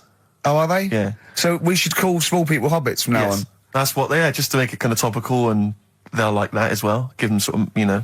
So if you see a little, on the way home, if you saw a little midget fella, 4 foot midget fella, just say, excuse me, hobbit. Yeah. Okay, that's fine then. Call him Frodo. Right, Frodo. He'd like it. He'd love it because everyone loves the Lord of the Rings. They love it. No, everyone loves the Lord of the Rings. In the end, if you ever get to the end, they all hug each other. They say, well, basically Frodo has to say goodbye to all his other little fellas, and so he's hugging them. I don't know how many of them there are, and he's hugging them, right? And it is the most interminable thing I've ever seen. It's like the music's playing. They look into each other's eyes. He hugs them. He hugs. They pull back. They look at each other again. That's like, we'll never see each other again. Then he hugs the next one, and I was just screaming. I was thinking, hug, just one big group hug. Yeah. Then we can get out of like it. an American football team. Exactly. Just go. Knock Not heads. each individual one. I mean, it's dragging on and on and on. And apparently on the DVD, there's like an extra sort of 20 minutes of extra footage of scenes he's cut out. Who's watching this tripe? Who cares? I don't know. I genuinely, have we lost some of our popularity by slagging off Lord of the Rings? I don't care. Screw them. If you love it, if you can't live without Lord of the Rings, screw you. I don't want you as a listener. I can't fathom it. Really, Rick, it's not like I'm trying to be wayward or controversial. I can't get my head around the popularity. But doesn't Harry Potter annoy you as well, though? Yeah, but at least it's kind of over in an hour and a half. Is it? I haven't seen it. Well, I went to the toilet 3 times during the course of the film. Really? It's unbelievable. The woman sat next to me. Sexy stuff in it, was there? Some of those little pixies with the pointed ears. It just took me back to all, you know, Mr. Spock. Oh, all those glorious days. But it really is just. I mean, have you seen any of them? You've not bothered. I've seen one, and it was long, and I thought it was nicely filmed, and I thought, well, okay, I'll just get through it. I even think, you know, it was just a list of, and here come the orcs. Exactly. Right, okay, we see the orcs now. Yeah. But it's like people go, look at the amazing fight sequences, the amazing immense battles. And it's true, he's got thousands of actors and stuff on horses, brilliant. But I'm not impressed by good time management. No. Well done, he's got all those people together, he's orchestrated it, well done. But it's got to be more interesting. My friend summed it up. He said the Lord of the Rings films, they're like the film equivalent of an Enya song. Yeah. And that to me is exactly right. Lots of billowing dresses, slow musical moments. That's good. People riding majestically on horses. Enya. Constantly riding majestically everywhere. Dido's taken over from Enya in that. Well, so I've got a confession to make. Go on. I like that latest Dido song. I'll play a song. Let me just, I know. I thought I'd never. I don't Rick, know what to say. Let me explain something to you about Dido. Oh, God. Snow Patrol and Run. On XFM 104.9. Yeah, not bad at all, not bad at all. So everyone had a good Christmas though, yeah? Really? Carl, even though it was like a little bit Lanzagrotte, it was a nice Christmas. Yeah. What was the book you read, by the way? Someone just emailed in and wanted to know. What was the book you read? It was The Governor. The Governor? Yeah. Right, okay. Did you buy Susanna a gift in the end? Which you surprised her with on Christmas Day? Yeah, after that show that we did before Christmas. Yeah. I was walking home thinking, might as well treat her then. Yeah. Went and got her a necklace. Nice. Actually, she said she wanted a necklace, but I didn't know which one, but went and got one. Yeah. And she was happy with that. Yeah. That shut her up. yeah. But, Yeah. And did she get you your gift back? She did get me something, yeah. See, we knew she would. Of course she would. Yeah, but the thing is, right, she got me a little Game Boy Advance to take on holiday because she knows I get bored. Lovely. Right? So that was good, but I was like, hang on a minute. I know how much I spent. Oh, and I know how much these are, right? But I was clever, though. When I got to the airport, I bought to get me an extra, bought me an extra game for it. Yeah. Got the value. Of course. When you were growing up, did you wait to ask your mum for sweets right at the counter so the woman would embarrass her into getting you it?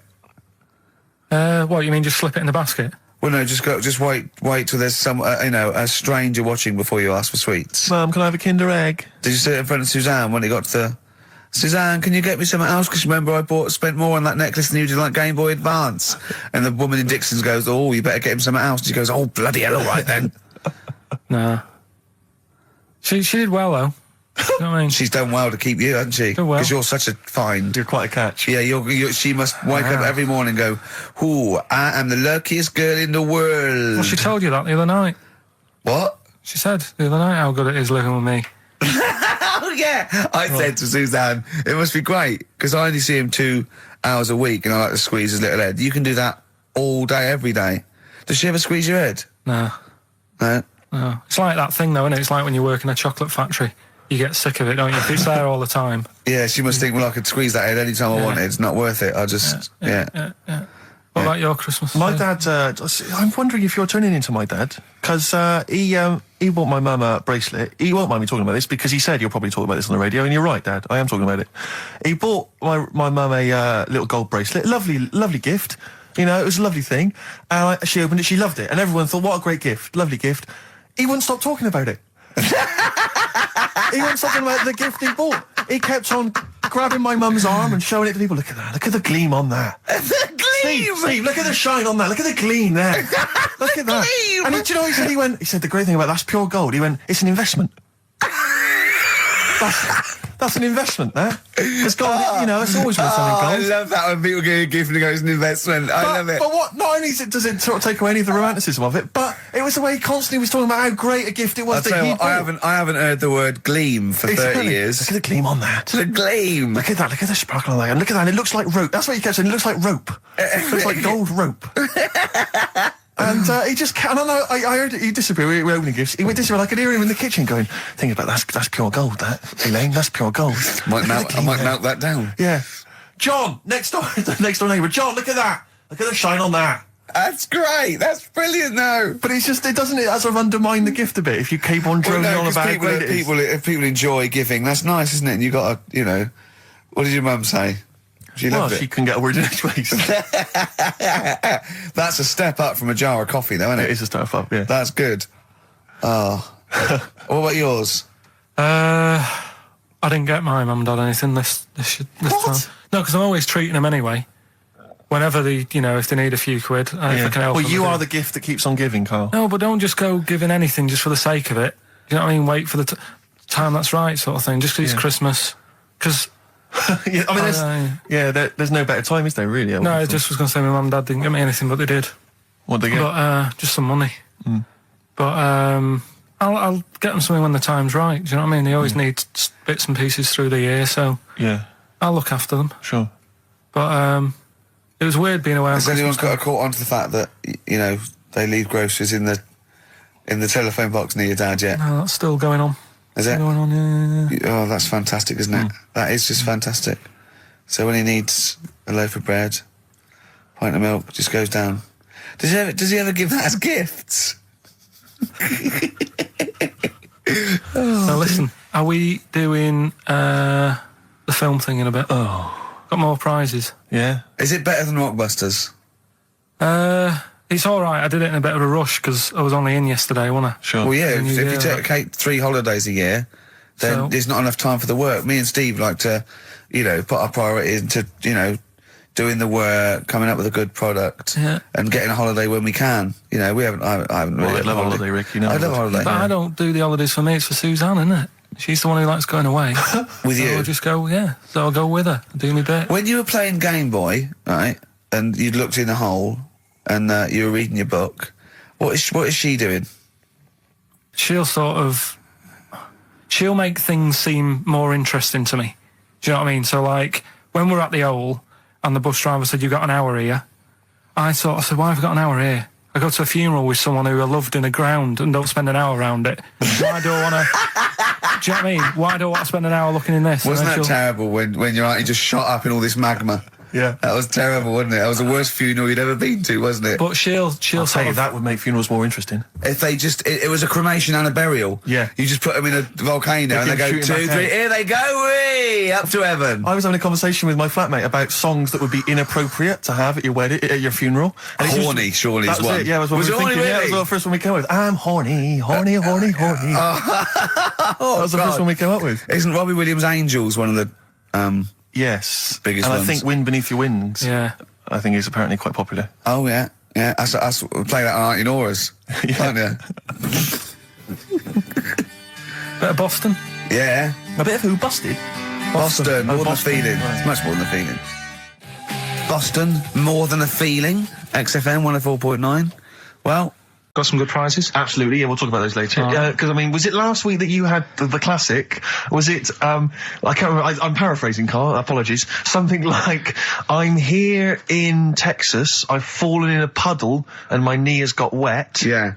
Wet Knee Houston. Whitney Houston. Yeah. And also, it was last week when there was a little bit of confusion over the one for Holly Valance. Right? Of course. I don't think it was confusion, I think it was your error. Yeah. No, it wasn't. And it was Holy Valance, and you meant Pelmet. Then Becky, who called up that time and said, if you're getting mistaken with Pelmet, right, she sent me an email in a week saying, I've done a bit of research. Yeah. It was my fault. I've made an error. Yeah. It is a Valance. Okay. And I know about Valances. As I told you last week, at the very end, my auntie loves them. Yeah. Right? She makes them. She started off just like putting them on top of the sort of window around the curtain. And then she thought, I can do more with this. Yeah. And she had a little coffee table that had magazines underneath. And she said, I'm sick of seeing them magazines when I'm sat down. She sounds like a Pilkington. So... I'm sick of seeing them magazines when I sit down. So she put a Valance around the table. She just got Valances around everything now. Yeah. Right? Then, next step... she tapes everything. She never actually watches telly. She tapes it all because she gets sick of listening to the adverts and that. Yeah. So she tapes everything. So she's got loads of videotapes and that.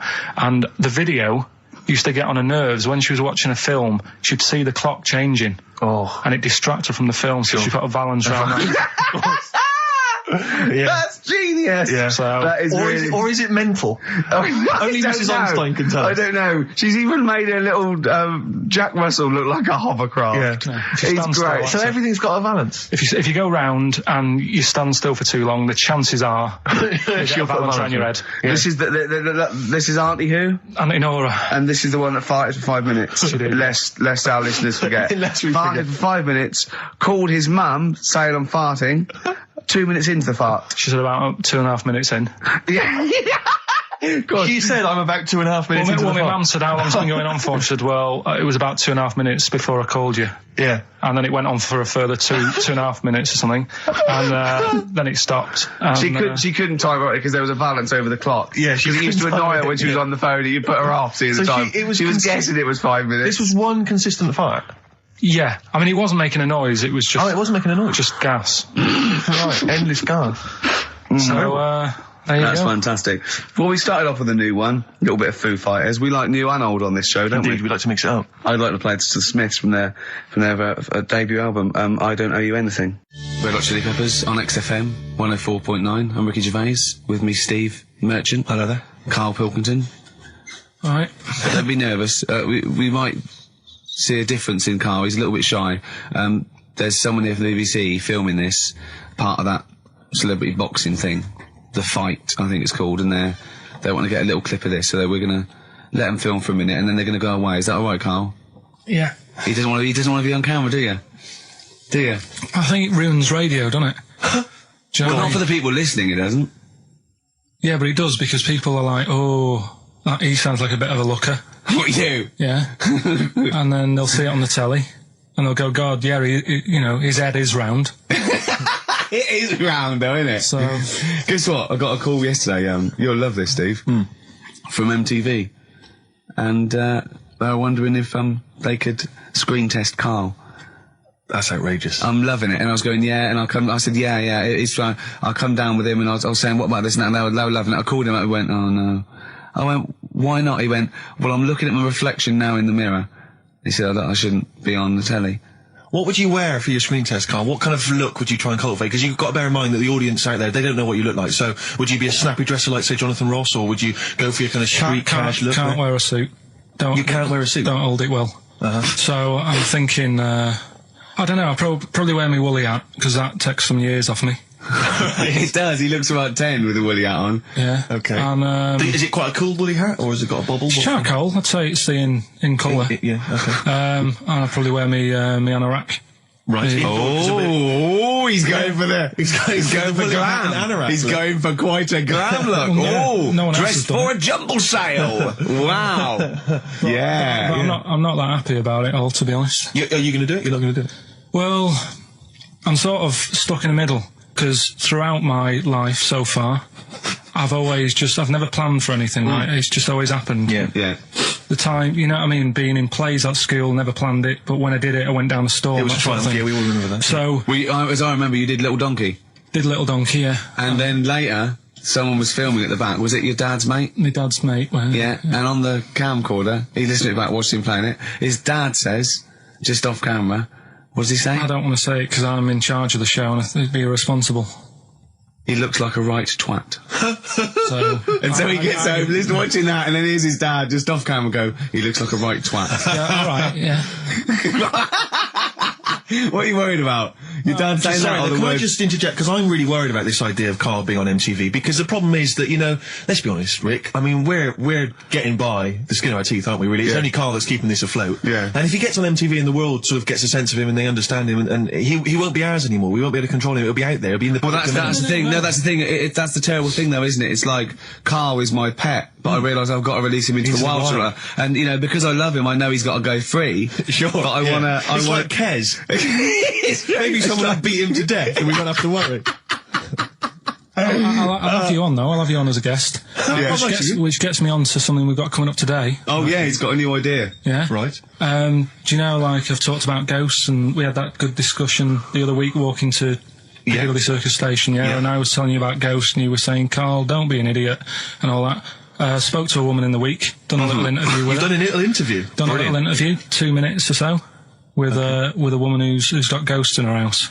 So I look forward to hearing that later. That sounds brilliant. Coming up later. Well, I'm going to play a classic tune now. I've just gone straight for it. I've gone for the jugular. This is Ziggy Stardust by David Bowie. Oh yeah, the smooth indie sound of Richard Ashcroft. The Science of Silence on XFM 104.9. I'm Ricky Gervais. Joined me is Steve Merchant and Karl Pilkington. It was an excellent link, that, Rick. Wow. Makes a lot of sense. Yeah. You just have your own toilet. I'm Ricky Gervais, with me, Steve Merchant and Karl Pilkington, and a few new characters, Steve. I can't believe that. As I said, I know you love Moyles and his sort of wacky stuff, and Chris Moore, Edmonds, one of the greats, and Edmonds, and just all well, I'm going to go along the same sort of vein. I've come up with a couple of. Can I show you one? I'm excited. Okay. Well, it always starts with a sort of doorbell. Okay. So it goes, ding dong. I go, oh no, hold on, Steve, hold on, Karl. Who's that at the door? Yeah. Hello. Oh, hello. Oh, look, it's Camp David, the right queer gay. Oh, hello, you look all gay today. Is that because it's nice weather? Oh, no, that's not what it means. Oh, have you got a girlfriend, Camp David, the right queer gay? No, but I've got a boyfriend.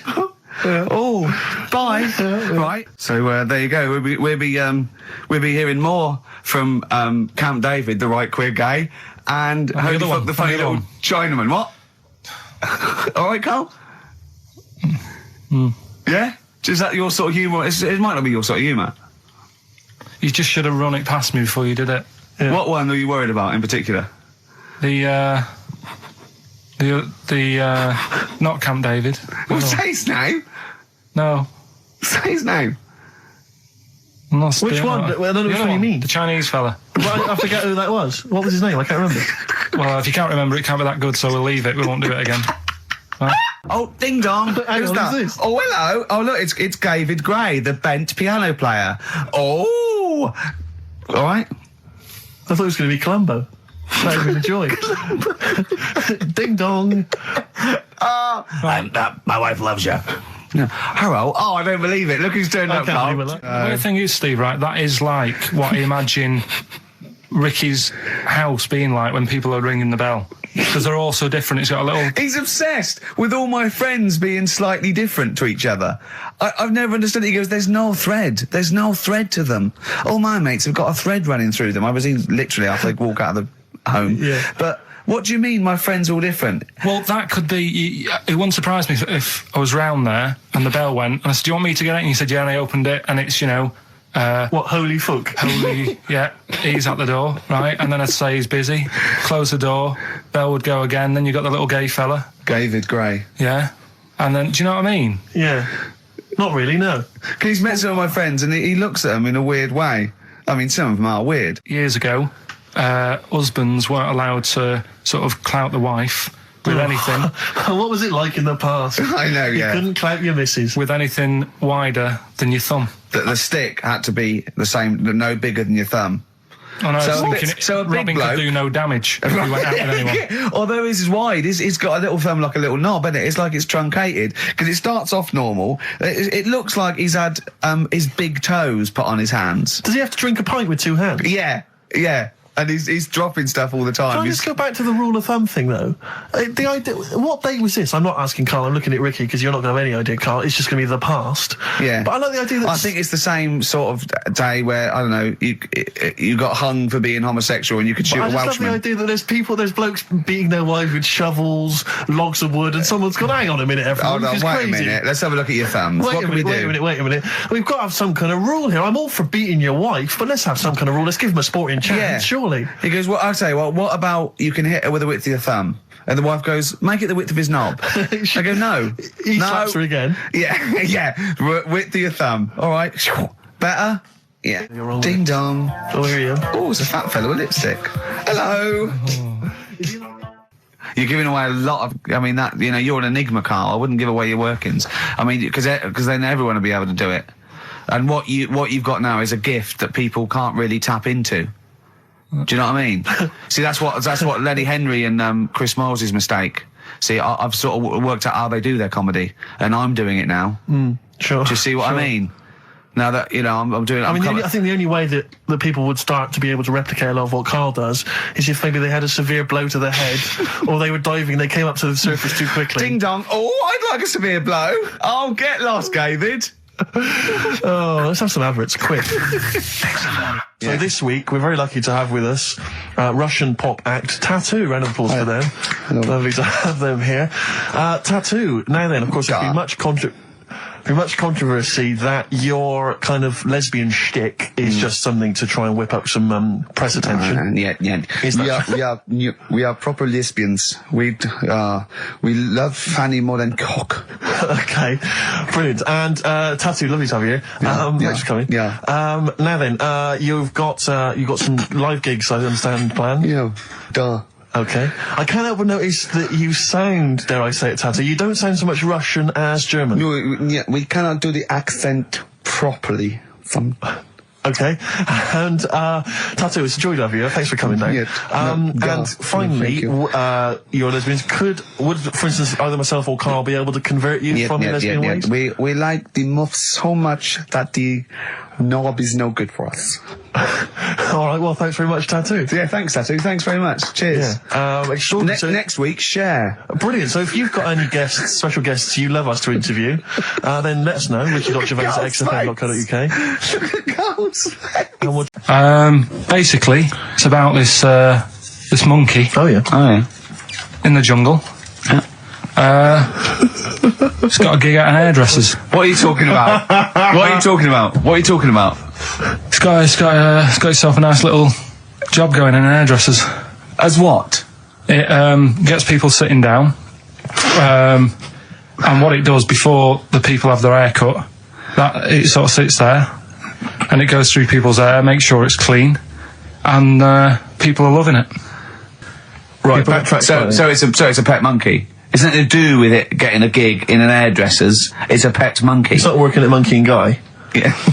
No, seriously, it's in there, I think it might have started off as a job, and then. So what does it say? It says junior £15, stylist £35, monkey £63. So I didn't quite follow. Yeah, but before that, I've never had that much luck with hairdressers. Before that was another place, and it was run by sort of these sort of wannabe gangster type people. Oh yeah. But they'd you're going what for do you mean by haircut. wannabe gangsters? Well, sort of just petty crime stuff. You'd go in for a haircut and then you'd walk out with a video recorder. Do you know what I mean? You don't have to take it. No, but they'd sort of spend ages flogging you that whilst cutting your hair. It was their thing. It's like, right, sit down, you're right. Yeah. Oh, so for the weekend, what do you think of? Maybe a Sony. Yeah. So that's when I stopped going there, because it was like, just what a haircut. I don't want to be hassled. Which one said that you had the hair of a Chinaman? It's the fella who worked in a railway station haircut. Well, you should know. I mean, he's been around a bit, clearly, if he runs a shack next to a railway station. Oh, dear. It's like, the two of you are just, you are like children. You're infants. Your mentality is ludicrous. And you're embarrassing us in front of our special guests. Oh, yeah. I can't believe it. Now, of course, last week we've some tattoo here. We've had a number of letters, Rick. I'm just reading them now. Never Okay. get to go swimming. Bong! Dwarf to live in a glass box. Dwarf to live in a glass box. Yeah, it's meant to be art or something. It's not though, is it? What? Meant to be art? Why is... Yeah, whose idea is this? Is art, or is someone hired a dwarf to live in their box? It's just a box, and he can even leave when he wants, apparently. He can, like, go, I'm hungry, I'm going for a walk, and he puts a little note. If it's Damien Hirst, he might end up in 4 bits. So just be careful. But to me, that's like that thing when I said to you about the woman in the jar. What woman in the jar? The woman in a jar. They go, oh, come and see the woman in a jar. And Yeah, then it turns out it's a big jar. So Yeah, it's a like, big well, jar. put me in there as well then. Exactly. It's not special. Yeah. And that's the same with him. It's a big box, he's a small fella. What's good about that? What do you want to do, though? To compress matter? But hang on, it's not a world record-breaking attempt. It's supposed to be art. No, what's art about that? Well, I'd like to What's try and art justify about it. that? Oh, can we do a show for BBC 3? Karl Pilkington going around, what's art about that? Yeah. That is brilliant. What's art about that? I'd love that. Would you? I'd love that. Me and Steve are going to do a thing called Is Art Rubbish, where we'd go round and we'd chat about it. Yeah. But we can hand that over to you if you want to do that. If anyone from BBC 3 is listening, Karl Pilkington, what's art about that? All right? Weird, isn't it? And what would you go around like Sensation and things like that, and Saatchi, and go and... Darley and that. You put a sheep in formaldehyde. What's art about that? Our butcher does it. All right. Really good.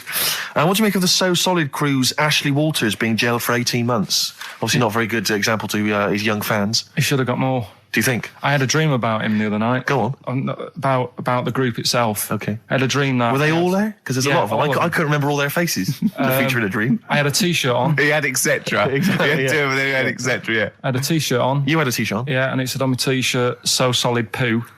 And I was walking down the street and they came towards me. And they were just about to beat me off. That's a great dream. That's amazing. That's an amazing I love dream. that. We've For all a had 30-year-old. We've all had that anxiety dream. Oh my goodness! What if I meet the So Solid crew and I'm wearing a T-shirt that slags them off? Oh, I don't believe it. Yeah, yeah. So what happened? Did you get beaten up in the It was dream? one of them where I woke up. Do you know I've been telling you that I keep getting them things where you feel like you're falling? Oh, yeah. It was the same sort of thing. It's But you know I'm not a real psychiatrist, don't you? You should, you know what I mean? You do know a lot about a lot. Yeah, I do. Thanks very much. And, if I'm at home talking to Suzanne about something and I don't know the answer, I think, right, I'll ask Ricky that when I see him. Yeah. Thanks. But you know that, I think you might have mentioned before that apparently if you die in a dream, it means that you're dying in real life. Yeah, well, that's it. If you don't... But apparently if you get beaten up by the So Solid crew in a dream, it means you're being beaten up by them in real life. Yeah, that is true. So you probably woke up a lot of with people them have been pummeling your joking. face. Yeah. Terrifying. Absolutely terrifying. So, lock him up for longer. Okay. Finally, what do you make of Halle Berry becoming the first black woman to win the Best Actress Oscar? Did you see her speech? Got on my nerves. Did it? I mean, it's good that she won. It's nice for anyone to win an award. Yeah. But she did go on a bit. And, I've been in that same sort of position. What? Chasing an Oscar? Well, I got... what they used to do at school is... Okay. If you did a full month without being off, you got a gold certificate. Okay. And I did a month once without having a day off. And I went up and I didn't make a fuss. You didn't start crying. Got a play record, mate. Well done, then. Were you the first kid in your school to do that? I don't think anyone else got the certificate. It was only because I was never in. They tried to encourage me to come in. It was just for you. They mounted an entire ceremony just to encourage you. Right, educating Ricky. This is my favourite bit now. You're just going to tease us, aren't you, with 3 headlines? If and I'll choose one, then we got the other 2 as well. Yeah, that's the way it works. And at the end of it, you learn some stuff. Like I say, I'm struggling a bit with knowledge. Yeah. At last he confesses. Yeah. Go on. So the 3 headlines for you to pick from, we've got first one. We'll have a big fire tomorrow. I got a feeling there's some vegetables involved. Yeah, go on. Maybe. Second one. He's a bit of a nuisance. Okay. Right. And third one. I'll bacon in the morning if you're sick of having me here. Oh, that one. I'll bacon in the morning if you're sick of having me. Right, I'm having that one. That's brilliant. Right, well, it's a saying. Do you know cold shoulder? Giving someone the cold shoulder? Yeah. All right, if you have someone round at your house and, you know, you try to get rid of them and they're hanging around and stuff and you're like, oh, I wish they'd go, I'm tired and that. Well, years ago... when? Literally years ago. Well, ages ago. Sort of, olden times. I think it said medieval times. Yonks ago then, yonks ago. Yeah, medieval, yeah. We're going back quite a bit on this Well, one. you know when you find out these books, why don't you just pop down when it was? Just make a note. I don't think it says all the time. It just sort of says, you know, a few years back. Yeah. Oh. No, it doesn't. Well, never. All right, I'll make an effort next week. Okay. Right? So, it's annoying that, because my girlfriend said to me, just make a note of the time, they'll stop having a go at you. Yeah. Yeah? And I kind of thought, it's all right. Didn't listen? I don't think it matters anyway in this one. We're looking at the saying, right? So it's giving someone a cold shoulder, right? And what it is, right, ages ago, there wasn't enough houses for people. Right. Because there wasn't much money being made. You know, there weren't big businesses. People weren't earning good money like they are now. So there wasn't as many houses, right? So what you ended up getting is like, you know, the rich people having a nice place to live. Oh. And the poor people were like wandering about, you know, looking for places to live and that. And what they ended up doing is they had like, people would go around to the mate's house and say, look, I haven't got anywhere to live. It's a bit cold. Can you let me stay? Right? So they'd go, oh, all right, then you can stay a couple of days. But they ended up staying for like weeks. Yeah. Right?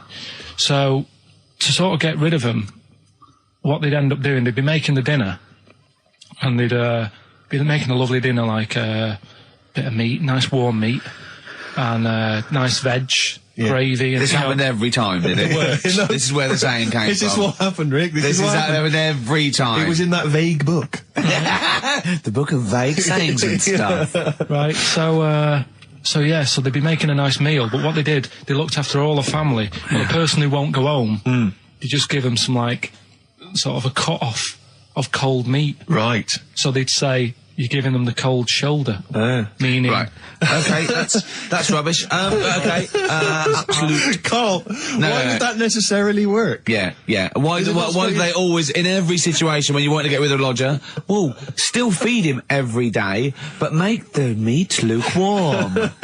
So they always leave then. Yeah. Oh, this food's lukewarm. I'm going to become homeless and again, wandering the streets. Hold on, are you giving me the cold shoulder? Yes. Do you want me to leave? Yes. Just say leaving. No, I like to do it cryptically. That way, in years to come, someone will have a little saying about it. Well, anyway, that was our bacon in the morning. If you've had enough of meat, we'll leave that. Well, bacon in the morning! Oh, bacon in the morning if you've had enough of me! The first cut is the deepest. let's hear it, Rick. On this album as well is The Killing of George. You know, Georgie Part 1 and 2, remember? About the gay bloke. Georgie Boy was gay, I guess. His favourite song. Carl's favourite song. Yeah. Right? And I was going, oh yeah, I remember that, yeah. I said about, and I said, did not intend to take his life. He just pushed it when he gets mugged and killed. Do you know what he said? I was sitting outside, I was singing, he went, well, as I said, they go out too late. They go out too late? He meant gay people go out too late. He went, no, they do. I went, what do you mean? He said, well, they're always out, they go out when people are coming home. He said, if he'd have been in bed by 10, he'd still be alive today. That's a sobering lesson. And he went, there's one that works here and he's shattered every Monday.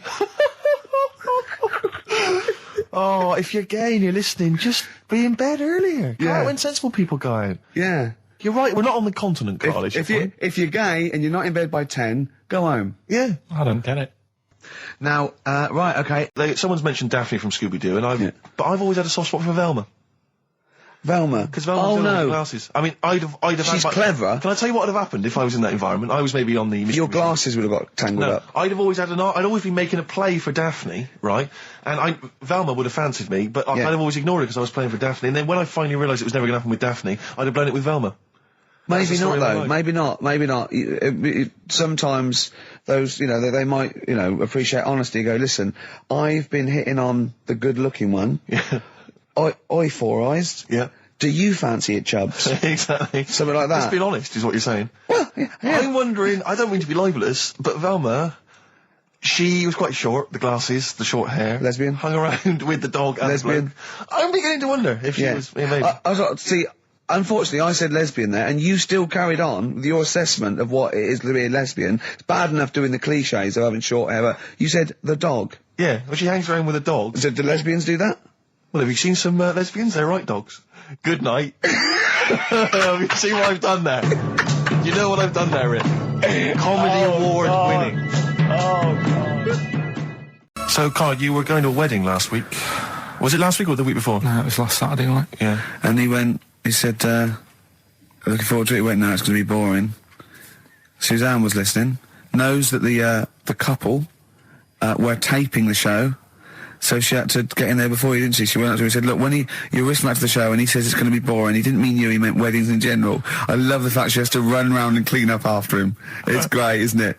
How was it? Do you not like weddings? You're not a fan of them? They're only good for the people involved, aren't they? What are you talking about? You're getting free food, free booze, free music?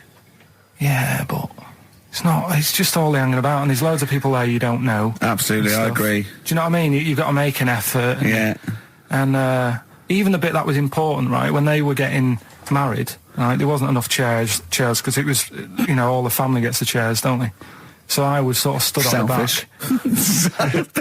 Stood at the back of that watching, and I couldn't hear what was going on because a woman was breastfeeding the baby. Oh!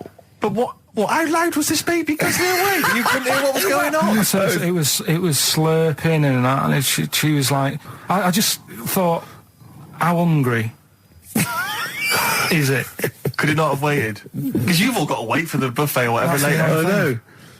But also just in this. Well, there was two, wasn't there?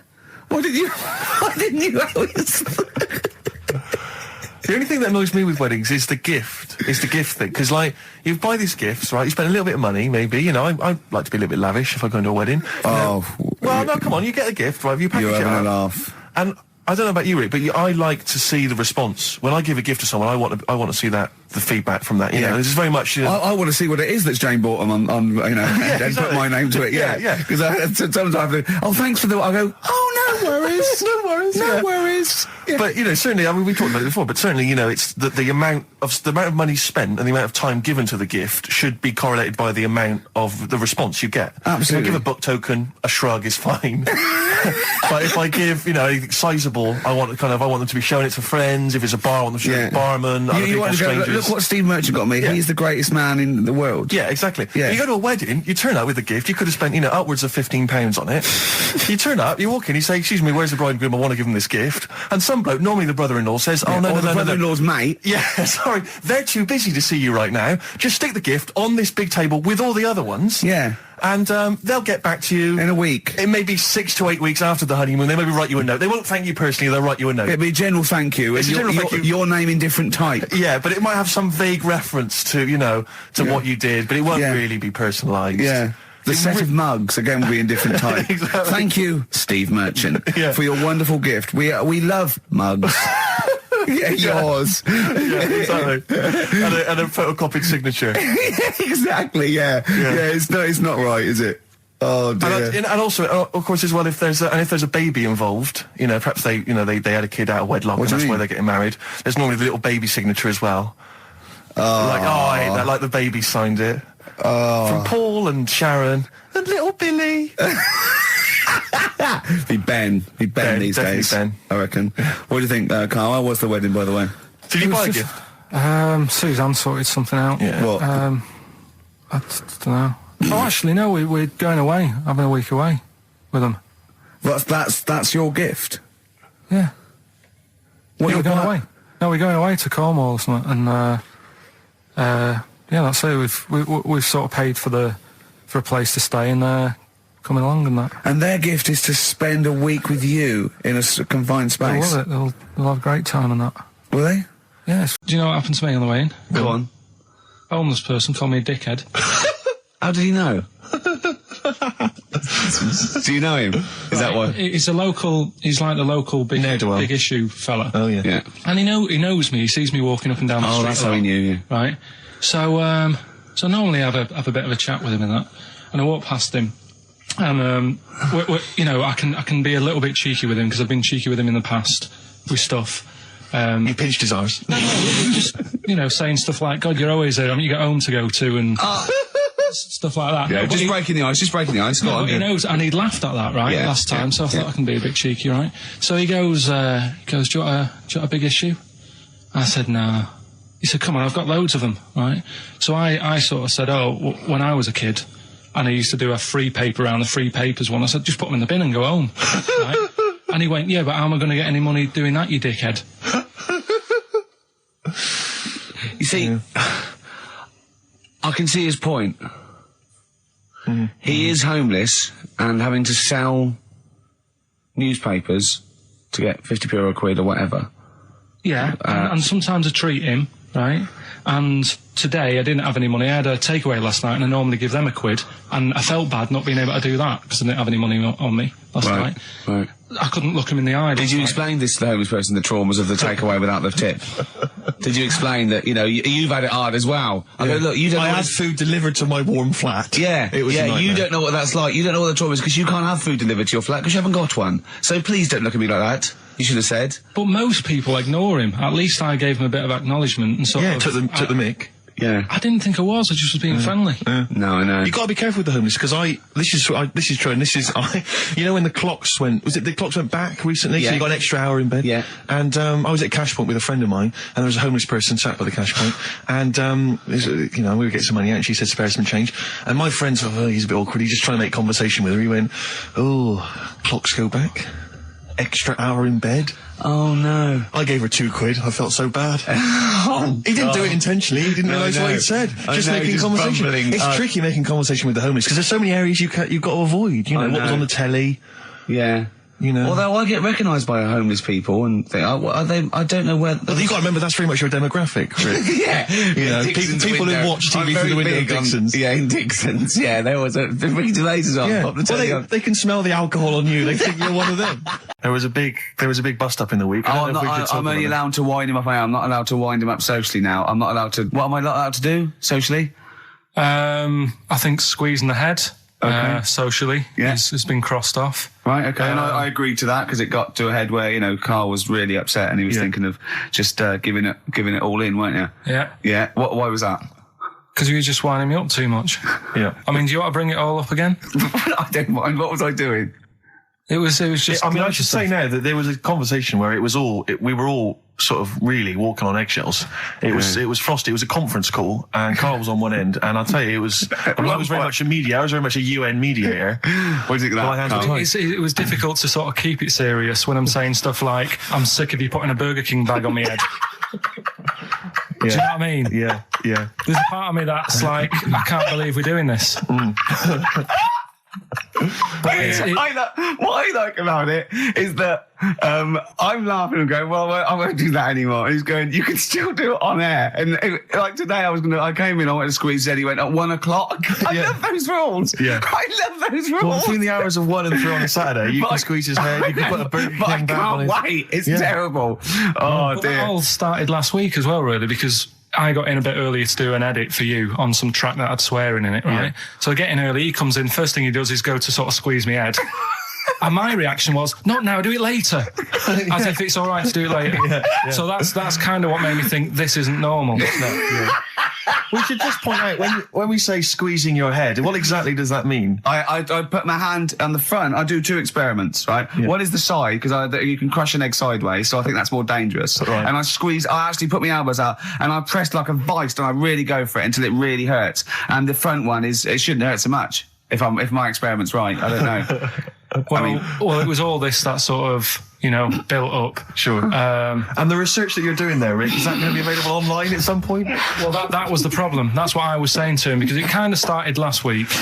Well, it's been going on since we've known you. Yeah, really? Yeah, but I just upped it last week. It got out of hand a bit. I upped it to when I think it got to ahead on Thursday when I filmed it. That was it, yeah. That's right, yeah. I brought in a cameraman to film me torturing him, and there was some people from the 6th floor being shown round. Yeah, some management and that, showing probably clients round, sort of, they've probably been on all the different floors, same what all the different radio stations do. This is XFM, the sort of this sort of noise going on. Yeah. You see them all look down and saying, don't do that, right? Sure. They might want to spend a load of money. Yeah. Right? Yeah. And he's doing that, he's wrestling with me, he's filming it. So that's when I just thought, It's mad, isn't it? And then when we were having the argument on the phone, I was saying, has this been some sort of experiment? Yeah. He did. He said that, and of course I lost it. Yeah, but it's all good now. Do you want to squeeze his head before we play the next? I won't at the moment because we've got to get on. It's not right, and that annoyed me as well because I was trying to find out where he was going. I was filming him. I was going on waiting for Karl. Told Johnny he's meeting a mate at 6, which annoys me on 2 counts. And I'm just doing it to the camera, So I'm gonna follow him and just turn up and go, all right, where you been? But then when I came and he went, I'm meeting a mate, and he told me where it was. So I told him that spoils my fun. Of course. Because you'd want to just track him down. I don't want him to like it. Yeah. So, what's the best bit about the holiday? Come on, pretend you're Judith Chalmers. I have been doing. I would have done all. I would have said that. Don't bother. Right. I mean, the hotel was good. Yeah. That was all right. What was that like? It's all right. Just, clean. That's all you want, isn't it? See, that's not quite what Judith Chalmers does. She doesn't go, what's the hotel like? All right, yeah, clean, isn't it? All right. What was it like? What was it? 3-star, 4-star? Did it have a swimming pool? What was the room like? Yeah, had a swimming pool and that. Yeah. Yeah, it's good. I think it was one of the better ones on the island. Okay. Nightlife?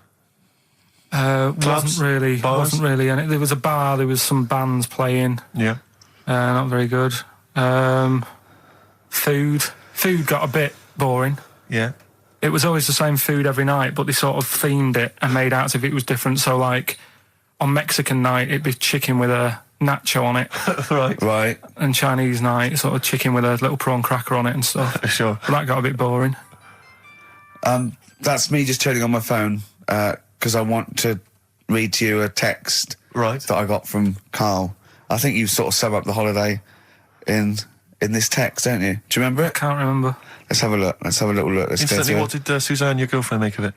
Similar view to you, that they should fill in the holes? Yeah, it's just that thing. You see, I went on a coach trip, right? And you go and see the volcanoes. Like I say, there's 36 of them. Yeah. Which, how many do you need? And when we're on the coach going round all these volcanoes, the fella on the front's going and look out your left window at the moment, and there's a volcano.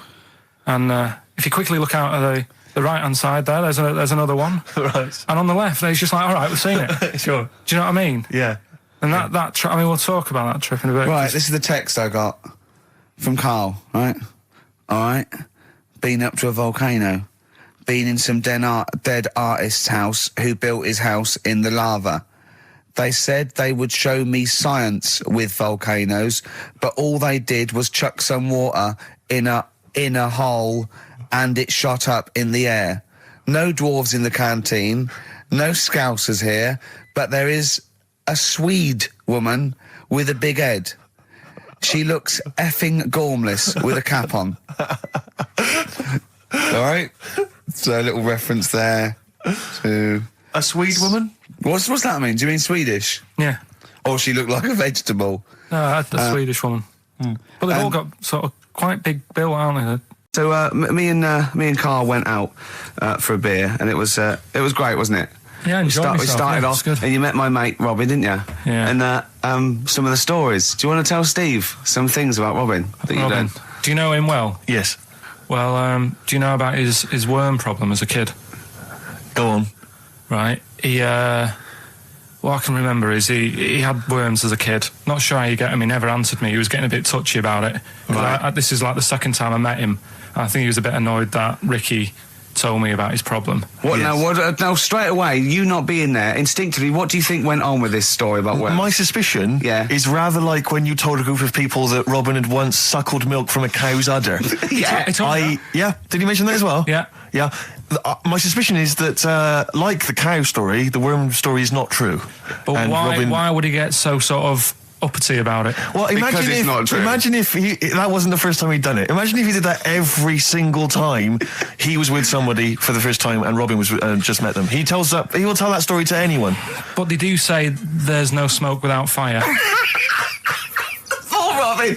I also told him that the way Robin cured these worms was because the doctor told his mother, right, to hold a piece of ham or cheese near Robin's anus so the worms would come out for the food, and he believed it. I'll tell you why, though. I said to Robin used to sit on spam to try and get the worms out, and he believed it. But Steve, right, do you remember that story about 3 or 4 years ago where there was some bloke in the army? He went away to somewhere, Vietnam or whatever. He was messing about in the woods. Messing about in the woods? Shouldn't he have been fighting? Whatever. Yeah. Right, and he walked through some lake, and I think he'd cut his toe or something on something, and some worm of some sort crawled in the gash. Yeah. And it was in his body, and the doctor said, we've got to get this out of your body. So what they did was, they said, right, the thinnest part or something of your body that things can crawl through is on the top of your head.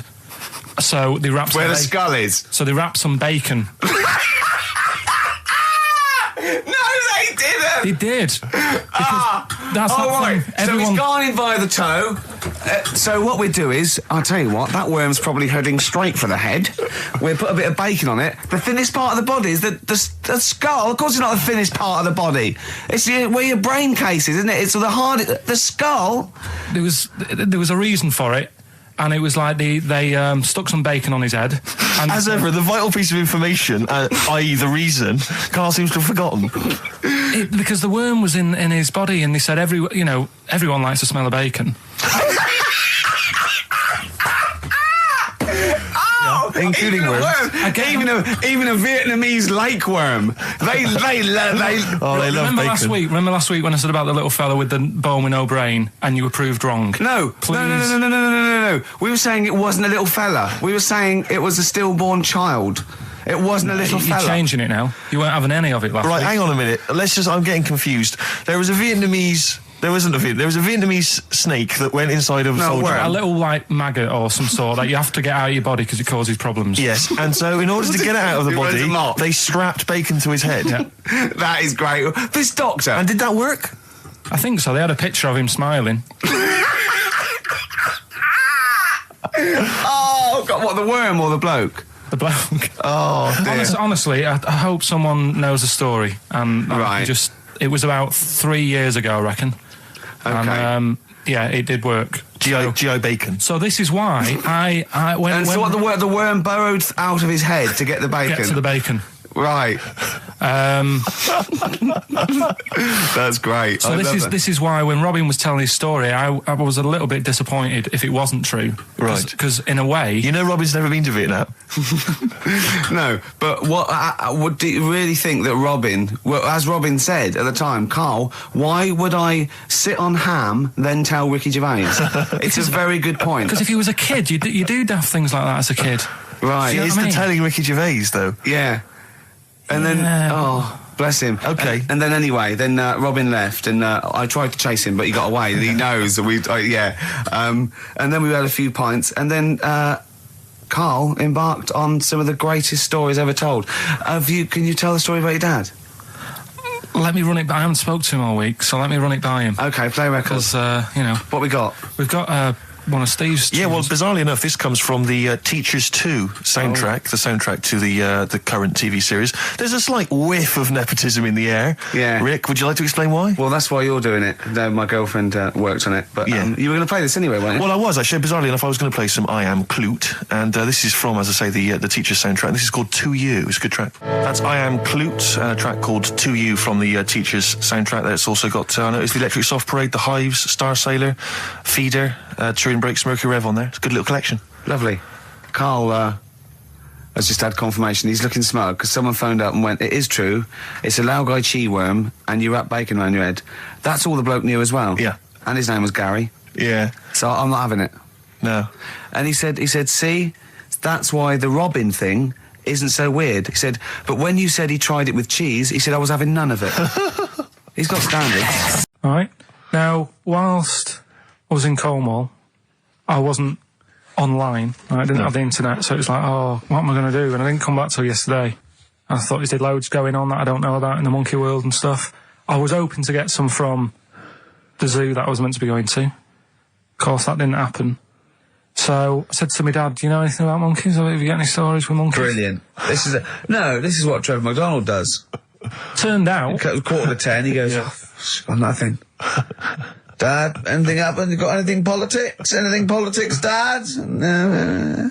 This isn't monkey news, I'm just giving you this free. Yeah, brilliant. Turned out one of his mates used to have a chimp. Right.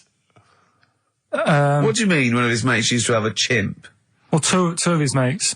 I was thinking it sounds a bit far-fetched living in Manchester, like. But if there was two of them...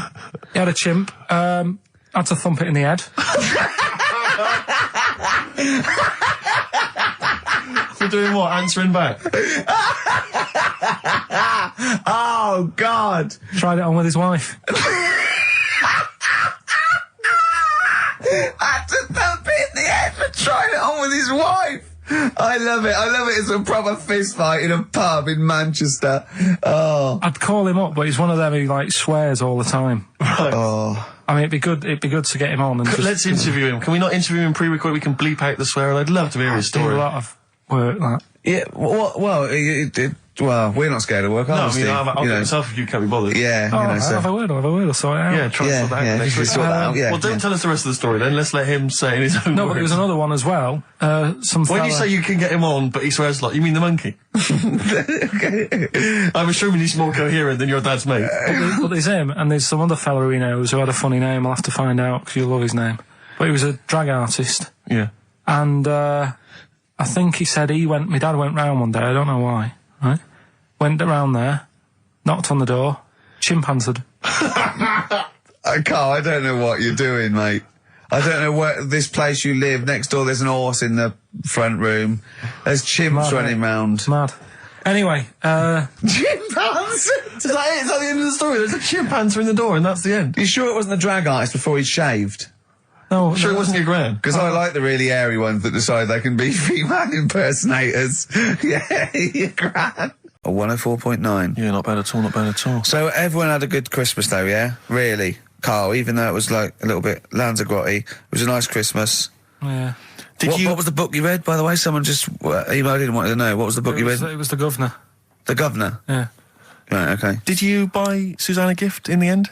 Which you surprised her with on Christmas Day? Yeah, after that show that we did before Christmas. Yeah. I was walking home thinking, might as well treat her then. Yeah. Went and got her a necklace. Nice. Actually, she said she wanted a necklace, but I didn't know which one, but went and got one. Yeah. And she was happy with that. Yeah. That shut her up. Yeah.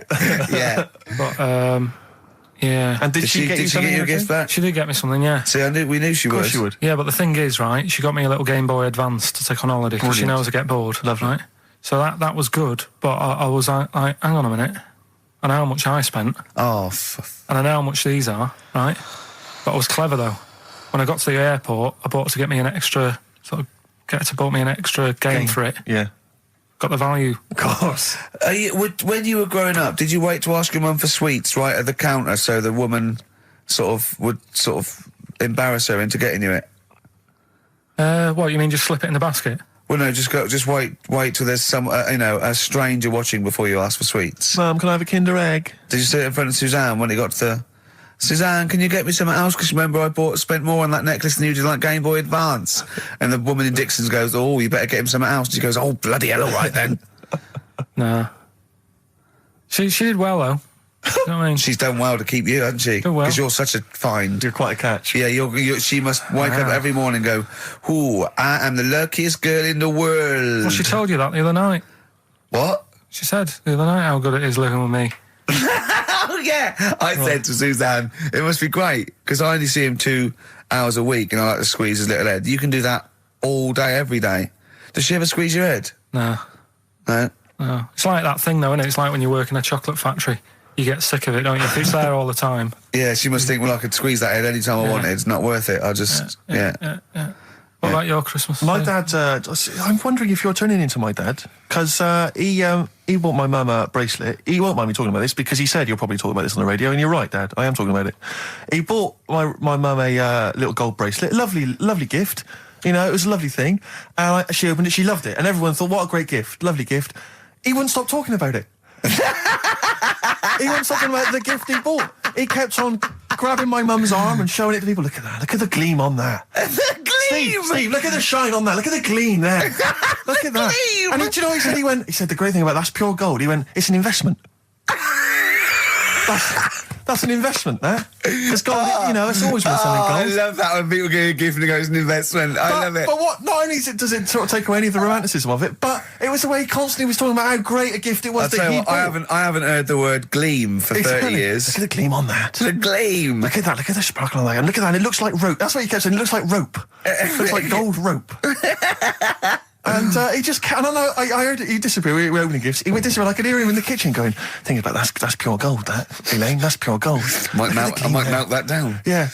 John, next door neighbour, John, look at that, look at the shine on that. That's great, that's brilliant now. But it's just, it doesn't sort of undermine the gift a bit, if you keep on droning on about how great it is. If people enjoy giving, that's nice, isn't it? And you got to, you know, what did your mum say?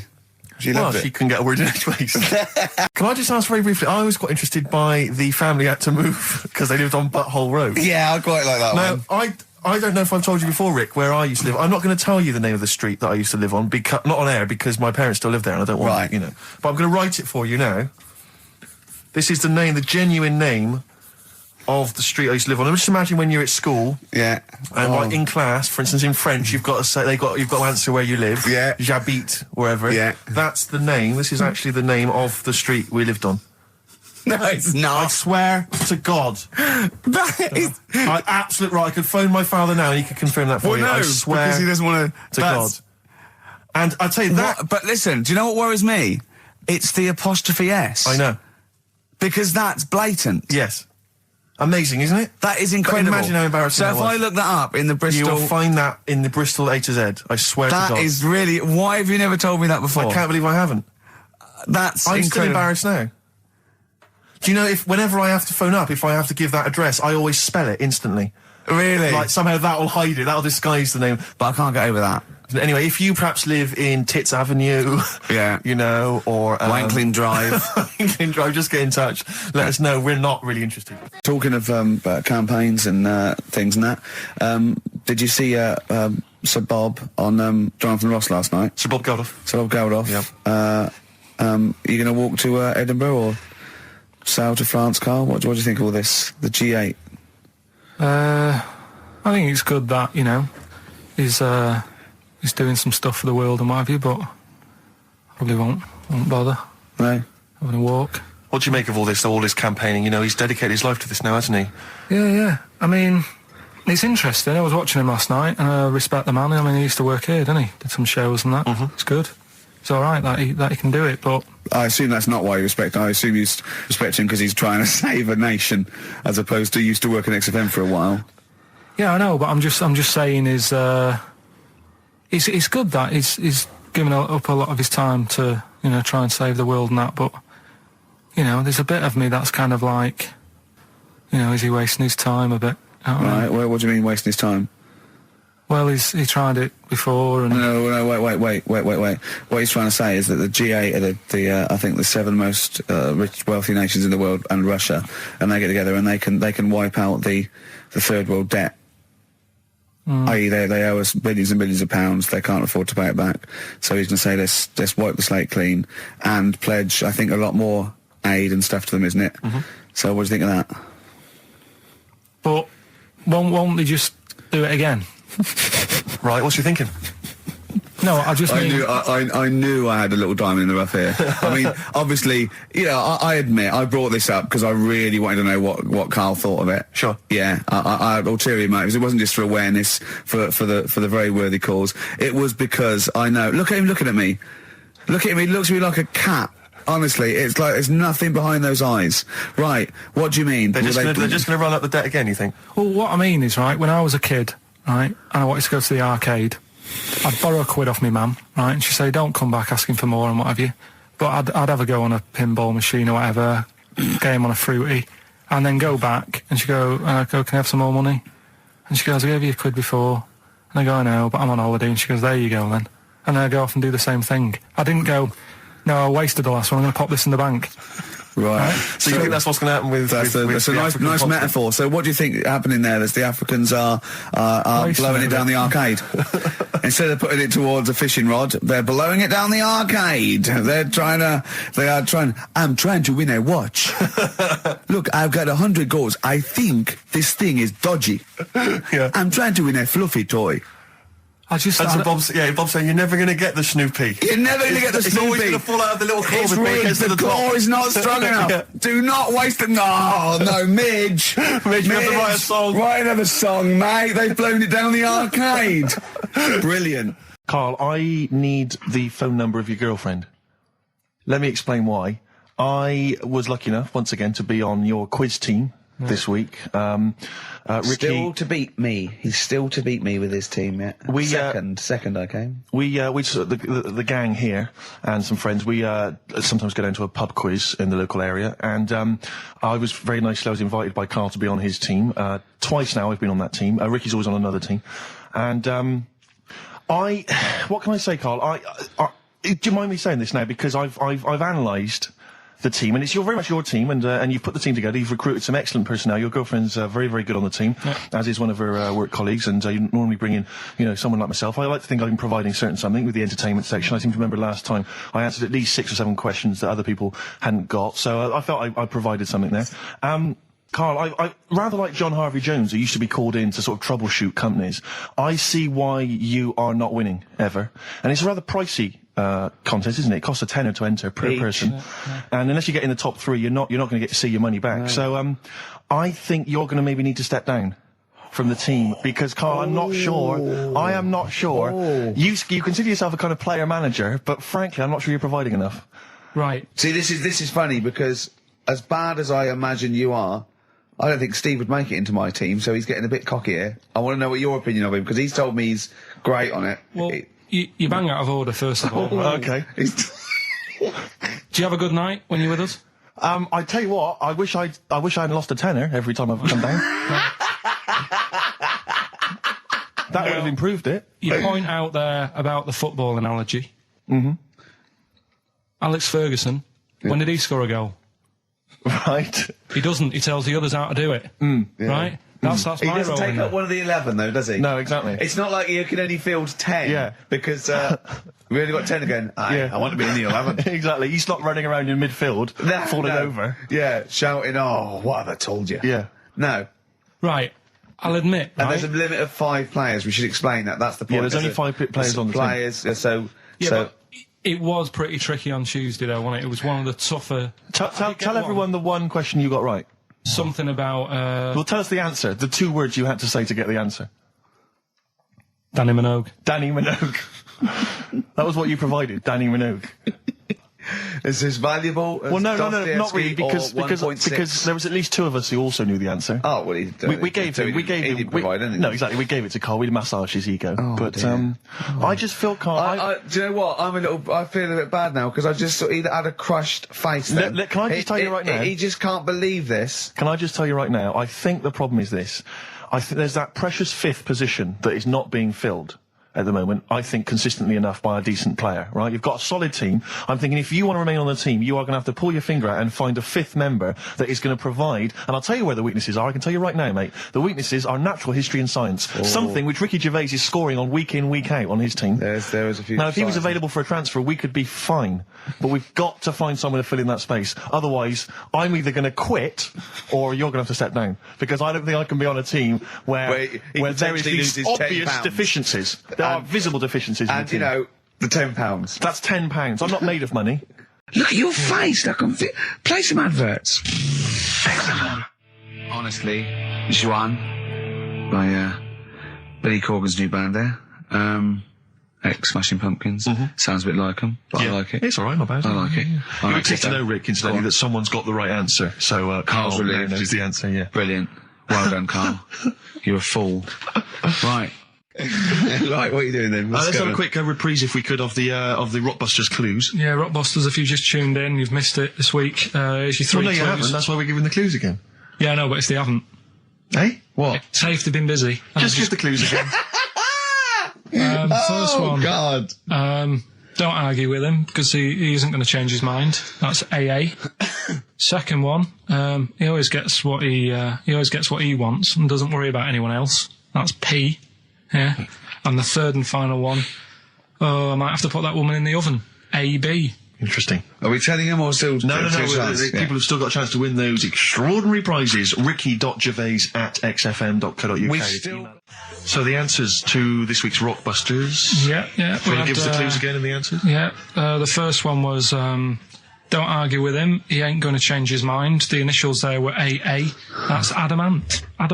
Yeah. All right. That's good. That's a good one. Second one, he always gets what he wants and doesn't worry about anyone else. That was P. That was Pixies. Pixies. It kind of works, yeah. And the third one, I'll let you have that one. I'll have to put that woman in an oven. That was AB. That was Anita Baker. Anita Baker. It's good. Anita Baker. I'll let you have all 3 today. So you've done well. So do you want to pick a winner, Steve? Well done to Mark Leder from Bow. He wins those fairly mediocre prizes. Enjoy them. Oh, brilliant. Now listen, it's Rockbusters. I've got the prizes here. Rick, I'll be honest with you. I mean, we've given away some shoddy stuff in the past. This is the worst collection. Tat, is it? This is really scraping the bottom of the barrel, Carl. I mean, let's hold on. The how phones many are more going of mad. these can we give away? If you're still phoning, hang up because we're not going to bother anymore. We're really sorry about that. Maybe email us or something. How many of these can we give away? Rick? Look at that. It's only Fools and Horses. The It's video. the Christmas special from not this year. Now listen, it's Rockbusters. I've got the prizes here. Rick, I'll be honest with you. I mean, we've given away some shoddy stuff in the past. This is the worst collection. Tat, is it? This is really scraping the bottom of the barrel, Carl. I mean, let's hold on. The how phones many are going more of mad. these can we give away? If you're still phoning, hang up because we're not going to bother anymore. We're really sorry about that. Maybe email us or something. How many of these can we give away? Rick? Look at that. It's only Fools and Horses. It's the Christmas special from not this year, the year before. Yeah. I mean, we have given away so many of these. I imagine there's charity shops throughout London. Throwing them away. Yeah, throwing them away. Yeah. So we got that. Dear. And if you didn't watch it, if you weren't one of the 20 million that watched it. Blue-eyed, fat-legged, purple-eater people, if they had a big had a big boo. It's something like that. And once again, the best chill-out album ever. With, it's pretty much rubbish. It was a big boo. Actually, no, the songs were okay, but it's just basically a collection of songs you might have heard on adverts. So enjoy that. Oh god, this one again, the best air guitar album in the world, volume 2. This is no longer an entertainment show. This is 3 people chatting to each other now and again. Sometimes we remember it's going out. Sometimes we just take a call for our own amusement. I mean, look at that. It's the same price again.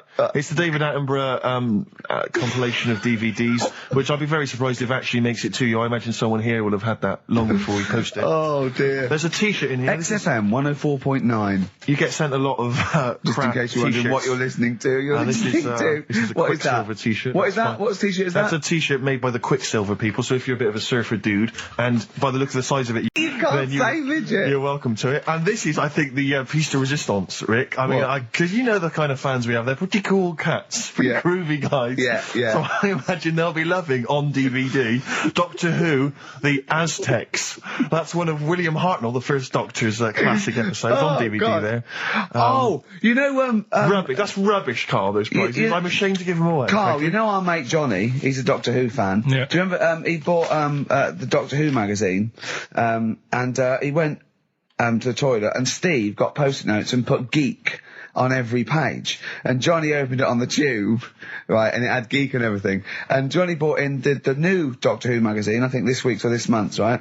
And they've done the perfect Doctor Who fan, right, what the geek is, right, and it looks exactly like Steve. All right, don't have a go, Rick. It does. And I'm going to try and put it on the website. It's amazing. It's got your hair, glasses, it stands like you, it's sort of dressed like you, and it's only, it's hilarious. And he was, I mean, I'm insulting you now. It sounds like an insult, but if you'd see it, you'd laugh. Well, Rockbusters, right? Yeah. Right, here we go. Just a little bit annoyed.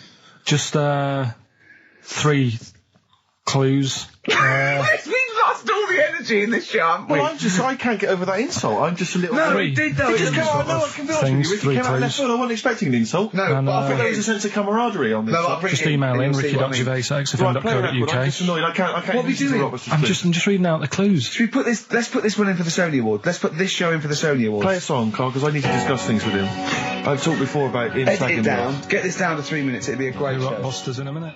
If you haven't heard the Rockbusters, might as well give them out. Well, let's check the emails working before we do that. Yeah, otherwise it's a complete... This whole show has been a sham and a farce and a waste of time. Well, I think they can take that as read. Rockbusters then, we've got a problem with the email this week. Yeah. It's at least our problem, I think. They're not coming through, so... I'll give out the clues again, and then you can call in on 08700. Only call if you know all 3, you can rattle them off. Yeah. We'll do it during the next record, so the number is... 08700 800 1234. Right. 08700 800 1234. Right, okay, so you got that. So call in if you know all 3. Yeah, the 3, just to recap. I've got 3 other jumpers like this one, the initials FT. That bunch of people can't make up their minds if they want to sit in the sun or not. Right, that's C, and the Jamaican fella had some aspirin. Why did he do that? Right, that's FD. So if you know them, give us a call, and it's just the first with the 3. Right, well, I think they're calling now, Carl. So play a lovely record. I'm really worried about this because everyone's getting that last clue wrong. I reckon it's so rubbish that even your mental fans can't work it out. Yeah, it's a tough one, but give that final Rockbusters clue again. The Jamaican fella had to have some aspirin. Why is that? Why did he have to do it? FD. No, hold on, that's changed. Well, it doesn't matter. The story. It doesn't matter. That's the point of a cryptic clue, isn't it? Oh, do. What have you got now?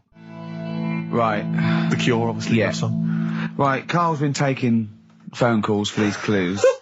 Right, and so everyone's been saying the same thing for the last one. He's been going, no, and I'm worried. I'm always worried. FD. I just overheard him on the call there going, what have I been saying? Oh, no, it's FP. Dickhead.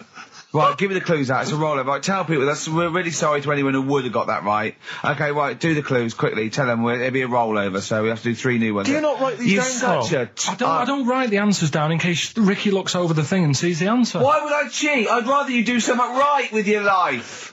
Right, well, the clues were, I've got 3 other jumpers like this one. Yeah. That was FT. Yeah. You got that, 4 tops. Yeah, that's all right.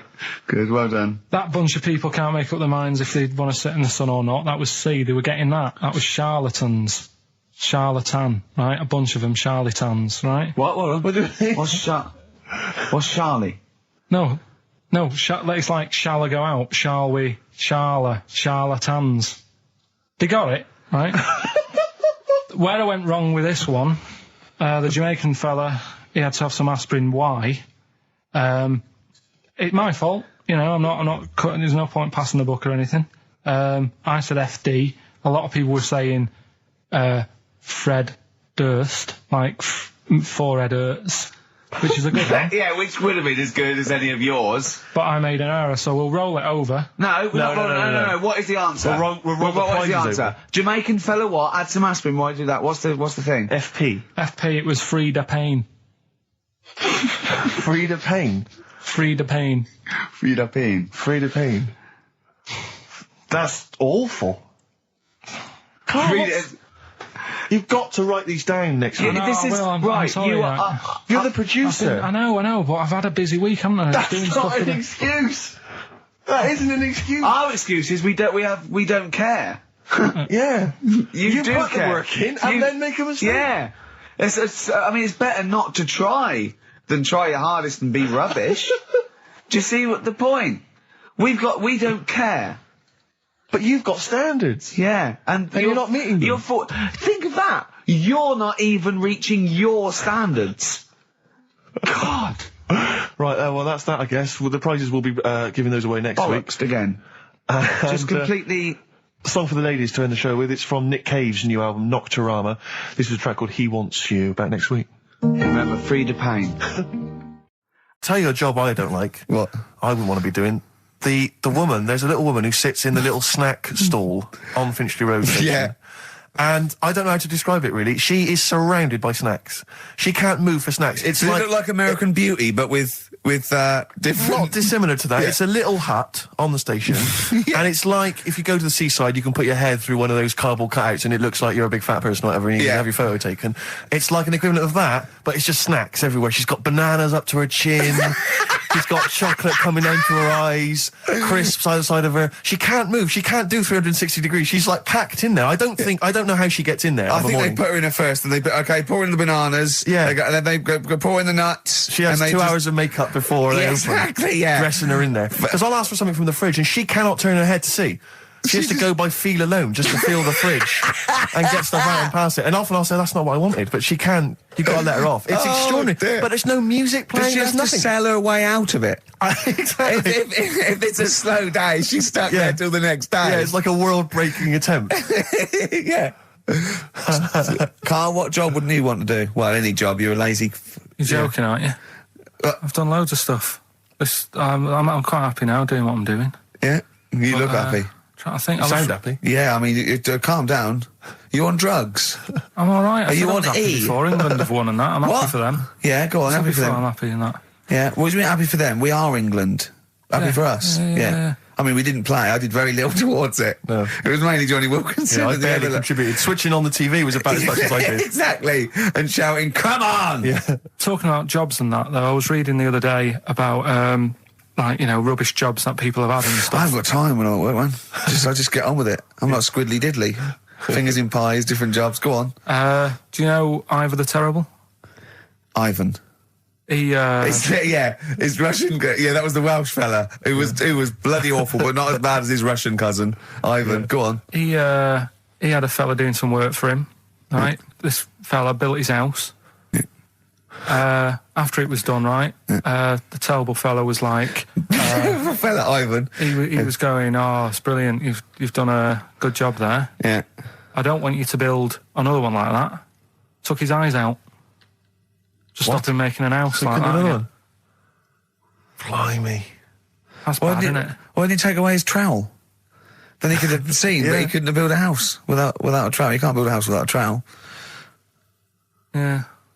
I suppose he probably later thought that once he'd been nicknamed Ivan the Terrible. Yeah. He thought, why? Because you gouge people's eyes out. Yeah, but I didn't want to build another house. I know, but take his trowel away. What would I have been then?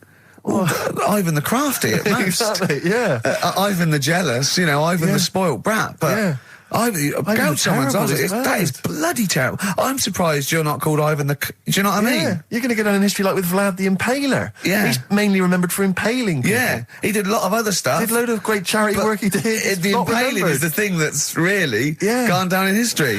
When were you reading about Ivan the Terrible? No, it's just... Or Ivor the Terrible is the thing you remembered from this informative article? No, it was just little bits like that. Talking about him, there was a thing about someone who worked for... That fella who painted the ceiling. Sistine Chapel? Yeah. There was a thing, a woman who worked for him in his house.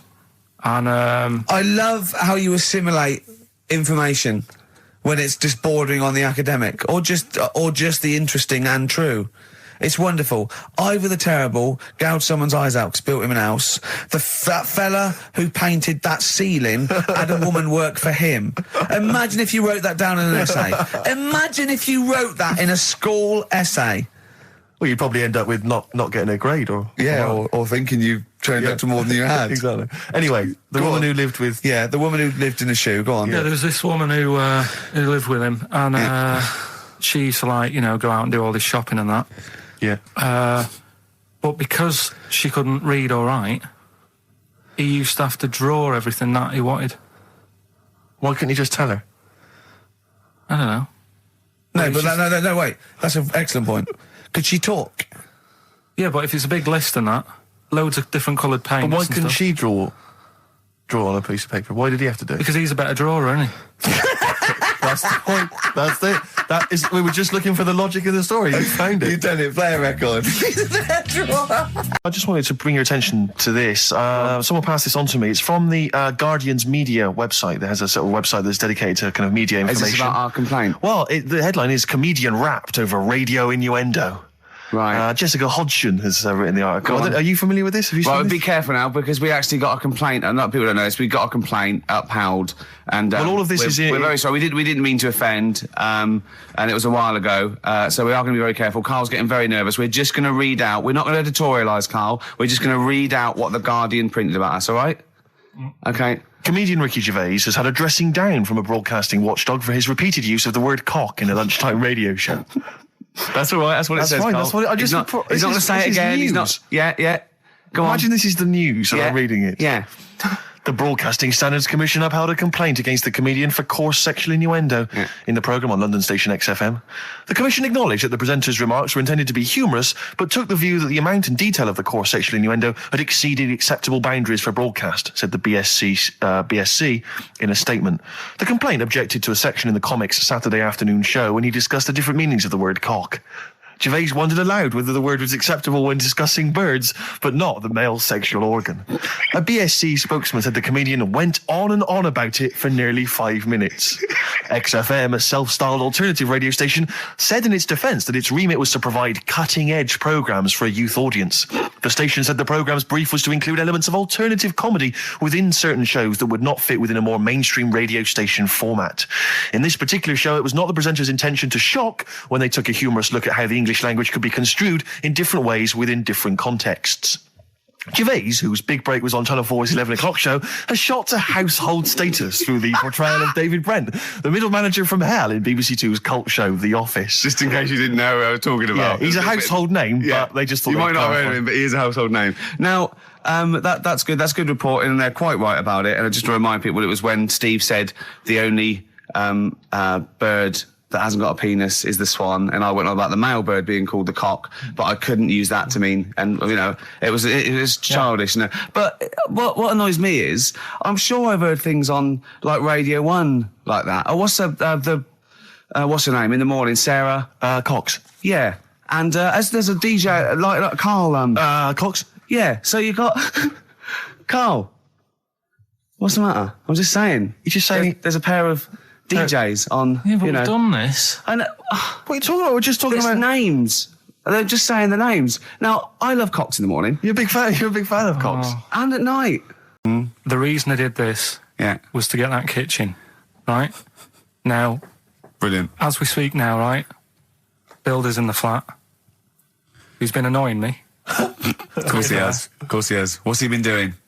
When he turned up on Monday, right? Yeah. Wanders in, and the first thing he says to me is, said, the pub across the road, is it any good? I said, well, it doesn't matter, does it? You're working on the kitchen. Think of saying that to a builder. Probably making conversation. Probably meant, do they do a toasted sandwich? Because I've got a half-hour lunch break. Not an hour, like Karl Pilkington. So I'll probably there and get a nice, cheese and tomato sandwich. So is that genuinely what you said to him? Yeah. So Suzanne had a go at me saying, why have you said that? He hasn't even started on it yet. I cannot believe that. You're unbelievable, Karl. And you say it's us that are rude, crass, I wasn't being thoughtless. rude. I just was letting him know. Do you know what I mean? I know what he they're knows up to. what he was there for. He had it down on his little docket. Do the kitchen this week. He didn't come there and go, what did I come out for? Was it to go to the pub for a week? Why am I wearing these overalls? Yeah. Who's the little bald mank twat insulting me? Let me just check. Let me call the head office. I wasn't having a go, though. I mean, they should have finished it yesterday, and they're there now, on their own. And what annoyed me is they turned up late today. Hold on, Karl, I've just realised something. They're probably listening to the radio. This, I assume, tuned to XFM, isn't it, in your kitchen? Yeah, but they don't know it's me, do they? Do you know what I mean? No. They'd go, he's got a whiny mank voice as well. So's the bloke who owns this place. And the bloke who owns this place, when I said, what's that pub like across the road, said, well, you won't be bothering that. He's working on this. No, he won't be able to put two and two together, will he? You've suddenly, the penny's dropped, doesn't it? You've suddenly realised. Look at his face! Yeah. He's suddenly realised they might know it's him. And they could be listening, and they're going to clean you out, mate. Oh, if you are the builder working in, where is it? I won't say the address, but it's... Central London, isn't it? Yeah. Go mental. Have whatever you want. Opposite Seriously. that pub that you like, that you're... He'll probably be in there now, so he won't be listening. Or insulting You know what I mean? a That's a British further workman. He should have been just in go today. mental. He should have been at 8 this morning, Just which annoyed go me anyway. mental. Why? I really don't understand why they've got to start so early, right? Yeah. But he said he'll be there for 8, turned up at 9:30, right? Wanders in, and what annoys me is he could have left all this downstairs. He had a paper under his arm, one of those crossword books, and a pot noodle. Now, I'm not being funny, but most of them take quite a bit of time. A crossword book, he's not happy with just the one that's in the paper. If you're listening, if you are the builder that's listening now, doing Carl's flat, what about pissing in the laundry basket? So then I was thinking, imagine like going to the doctors and he's saying, yeah, everything's all right, your heart's good and everything, but... Your art's good? What, your Larry's, or...? Yeah, your heart, you're in good form and whatever, yeah. It's good news, you know, I had Giano in earlier, he's not looking good. Yeah. Fast swaller. But you're all right, but your hands need to come off. Right. Blimey. But, that's bad. Like, I get a second opinion initially. but I better good news, I've got a nice pair of feet I can sort you out with. Yeah. And he puts them on, and then I was thinking, right, first of all, washing up, what would that be like? But Steve, that'd be tricky. Yeah. And then the second thing was, it'd probably ruin the sort of the shape of your jumper. Because you have to keep putting the feet through there. Yeah. And then I thought, but I could still cycle in. Okay. To work. You could run in. Well, that's the thing. You'd be really fast. Well, that's what I was thinking. I thought I could still cycle because I could balance, and then I thought, but the only thing is I probably couldn't pull the brakes. Because of the little short things. Yeah. And then, like you, I thought, but then again, you're running in half the time. So that's what was going on in last night. Right. That's what I was thinking about. Sure. Did you? How long did this take? Well, how long does it take to wash up? Right. Because I imagine you just being there for like all night. Probably 25 minutes. How long did the little Chinese fella dance for in his pants? He's always doing it. Last night he was at it for like 10 minutes. Yeah. And his girlfriend never sits in the same room as him. She's always sat in the bedroom. She's going, you dance in pants again, I go in next door. Well, she was in the bedroom. She's always in the bedroom, sat on the floor, on the mobile phone. Right. All the time, yeah. It's weird how people's lives are just like, it is like that Groundhog Day thing. It's like, you know, he's jumping about in his underpants. The old woman's sat there reading a book. Yeah. And that's what got me thinking about my life. Do you think she ever goes... Are you sure she's not dead?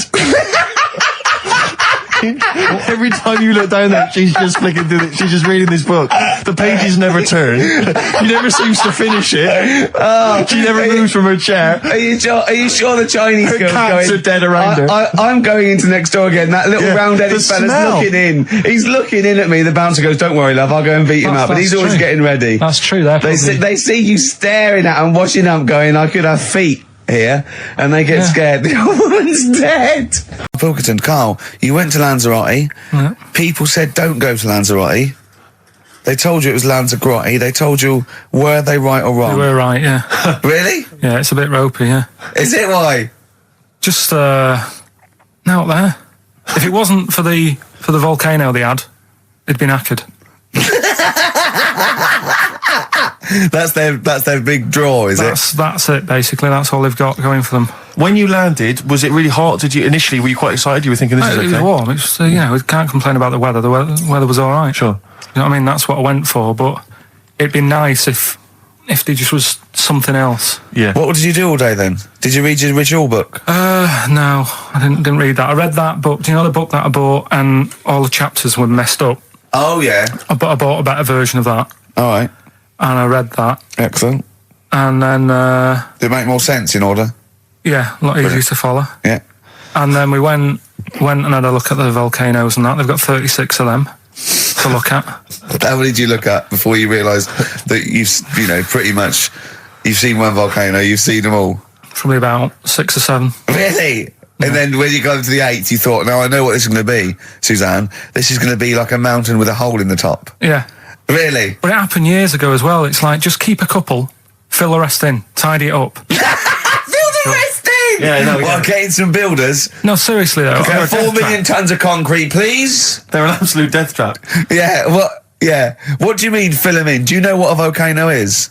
It's just a hole, isn't it? That's happened. Well, it's more than the happened back hole. It's in- more a portal to the magma in the centre of the Earth. Back in 1730 it happened, and they still haven't sorted it out. Well, when you say it happened, volcanoes were made a lot longer ago than 1730. No, but the one that did Lanzarote in. Right. Sort it out. What would you suggest? How tidy can they up. fill it in? It's joined. It's all joined. No, but what I'm And saying is, it was the a- big it was- plates of the Earth are all joined. It All was the a disaster, magma's wasn't it? joined. With the trade centre thing, that happened. They cleaned it up, sorted it out, they've moved on. That's what I'm saying. Whereas Lanzarote have just gone, leave it. It happened back in 1730. You misunderstand me. How, in the name of God, can you fill in a volcano? You ignorant twit. No, but it's not just the holes. They've actually left the lava everywhere. That's what I mean. It's not just the big holes. There's lava everywhere. But it's molten rock. They can't just pick it up like they're like a carpet. Put it in the holes. The holes are there ready. Just push it all in. On this album as well is The Killing of George. Georgie Part 1 and 2, remember? About the gay bloke. Georgie Boy was gay, I guess. His favourite song. Carl's favourite song, right? And I was going, oh yeah, I remember that, yeah. I said about, and I said, did not intend to take his life. He just pushed it when he gets mugged and killed. Do you know what he said? I was sitting outside, I was singing, he went, well, I said, as I said, they go out too late. They go out too late? He meant gay people go out too late. He went, no, they do. I went, what do you mean? He said, well, they're always out, they go out when people are coming home. He said, if he'd have been in bed by 10, he'd still be alive today. That's a sobering lesson. And he went, there's one that works here and he's shattered every Monday. Oh, if you're gay and you're listening, just be in bed earlier. Go out when sensible people go out. Yeah. You're right, we're not on the continent, Carl. If you're gay and you're not in bed by 10, go home. Yeah. I don't get it. No, like, again, I spoke to you in the week, and I had much better things, like when I tell you about Brian Blessed climbing Everest, and for some reason it made him, it played havoc with his belly, and he followed through and he had to clean up. Shut himself? Yeah, using ice and snow. Why are you telling me that Brian Blessed... in what way is telling me that Brian Blessed shit himself once in any way educational? Because I was saying how he was climbing Everest, right? Right. Give it to him. He's an actor and that, but he gave that a go. Yeah. Right. It played. What's the point of that? You'd say, wouldn't you? You'd say, God, he's you know. So he's all right. Me doing a boxing match for no reason is rubbish, but him climbing Everest and shitting himself, yeah, he did that. Is commendable. Right, and he's only going to go and do it again. He's going to climb it again. Yeah, but he might not shit himself this time. Yeah, but what's the point in going? Nothing's changed up there. Yeah, good point. Yeah, Should be. Well, it has. They've probably cleared it up by now. Like, but it's slip on it. I can't even bother. Read about Brian Blessed. Is it actually true, or have you lied with someone else? It was an interview with him in it. And what did he say? Oh, come on! What did he say? He said I climbed Everest and I played havoc with me belly. Let's talk about it next week. We've really run out now. Oh, you're a fool. 104.9. So, Carl, just take us through the moment where you gave this gift. Firstly, So you went into Boots, right? You thought, all right, 100 condoms, brilliant. Okay, did you wrap it I up? don't know if it was 100, probably 80. Right, okay, yeah. Right. You don't want to go mad, do you? Wrap them up. I'm just resting easy knowing that he's not trying to breed. Right. No. Yeah. So I got her them. I got her Grease on DVD because she's always watching that. Yeah. Right. Yeah. So just think of when her mum said, what did Carl get you? Some condoms and grease. I was going to say, I'm glad he said on DVD. And, she was surprised anyway, right? Because Yeah, I bet she was. no, when she got she was thinking like jewellery. no, right? That showed her. That surprised you, hasn't it? All right. So hang on, wait a minute. You thought it was a holiday, didn't you? Yeah, look at your face. You don't know me at all. So hang on. So did you give these on Christmas Day? Right, what happened is she got in from work that Saturday, right? And I said, look under the tree. Knackered. Oh, at least it's Christmas. Yeah. At least I'm going to get a little bit. I said, look, you got some stuff under the tree, right? So Did you give her a sugar lump? Right, she was really chuffed with that. But she said she was a bit puzzled because I didn't know we had any wrapping paper, right? So I ended up using wallpaper. You didn't take it off the wall, though. You had No, it was some left over, right? So she said, why have you used wallpaper? And I said, well, I didn't have any paper and you were getting in a bit and I wanted you to have a surprise. So she said, can I have a feel of them? I said, no. Presents. You thought, right, I've got the right thing. Yeah. Right. And then Christmas Day, I said, no, don't get carried away. It's nothing really good. You know, we said we weren't going to buy each other much. So there you go, open them. Yeah, go on. And Can I just ask, had you received your present from her yet? Yeah. So what had you received? What did he have? Had some shoes. Nice. Right. Getaway game for PlayStation. Nice. I'm just totting up the value of this. those, Go on, yeah. And just also think about how much fun and pleasure you get from them. Yeah. Although, of course, condoms, I can see the the appeal. Well, okay. So I think but I can... also add to that bit 150 quid for a meal. If you're going to start totting up, 150 quid for a meal. I bought her some shoes, 72 quid. Yeah, that was after the event, though. Doesn't matter. All right, so you'd received these, dare I say it, thoughtful and nice gifts. You handed over the box of condoms. They were wrapped up. She unwrapped them. Yeah. Go on, take us through it. Walk us through it. Well, it's not something you play with on Christmas morning. Oh, God. Oh, right. But when she opened What them, did she say? What did she say? Well, I wrapped them twice as well, so she thought it was something really good. Extra Like, protection. Right. And, So she thought it was something really good. and then The disappointment would be doubled. Yeah, go on, yeah. then she just opened it and went, oh yeah, so what's on the telly? And that was that. Ungrateful. What an ungrateful woman that is. Well, Fancy got not, stuff. fancy not wanting I told her. a box of economy condoms from Boots. I said to her about the thing about, it's all about the surprise and that, innit? Yeah. You explained that to her? Yeah. What, after she'd unwrapped it? Yeah. Thoughtful. And she was all right about it. Yeah. She understood. Rick, I suggested to him that he buy his girlfriend a gift. I'm worried I've done more damage to the relationship by suggesting that than if he had just forgotten. Next time you've got to go shopping for her yourself, Steve. I think I might do. You've better go shopping for her yourself. I'm glad it's all over though. It's mental. Yeah. It annoys me. The whole thing annoys me, and she knows that as well. Yeah. She should know. What, she still insists on having Christmas once a year. Well. Wow. I'm No, but well, anyway, what did you get? I can't think what you bring to the relationship, Carl. I don't know what it is she's getting from you in this relationship. It's like she's doing all the work. 80 times. Oh God, Carl! I love it. You're brilliant. I know what she's getting. He's the. What? No, he's not thoughtful. No, but he's thoughtful. He's the best he can do with the brain he's got. Do you know what I mean? Right. He's doing his best.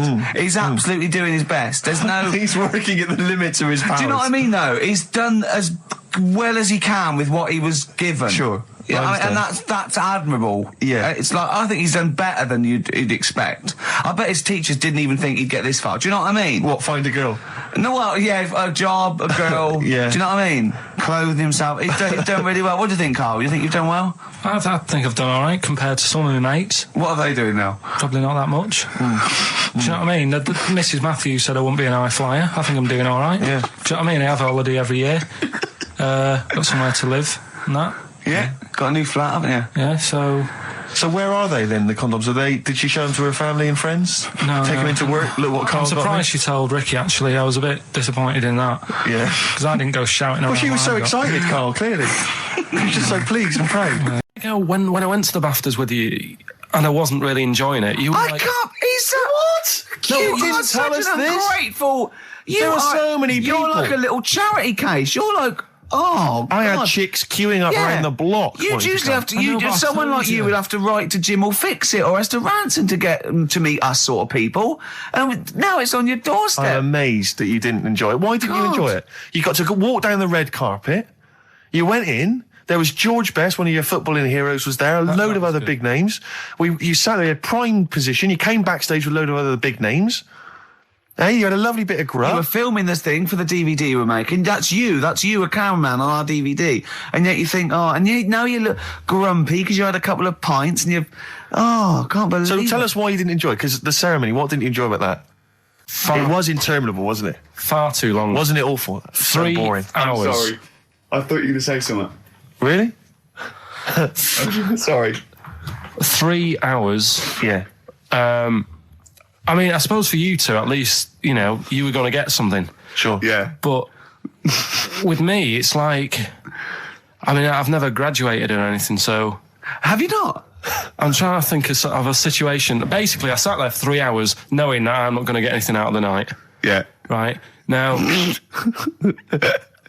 Sorry, when we invited you and you said yes, did you think you were up for an award? No. I thought we were going to be sat round tables having a nice bit of food whilst people are going up there winning awards. But 3 hours of the same thing over and over again. I mean, if a film's 3 hours in the cinema, you go, well, it's long, but, you know, I wonder how it's going to end. But this was just like the same thing over and over again. Some guy going up, thanks a lot, cheers for the bit of brass. And then going down, sitting down, the same thing over and over again. Honestly, right, I'd say it was one of the worst things I've ever had to do. I enjoyed the night afterwards when we did have a bit of lamb and a nice bit of veg and that. That was all right, and I went home and I was happy, and I got the little freebie bag that you're talking about that we're giving away. Which wasn't much good stuff in it. Oh, right. Right. No, what would you have done on that Saturday night? Suzanne what would you have done or the Sunday night rather, what would you have done had you been at home? I would have stayed in with Suzanne, right? Watching telly, having a nice bit of pate on toast or something, cup of tea, watching 24. But instead, I had to buy an expensive suit so I didn't show you up, right? Yeah. How much did you spend on your suit? Well, in total, right, because, you know, the shoes and the suit and the shirt and the tie, it was about 600 quid. That's the most expensive evening ever. And that's what I'm saying to you. And the daft thing is, it's dark in there. I don't know why you've got to wear a nice suit. You can't wear a tracksuit, for goodness sake. It's dark in there. No, just the shirt and that. It doesn't make you a better person wearing a suit. No, doesn't make you a better person, no. We're not claiming it made you a better person. No, but that annoyed me. Yeah. He said talking about Time Out. I said something about in Time Out, and he went, yeah, do you read that? I went, yeah, I read it, I get it every week, yeah. He went, there's no point though, is there? He said, because it's like a telephone directory. You know, if you want to look something up, you look it up, but you'd never sort of browse the telephone directory. And I went, that's an interesting point. He went, although I did. When I was in Scotland, I just looked up how many Macs there were, and there was 42 pages of them. How bored are you in your hotel room in Scotland to suddenly start working out how many people start with Mac? Were you sat in your room? There was nothing else that you could think of to do? I've been working. It's when we did the show from, you know, XFM did some stuff from Edinburgh. Yeah. You were sat in your hotel room? Sat in the room, waiting to sort of go out and get some food and that. Sat there. Why were you waiting to go out and get some food? Because we were all going to meet up. We're going to meet up with, you know, with Simon. So you thought, I'm not going to switch the TV on. I'm not going to read a magazine. The telly was on. Nothing was on. I wasn't impressed with anything that was on. So I'm looking around the room. I had a couple of the free shortbreads. I love the fact he remembers. Yeah. He remembers a specific biscuit he had. Yeah. That's fantastic. I had a couple of them, and then looked around. There was a Bible, and I thought, well, I know about that. Yeah. There's nothing in that I don't know. So got the phone book up, and I immediately thought, there's a lot of Mac this and Mac that in Scotland. Macintosh. Mac Daddies. Macateer. Yeah. There's loads of names. So I thought, I wonder how popular it is. Just how popular it is. 42 pages of Macs. Did you count how many pages there were? Yeah. Did you just work out from the numbers on the bottom of the page, or did you literally I counted. Right. And how many do you reckon are on a page? There's a lot in there. If someone could tell you approximately how many names they get on one page. How long did it take you, this whole procedure? What, the counting? Yeah. Not that long. No, it's just 2 pages. Yeah. It's not that much. They're all together, and what did you luckily. do once you digested that information? What did you do with that information? Did you tell people? I mean, look, how long ago was the Edinburgh Festival? I stored it along with the biscuit. I'm working through a load of animals, right, that I'm finding out whether we need them or not, right?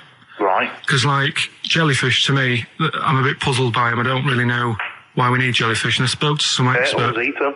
What? Turtles eat them. Yeah, I know, but do we need turtles? Do you know what I mean? It goes on and on, doesn't it? We need humans. Well, you know, I mean, I might get to that bit, but I need to sort out the animals first. I've got a lot on. So the thing is, I've left the jellyfish. We know we need them, right? So octopus. Yeah. Right, I know they're pretty brainy. Incredibly brainy. A story that I heard, I don't know if it's true, but there was some science lab somewhere, right? Yeah. Where they had some octopus in it, and they had some crabs. Yeah. And at night, the octopus was like getting a bit bored on its own in the dark and that, and they sort of come alive in the dark, don't they? Yeah. They like the dark. Yeah. And the octopus had its eye on the crabs, and at night when it's dark, it was getting out of its little cage, crawling along the floor, getting in the crab's cage, getting them out and eating them. I don't doubt it. We put jam jars with the lids on with crabs in, and they'll open the jam jar and... You're joking? Yeah. Even I sometimes struggle with them. Yeah, well, you don't do it... you don't do it really, really tight, but... All right, so they're not that clever then? Well, they would. If they were strong enough, they'd open it, but they're just not that strong. Oh, that's mad. Right, I also know that if they get hungry, they eat their own legs. Yeah. Yeah? Yeah. They're deaf. Well, I don't know. I don't really know. Yeah, I know they don't live very long. They can squash themselves into small jugs. Oh, yeah, they can go in a demi-john through the narrow neck and that. Why do they need to do that? Because they're the sort of crevices and holes that they're hunting for crabs and things through. So, would they be better if they were smaller? Do you know what I mean? I don't know. I really don't know. Yeah. But octopus then, if Noah said to you, you know, we're having a clear out. Yeah. We've got too many animals to look after and that in the sea, taking up too much room. Right. Do we need them? I think there's other less useful things in the sea than octopus. Limpets, they could go.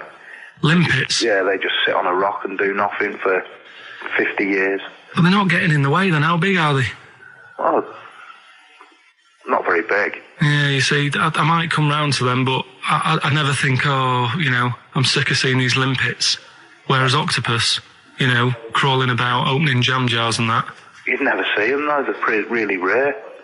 Wow. We get 2 or 3 caught a year, it's quite amazing. Do we need them? Yeah. Yeah? Yeah. Well, we'll just have to keep them then.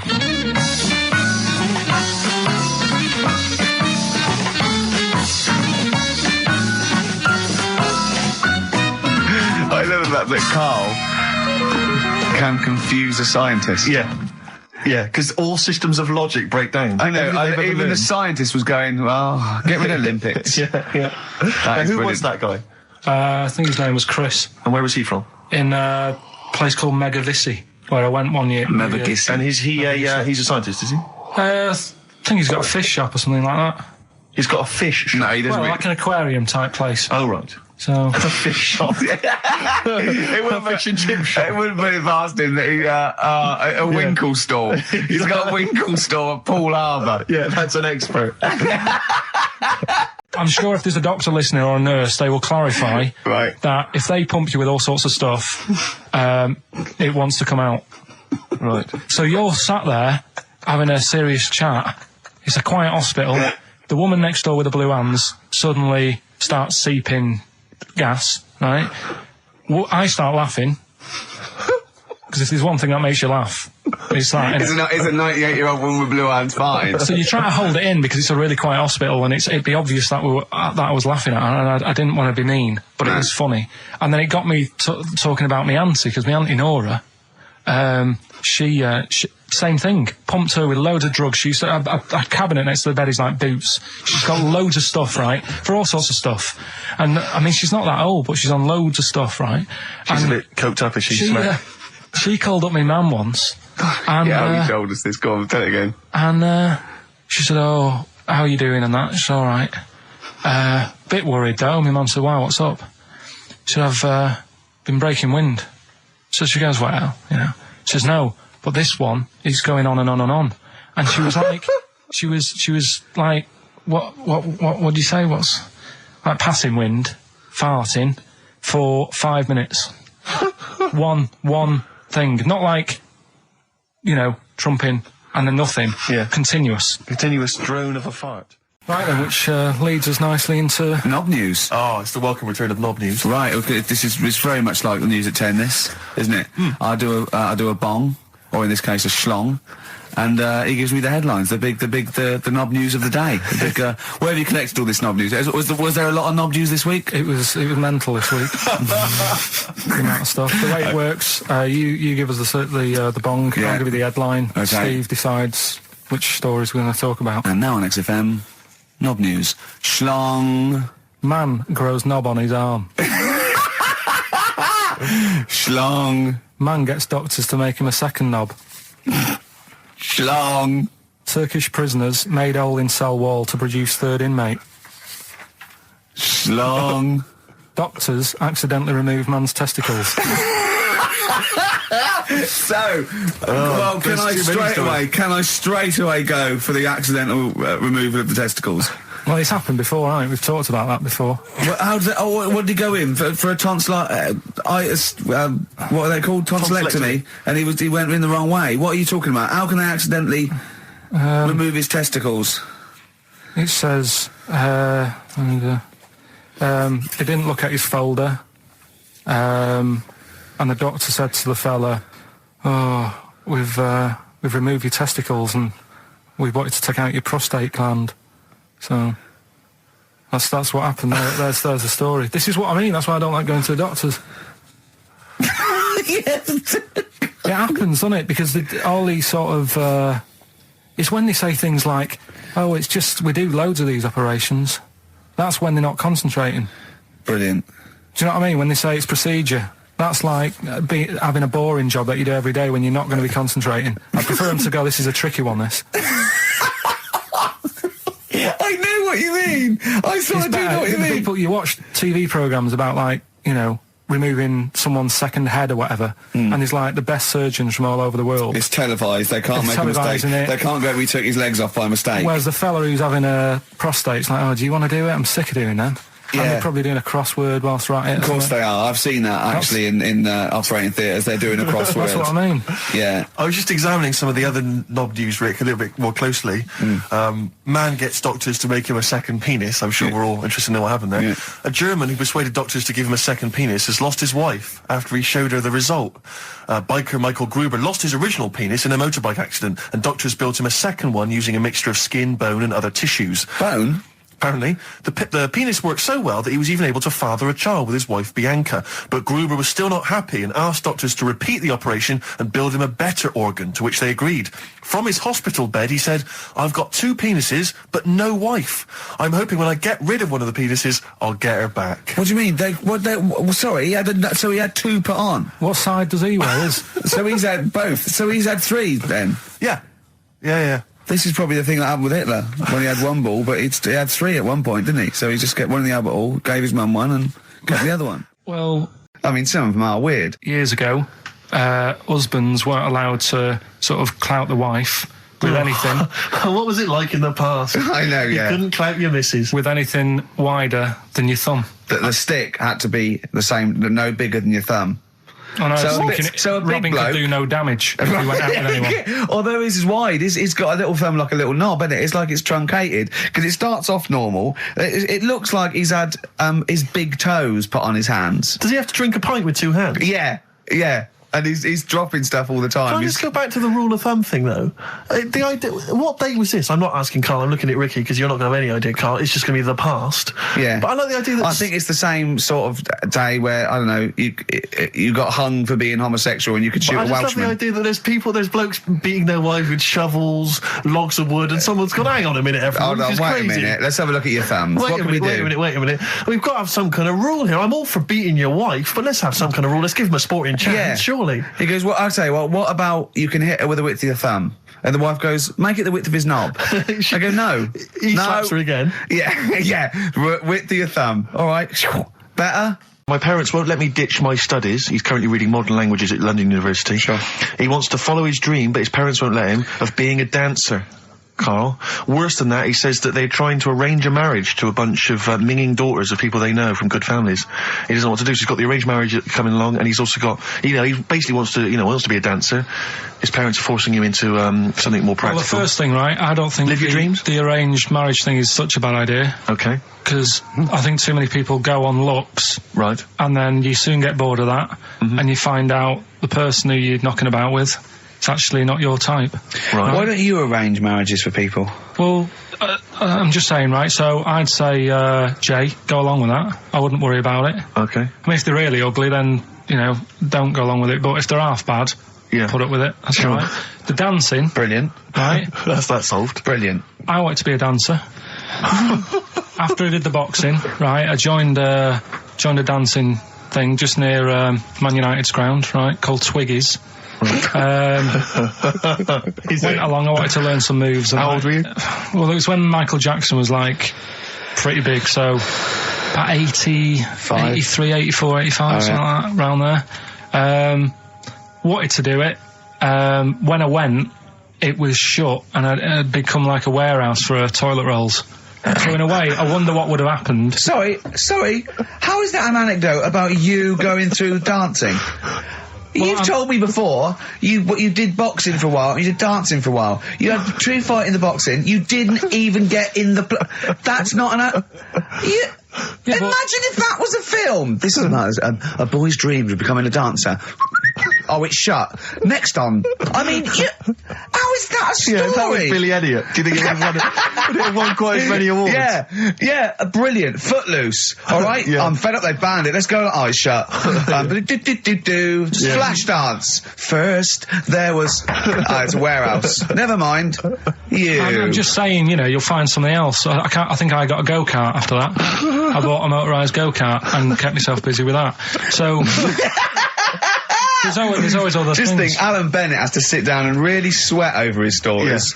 Yeah. He just opens his mouth. You are a living Alan Bennett character. So that's solved. Well, Jay, don't worry about that. There's no emotional problems I can foresee if you follow that advice. So the advice there is do an arranged marriage. If she's not ugly. minging, she's not completely minging. Yeah. And don't worry about dancing. Get a go-kart. Cheers. Talking about records, have I told you that time my brother-in-law, he was moving out of his place, I think moving in with my sister, and I was about like, I don't know, 13, and so he was about, 30, and I moved in, and he brought round all, his records when he was storage to leave them at our house, right? And he had all these old sort of records, 50s and 60s records, no, I was right, and they put them upstairs, and I was looking through them, and it's just all like Elvis stuff and Beatles stuff, and there was a mate of mine who loved Elvis, okay, and he had loads of chemicals, he had loads of chemicals, and I was into chemistry, and he said, let's swap me some chemicals for them, so I sort of nicked about 5 Elvis singles, and I got all these chemicals, and then the guilt just hit me. I just thought, well, he's going to notice that. And one night, I just came downstairs and I confessed to my mum. And she went, all right, well, I won't tell him, but you've got to be good. And it's sort of like I was just really, really good for a year. And then I remember when I was about 18, my brother was talking about it. And he said, did you ever play those records I left for you? Brilliant. He told my mum, he said, these are for Ricky. She just didn't tell me. She was sharp, wasn't she? She used opportunism there. Yeah, it's just like, you had the girls in and that, and it reminded me, I was talking to Steve in a week. Yeah. I think it's, when people were talking about going to Stringfellas and that, I was talking about seeing naked people. Yes, I asked him, I said, when he used to watch, say, he accidentally flipped onto BBC Two and some ballet was on, would his eye ever been drawn to maybe the gentleman's lower regions rather than the ladies? The gentleman's package? Yeah, would your eyes ever be accidentally drawn to that and you couldn't resist it? And you said yes. Yeah, because, right, I don't think I'm Oh dear. Well, go on, I mean, fair enough. No, right. I'm always looking at the beautiful ladies, but fair enough. Yeah. No, go on. But... Right. Have you ever looked at Wayne Sleep's testicles? I went out. Have you ever looked at Wayne Sleep's penis and testicles? I went out on a night out, right? And it was it got to some point in the night where 2 women and 2 fellas got on the stage. Right. Right. Started stripping off. Yes. Yeah. Just what, members of the audience? No, I think they were like part of the act, right? Right. And what was this, panto? The fellas had like their undies on, and the girls just had their knickers on. Yeah. Right. And sounds pretty erotic at the moment. Go on. And at the same time, they all whipped their pants off. Yes. Right. Yeah. It was Bucks Fizz, wasn't it? The adult show. Now I said to Steve at that point. Sorry, I wasn't there. He said it's to be later. Yeah. I said, well, you have a quick glance at the fellas, and then the annoying thing was. I thought, right, now I'll have a look at the women, and it was too late. They put the knickers on. How long were you looking at the fellas? Not that long, but why was were you looking at them first? That's human nature, isn't it? Why? I don't know, but I'm sure you would have done the same thing. You just sort of think, well, how are they shaping up? So it's a comparative test. So who had the biggest knob? Which one of the blokes had the biggest knob? No, it's like, normal. But this is a whole new side of you. This is a whole other area. So you look at ballet dancers, you look at the gentlemen's. No, I don't. package. I just was, when he said this, it reminded me of this night when I was walking home thinking, didn't get a look. Because I was messing Where around. was this? What event was this where people are stripping off? Carl, I tell you what, you are the most interesting man I've ever met. But are you comfortable being nude and that? We've done this. Well, I don't know what this is. We did this last week about, are you comfortable being nude? No, I know, I was talking you're about probably that. most comfortable being nude. It's just probably not in public. Well, Ricky's only really comfortable nude when he's eating. Yeah, there's nothing to get, Yeah, you can just wipe spilt on yourself it. down. Yeah, you just sit in the bath, yeah. No, but I talked about that, and then when I went home, I was talking to Suzanne about it, and she said, "What's all that about? You don't like being nude, right?" And I said, "Well, it's not. It's like I'm part of an Alan Bennett play. That's sort of being at it all night." What do you mean? Let's put a song, and I'll come back. What do you mean? No, come on. Seriously, because Okay. R.E.M. Yeah. Well, after R.E.M., Night Swimming, being at it all night, and why it annoys Carl. Night Swimming by R.E.M. Well, before we played that track, you remember Carl was on the, teetering, on the cusp of telling us why he's annoyed at going all night. I assume you mean... Relations. Yeah. What do you mean? What annoys you about that? What? Sexual relations all night. The concept. Or people keep you up. Is it your next door neighbours or something? No, just that thing of people who say, "Oh, was that it all night last night?" Who says that to you? Lads who think they're, they think they're a bit of a lad and think that means it's good. What, like Sting in his tantric sex? Sting. Yeah. Well, to be fair, it goes for 8 hours, but only 3 minutes of that is going for it. The other sort of, 7 and a bit is sort of laying next to each other, isn't it? Right. Or sometimes in a different room. Yeah. Yeah. Is that why it's called Sting?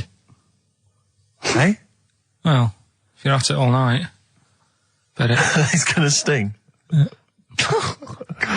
So what's your problem with this notion of going at it all night? It's just that thing of, get it done right the first time. Do you know what I mean? Get it done. Yeah, get in, get out like the SAS. Once you've done it, you've done. You know what I mean? Yeah, no fanning around. No messing about. So, it's just that, isn't it? It's like, do it right the first time. Once you've washed up, right, you put the pots away, you don't dirty them again. What a lovely analogy. That's one of the great Is that what you metaphors. say to Suzanne? Come on, love. Once you've washed up. I've already washed up. You don't dirty the pots again. Go. What a romantic Ding dong. Do song. you want to go to Egypt? I said, no, not really. No. She goes, well, don't you want to see the pyramids? Not interested. It's like, I've seen them on the telly. Okay. Sure. Are they going to be that much more amazing when you see them in real life? Good point. How did you ever move out of your street in Manchester? But hang on, no, sorry, I'm interested to know because this is something that that he came up with, and this is someone that loves him and that he respects. So I'm interested to see what was your answer to what impresses you. I don't think I did answer it. I just said, the odd You thing. just said I'm asleep.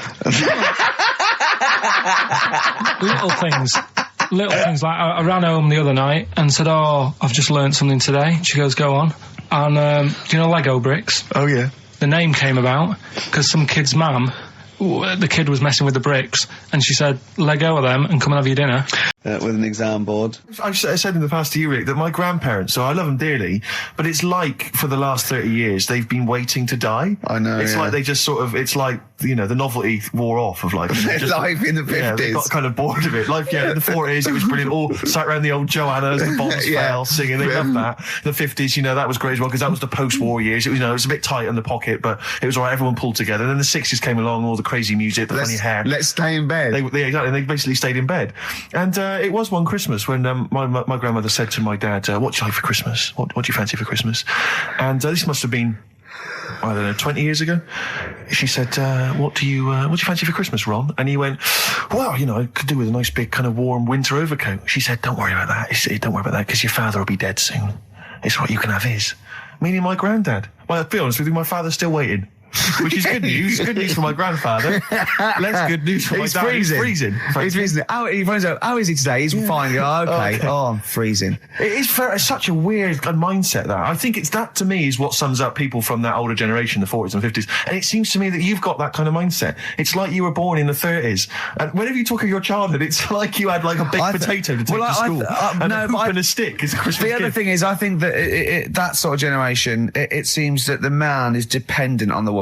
As a total dependence. Oh, absolutely, If she dies, he's done. Yes. He's done for. Yeah. He'd just pine away. If he dies, she's got 30 years of pottering. Absolutely. Yeah. Now, again, I broke the rules in the week. I met up with Karl. I had lunch with him. And we were chatting and having a cup of tea. And it got onto one of Karl's favourite programmes, was the Tales of the Unexpected. Ah, of course. And all I can think is that he's probably the only person in Britain where they were unexpected. I mean, to him, when that twist came in, you go, gee, I can't... Yeah. Oh, God. Can't believe so it was the tree that did it. I mean, he was probably the only... And we were telling all these stories of horror, and he liked horror stories. And I told him this story. And I don't know if this will come across in the way, but I told him this story. It was a short. It was a horror short. This was a film you saw, was it? Yeah. And what it was, it started off, just there'd been a car crash. You see, it's a horrendous wreck. And you saw it from the point of view of the person in the car. And he was calling for his mate, and he was going, Dave... And he sort of looked over and saw a body without a head that had been thrown. He goes, oh no, Dave. And then into the field of view came Dave, his mate, and looked at him with a look of horror. And then it sort of went black, and you realised that he was just a head, and it had been his body. Oh, wow. Right? Yeah. And I said, then it came up at the end, at the executions in the French Revolution, people experience consciousness for, you know, and he went, oh, no, he said, it wouldn't be for that long. And then he went, if it was a chicken, it would work. Imagine remaking that film, but it's two chickens in horrendous car crash. Their own fault for driving. It would work. No, he wasn't having that. Yeah. No, it was too long. I think he said, how long was this film? I went, about 5 minutes. He went, no. It would work if it was a chicken. I like the way that Carl is something like, when you relate an incident like that, he's appalled and offended and annoyed by the people that made it, even though he's never seen it. Oh, he's annoyed, yeah. Do you have a favourite Tales of the Unexpected, one that you remember particularly that shook you up? Yeah, we were talking about the one on where there's some woman in prison. Have you seen that one? I can't remember them all. Right. This woman's in prison. Yeah. And she gets a bit friendly with the guy who takes the dead bodies out. Right. And he said, I can get you out of here. He said, what you've got to do, right? You've got to, I don't know, at midnight... When you hear the bell toll, that means there's been a dead body. Yeah, there's been a dead body. So what you've got to do is go into, like, the place where all the dead bodies are, get in the first coffin on the right, and then I'll come along and carry you out, and you can run away and escape, right? So she goes, yeah, all right, then. So she hears the bell go. I'll bury you, right? And then I'll come back later and dig you up. Right. Yeah, but that's the point. It doesn't matter. It does matter. Trust me, Karl, it really matters. Okay. Listen, I don't know if I'm going to ruin this for people at home. Yeah. Can I just skip to the end? I would imagine that she gets buried and he doesn't come back, and she has to get buried alive. Better than that. So she gets in the coffin, and she's lying there for ages. She's buried. She can feel a bit of movement going on, so she's obviously, being carried somewhere, so she's thinking, this is it, I'm getting out. And she's lying there for ages and thinking, why ain't someone coming and lifting the lid off this? Do you know what I mean? Letting me get out. So she's really bored. She gets a lighter out, right? Lights it to have a look at who she's lying on. It's only the fella who said he'd help escape. Oh. How bad is that? That is... How bad is that? So it is quite important that she's buried alive then, isn't it? In retrospect, you realise that the jeopardy is that she's buried alive and can't get out. Yeah. It makes it so much worse, doesn't it, than just like lying in the morgue and going, actually, I'm getting out of here. Yeah. This isn't going to work. Look at Carl's face. Having told that, he's so pleased. His face is lit up. He's beaming like a child. In the week, I called Karl up. I said, how are you, mate? He went, not too bad. Now, as you know, his girlfriend's been away for ages, hasn't she? Covering the World Cup, the African Nations Cup. She's a sports journalist. Well, yeah. All right. Okay. I love the fact you're thinking, what does that mean? Like, well, she's not much of a journalist, Rick, to be honest. I've read some of her stuff. No, but she's not on air. She does stuff, you know. Behind the scenes. Yeah. Sure. A lot of journalists do. You always want to make clear that you're not going out with Kate Adie. That's what you want to make clear, isn't it? Yeah. Now, so she'd seen none of the meteoric rise of Karl as a broadcaster. She's been away for the whole time since you've sort of become a wit. Yeah. A cult figure, to be honest. And he hadn't told her this, so, apparently he went home and she was sitting there, looking a bit grumpy, he went, alright, so yeah. She went, should we go out then? She went, I'm not sure I want to go out with an idiot. Right? Oh no! Yeah. And she went, Loch Ness Monster. Why don't you just think, of course the Loch Ness Monster lives in Loch Ness. And she was giving a bit of a hard time. And she went, he said, that's why I didn't tell her. Ian, you've hung out with some of the big rock names, haven't you? Yeah. No, I'm not going anywhere with this. I'm intrigued. Tell me some of the people you've hung out with. You've hung out with Maiden, have you? I've hung out with Maiden. don't you? I've been flying with Bruce Dickinson. Yeah. And have you? I mean, it only took us 3 attempts to land at Gatwick a few weeks ago. But I don't know much about you, Ian. Are you someone who lives the rock and roll excess lifestyle? Are you kind of drink and drugs? Is that your thing? I like to be kind of, on the edge, having a look at what's going on inside. Right. I don't quite know what that means. Well, yeah, it's the way they talk, Steve. Well, I mean, because some of those rockers, they're hard-living boys. Can you keep up with them? Do you up till 4 in the morning? 4 in the morning. Yeah. 4 in which morning? Hey, Daddy-o, man. We're going out about 4 in the morning. Carl reckons the gays go out late. Yeah. His favourite song is The Killing of Georgie, right? And he went, yeah, but would it have happened if he'd have been, going out a bit earlier? Yeah, well, no, fair point. Yeah. Is that song time specific then? No, but he reckons he probably got because he was out late. Oh, right, okay. He said there's one that works here. Sometimes he doesn't go out till midnight. But I imagine you a little bit like that little boy in the film Almost Famous. When you're on tour with the rock legends, do you know what I mean? You're like, the little kid there. Maybe the doors are being closed in your face, are they? As they go berserk. Yeah, when I started, but now, I insist. I see you as one of theirs. Yeah, access all areas laminate. I can enter venues now with a big bottle of Jack Daniels. I don't get stopped. Yeah. Really? But seriously, without naming names, obviously, what excess have you seen? Have you witnessed anything, or have people calmed down now? Are these rockers clean living now? Depends who you're talking about. Sure. Yeah. Is there anything going on like the days of Ozzy and Motley Crue? I haven't seen any red snappers like with Jimmy Page. Do you know that story of mine? I can't talk about it. Then forget about that. Yeah. Oh, is it disgusting? Yeah, well, yeah. Is it worse than talking about B-days and Ricky's farts? Kind of. Right, okay. Yeah. Right. Yeah, I know. You wouldn't want the instruction manual as to what happened with the red snapper, like you do with the B-days. Sure. God. But don't, as I say, don't name names. Obviously, there's a sort of client, doctor confidentiality or whatever that you... Yeah, well, I saw... We know there's no one listening. Yeah. So it won't go further than this studio. I saw a member of a very big band play the Astoria recently, and they turned up at the Astoria about 15 minutes before they were going on stage, right? And someone said to them, is it good to be playing the Astoria? To which he turned around and went, oh, right, are we in London? I think all kids go through a phase of shoplifting. Well, and when I was going through it, I used to just little things, just like magic markers and magazines, Mars bars, that sort of thing. Yeah. And one day, right, my mate Anthony, his mum called up my mum and said, I've got to meet up with you. I've got to have a word with you. And she said, what about? She said, I don't want to talk about it over the phone. So she goes, oh, right, well, yeah, come round tonight then. So anyway, my mum sees me, she don't want to be in an awkward position and be a bit embarrassed and what have you. So she sees me and she goes, right, Anthony's mum's coming round. What have you been doing? Yeah. So I go, oh God. I said, I've been nicking stuff. So she goes, like what? So not big stuff. I've had a few calculators and Mars bars and stuff. How many? I'll just work it out. Hold on. Works out at 7.2 per day. So, how many calculators do you need? So it was when that phase. You failed maths, didn't you? Everyone wanted a calculator. It was like a trendy thing, wasn't it? Right. Oh, yeah. In Manchester a couple of years ago, yeah. So anyway, I told her all this and I confessed to Computers will make it there one day. I confessed to There's magic in the back of battery. Go on. confessed to nicking all this stuff. She comes round. She only wanted to borrow some money. Brilliant.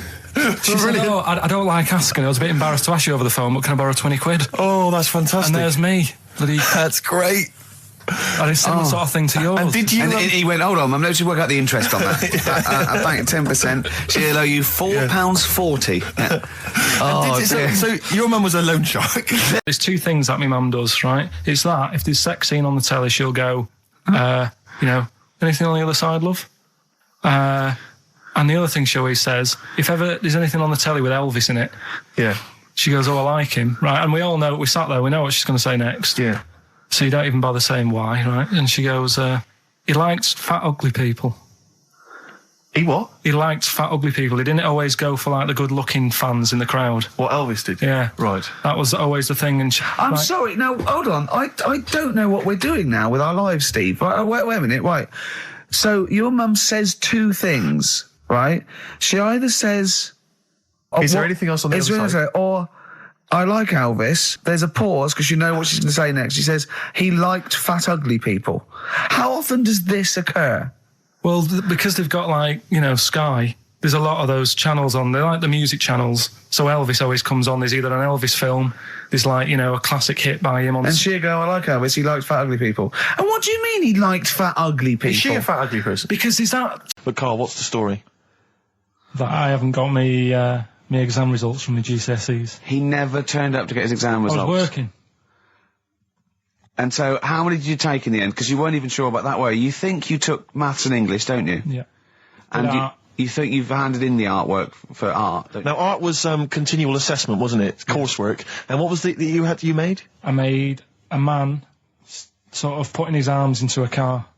You made a model of a man putting his arms into a car. What was this? So that one's passed. Was that this sort of homage to break-ins in Manchester? Was this? What was this? Oh, look, he does what he sees. Yeah. So you've got that. That's safe. You've definitely got that one. So you've taken art, you've taken English and maths, you think? So this is what we're going to do, listeners.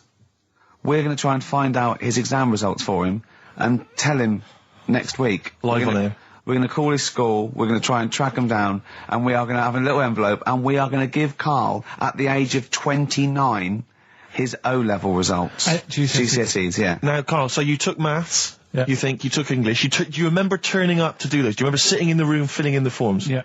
Okay, and how did you feel you did? I don't think I did well. You don't think you did well? Did you revise? No. Why didn't you revise? Because I don't really believe in it. Okay.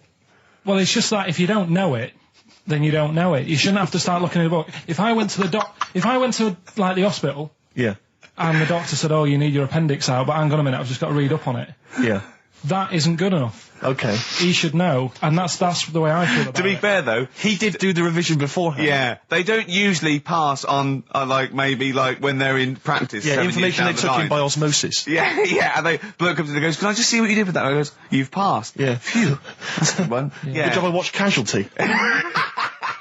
But I was in cinema. This was not long ago, and I went to see that. It was I think I was off to see that film, Crouching Tiger, Hidden Dragon, or whatever it's called. You know, well, they could be on the phone for that because there's subtitles, so it's not going to ruin it, is it? Yeah, it wasn't her. I was sat next to another woman. She was crunching, a big fat woman. No, but he's got a good point there. Loads of people could be on the phone in there, and it wouldn't sort of niggle you. Fine.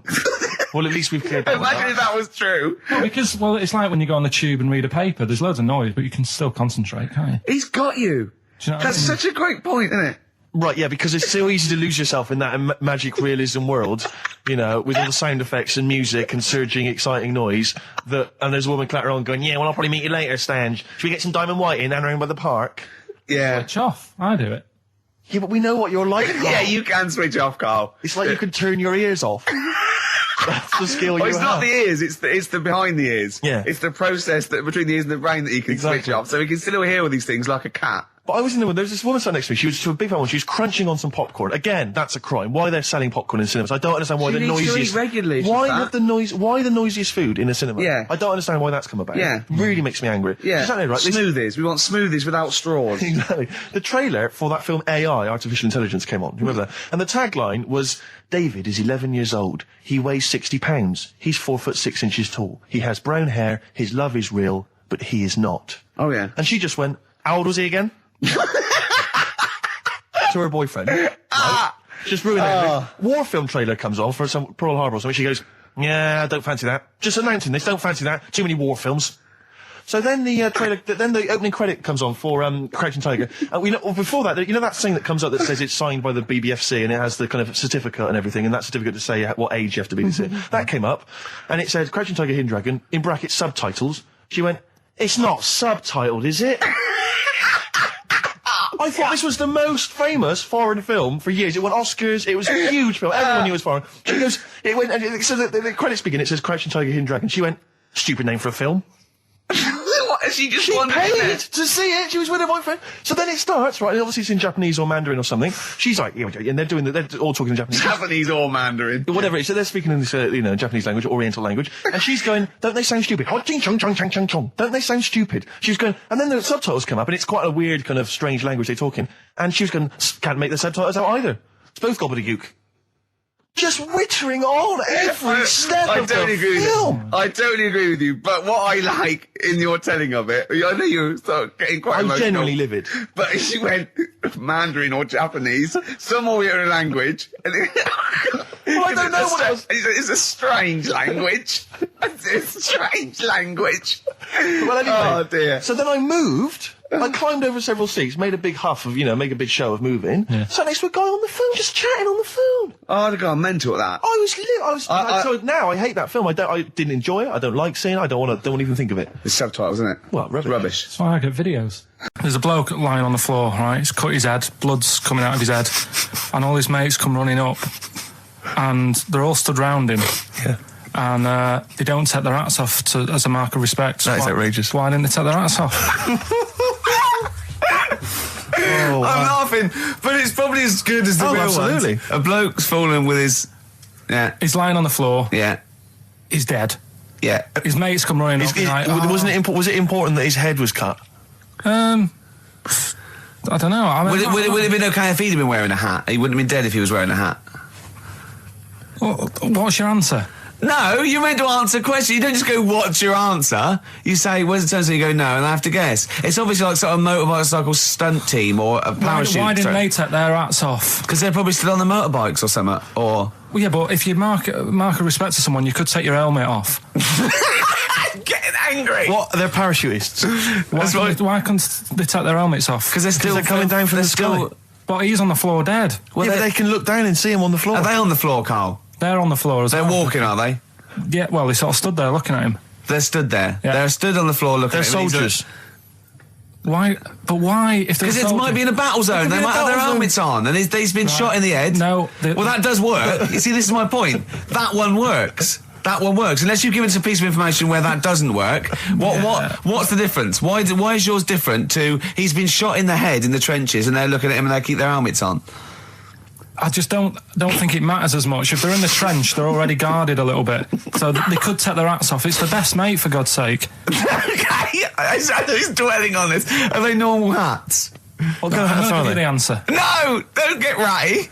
What kind of hats are they? Baseball hats? If I told you what sort of hats they are, you'd have the answer. Wow. Okay, I've got to guess what sort of a hat it is then, have I? Right. Is it a trilby? No. Is it a bowler? I know what it is. What? They're spacemen. No.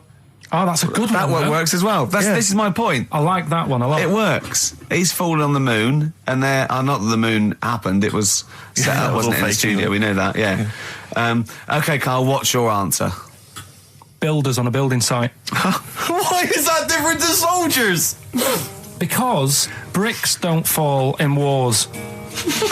But bullets fly! Right. Let's play a record and we'll come back to it, Carl, while you think about what you've done. Oh, yeah.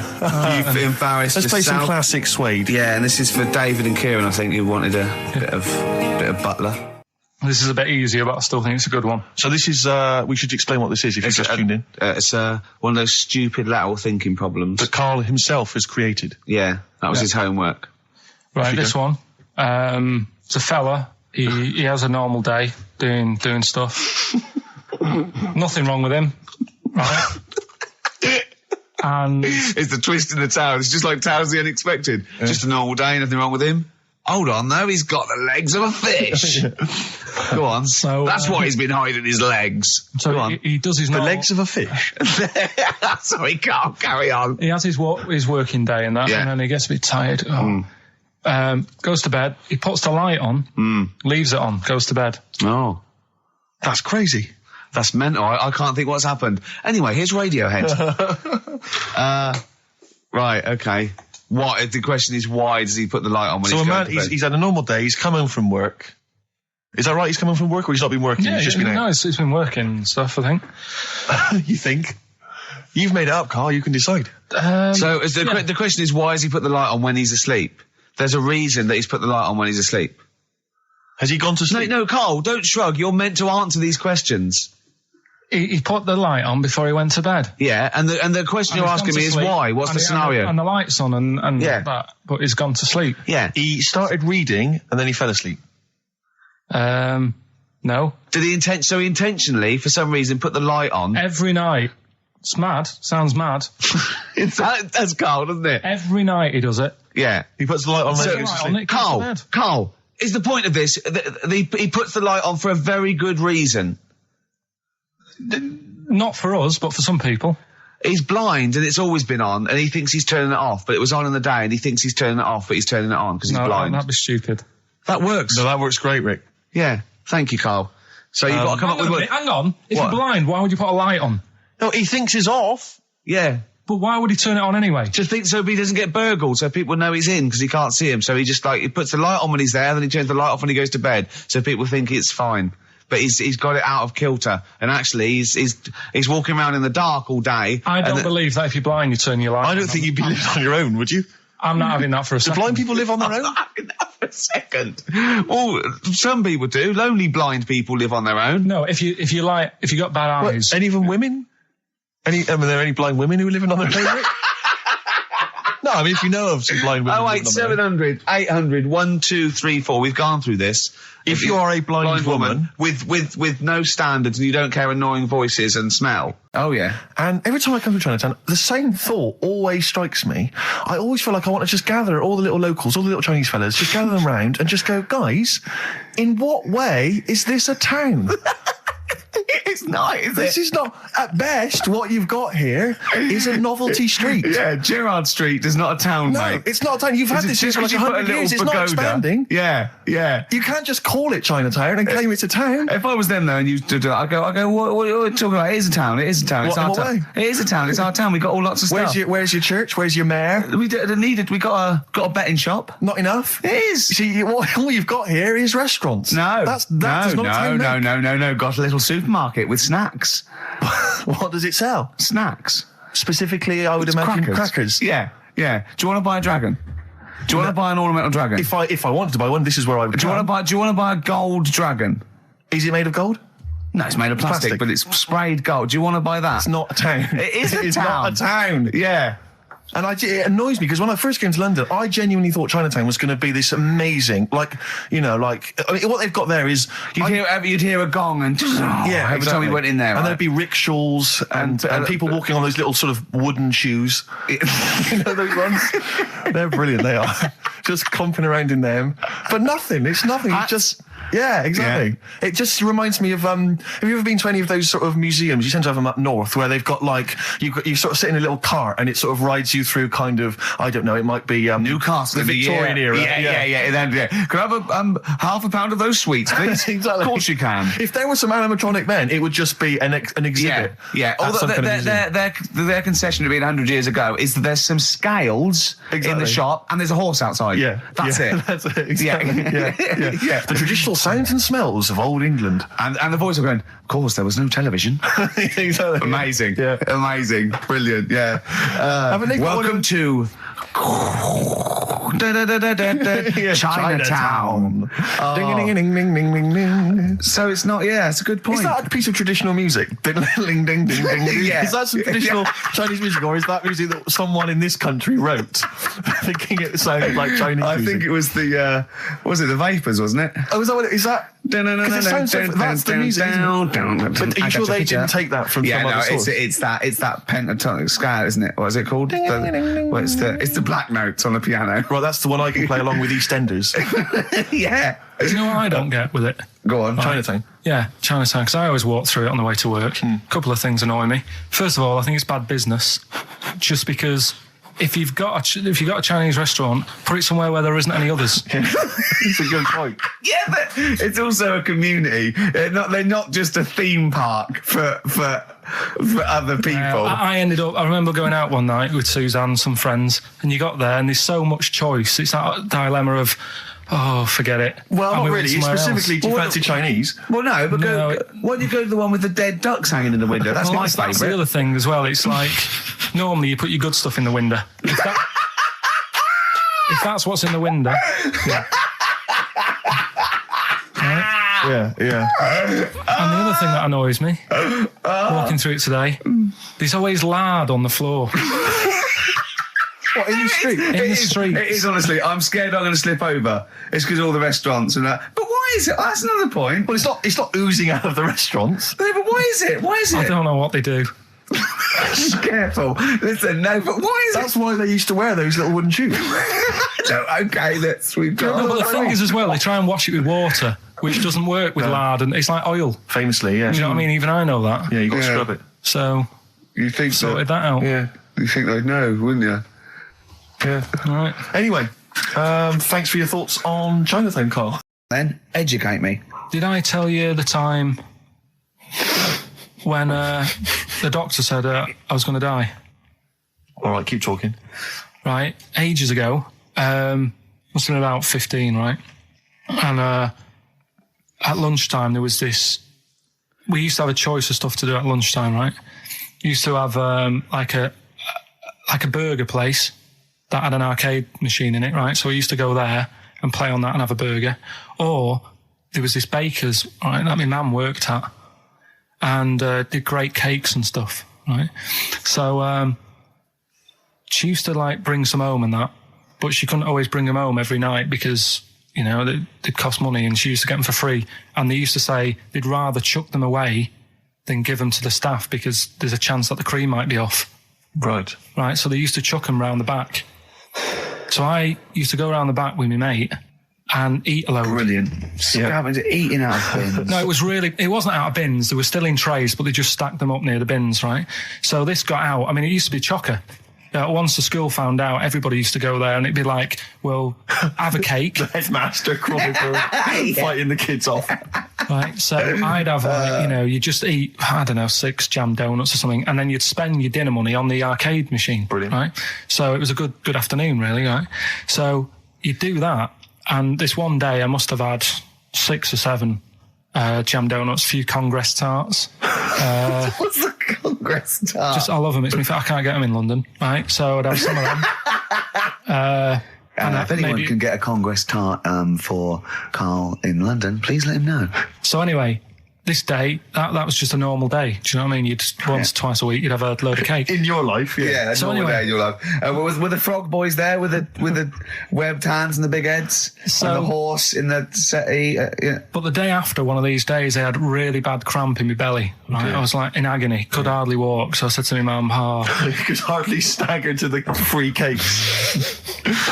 So I was in absolute agony. I said, I don't like doctors, but you'll have to get a doctor in because I don't know what it is. I can't walk. She gets the doctor round. I won't say his name, but he said, well, doesn't look like he's got long left. Blimey. So I was a bit like, hang on a minute, I've only had a few cream donuts. Yeah. My mum was panicking. Sure.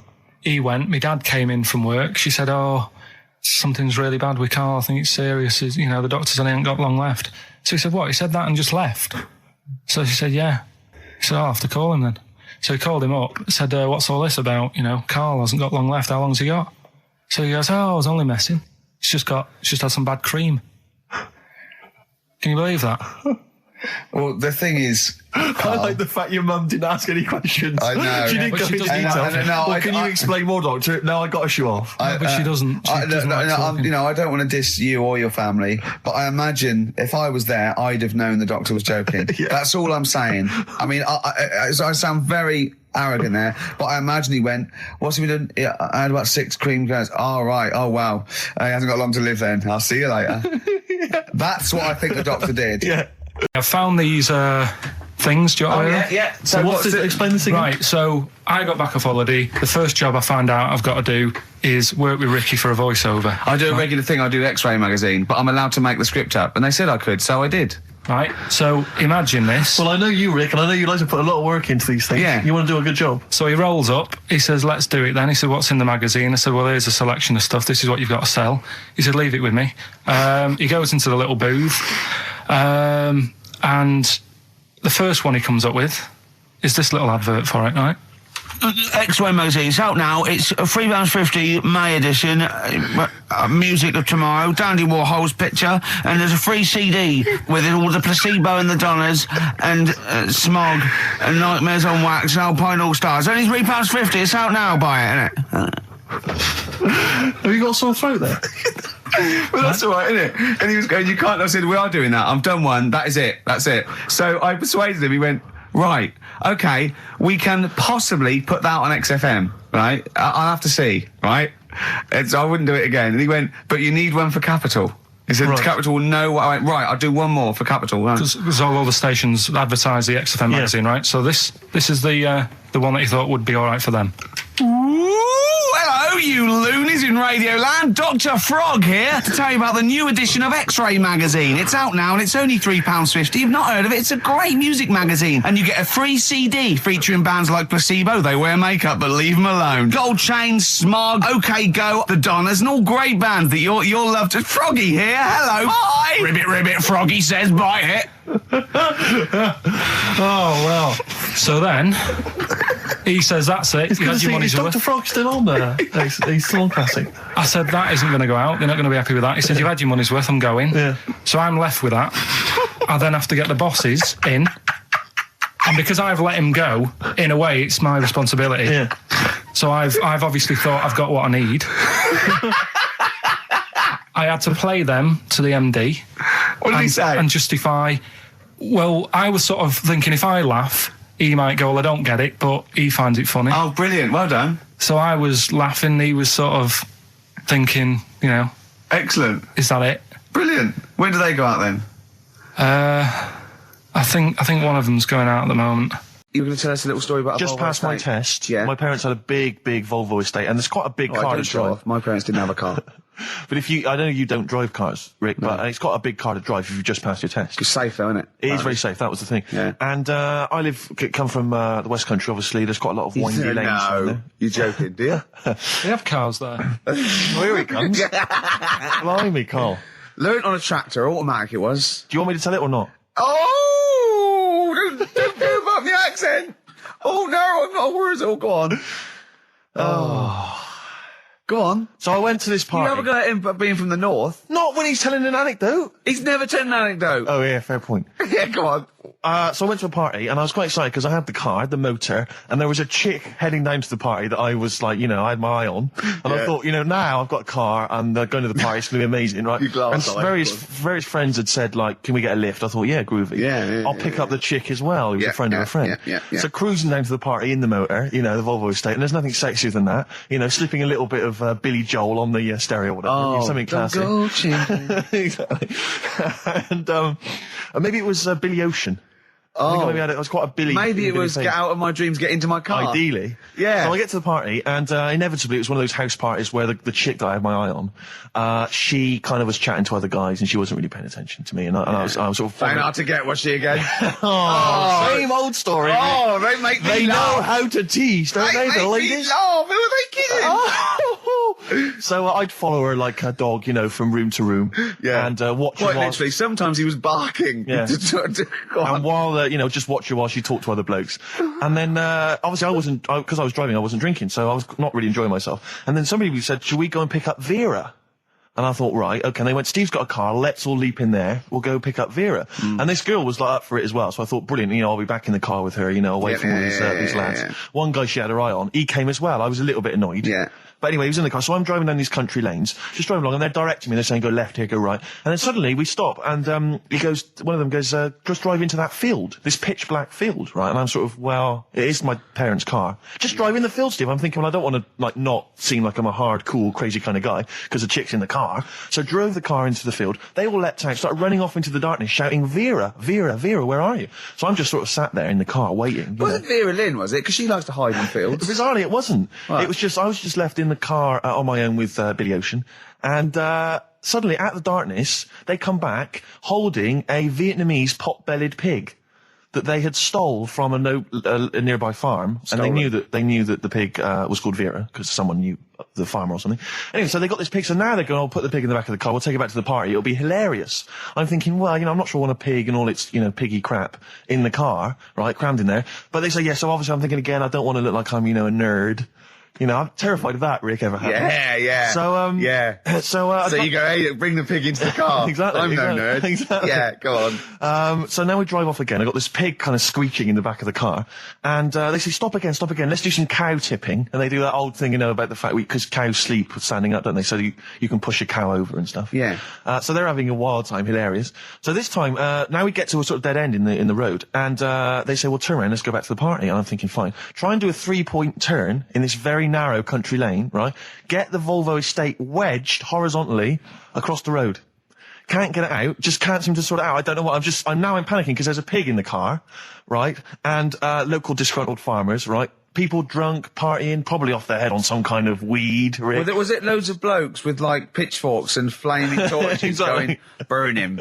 He's playing with our pig. Exactly that. And so that, do you know, I was so terrified that all I could think was they're going to have to send a helicopter to lower a magnet onto the top of the car to lift the car up and put it the right way around. You used to read a lot of comics, didn't you? Yeah. So, do you know what I started doing? What? Crying.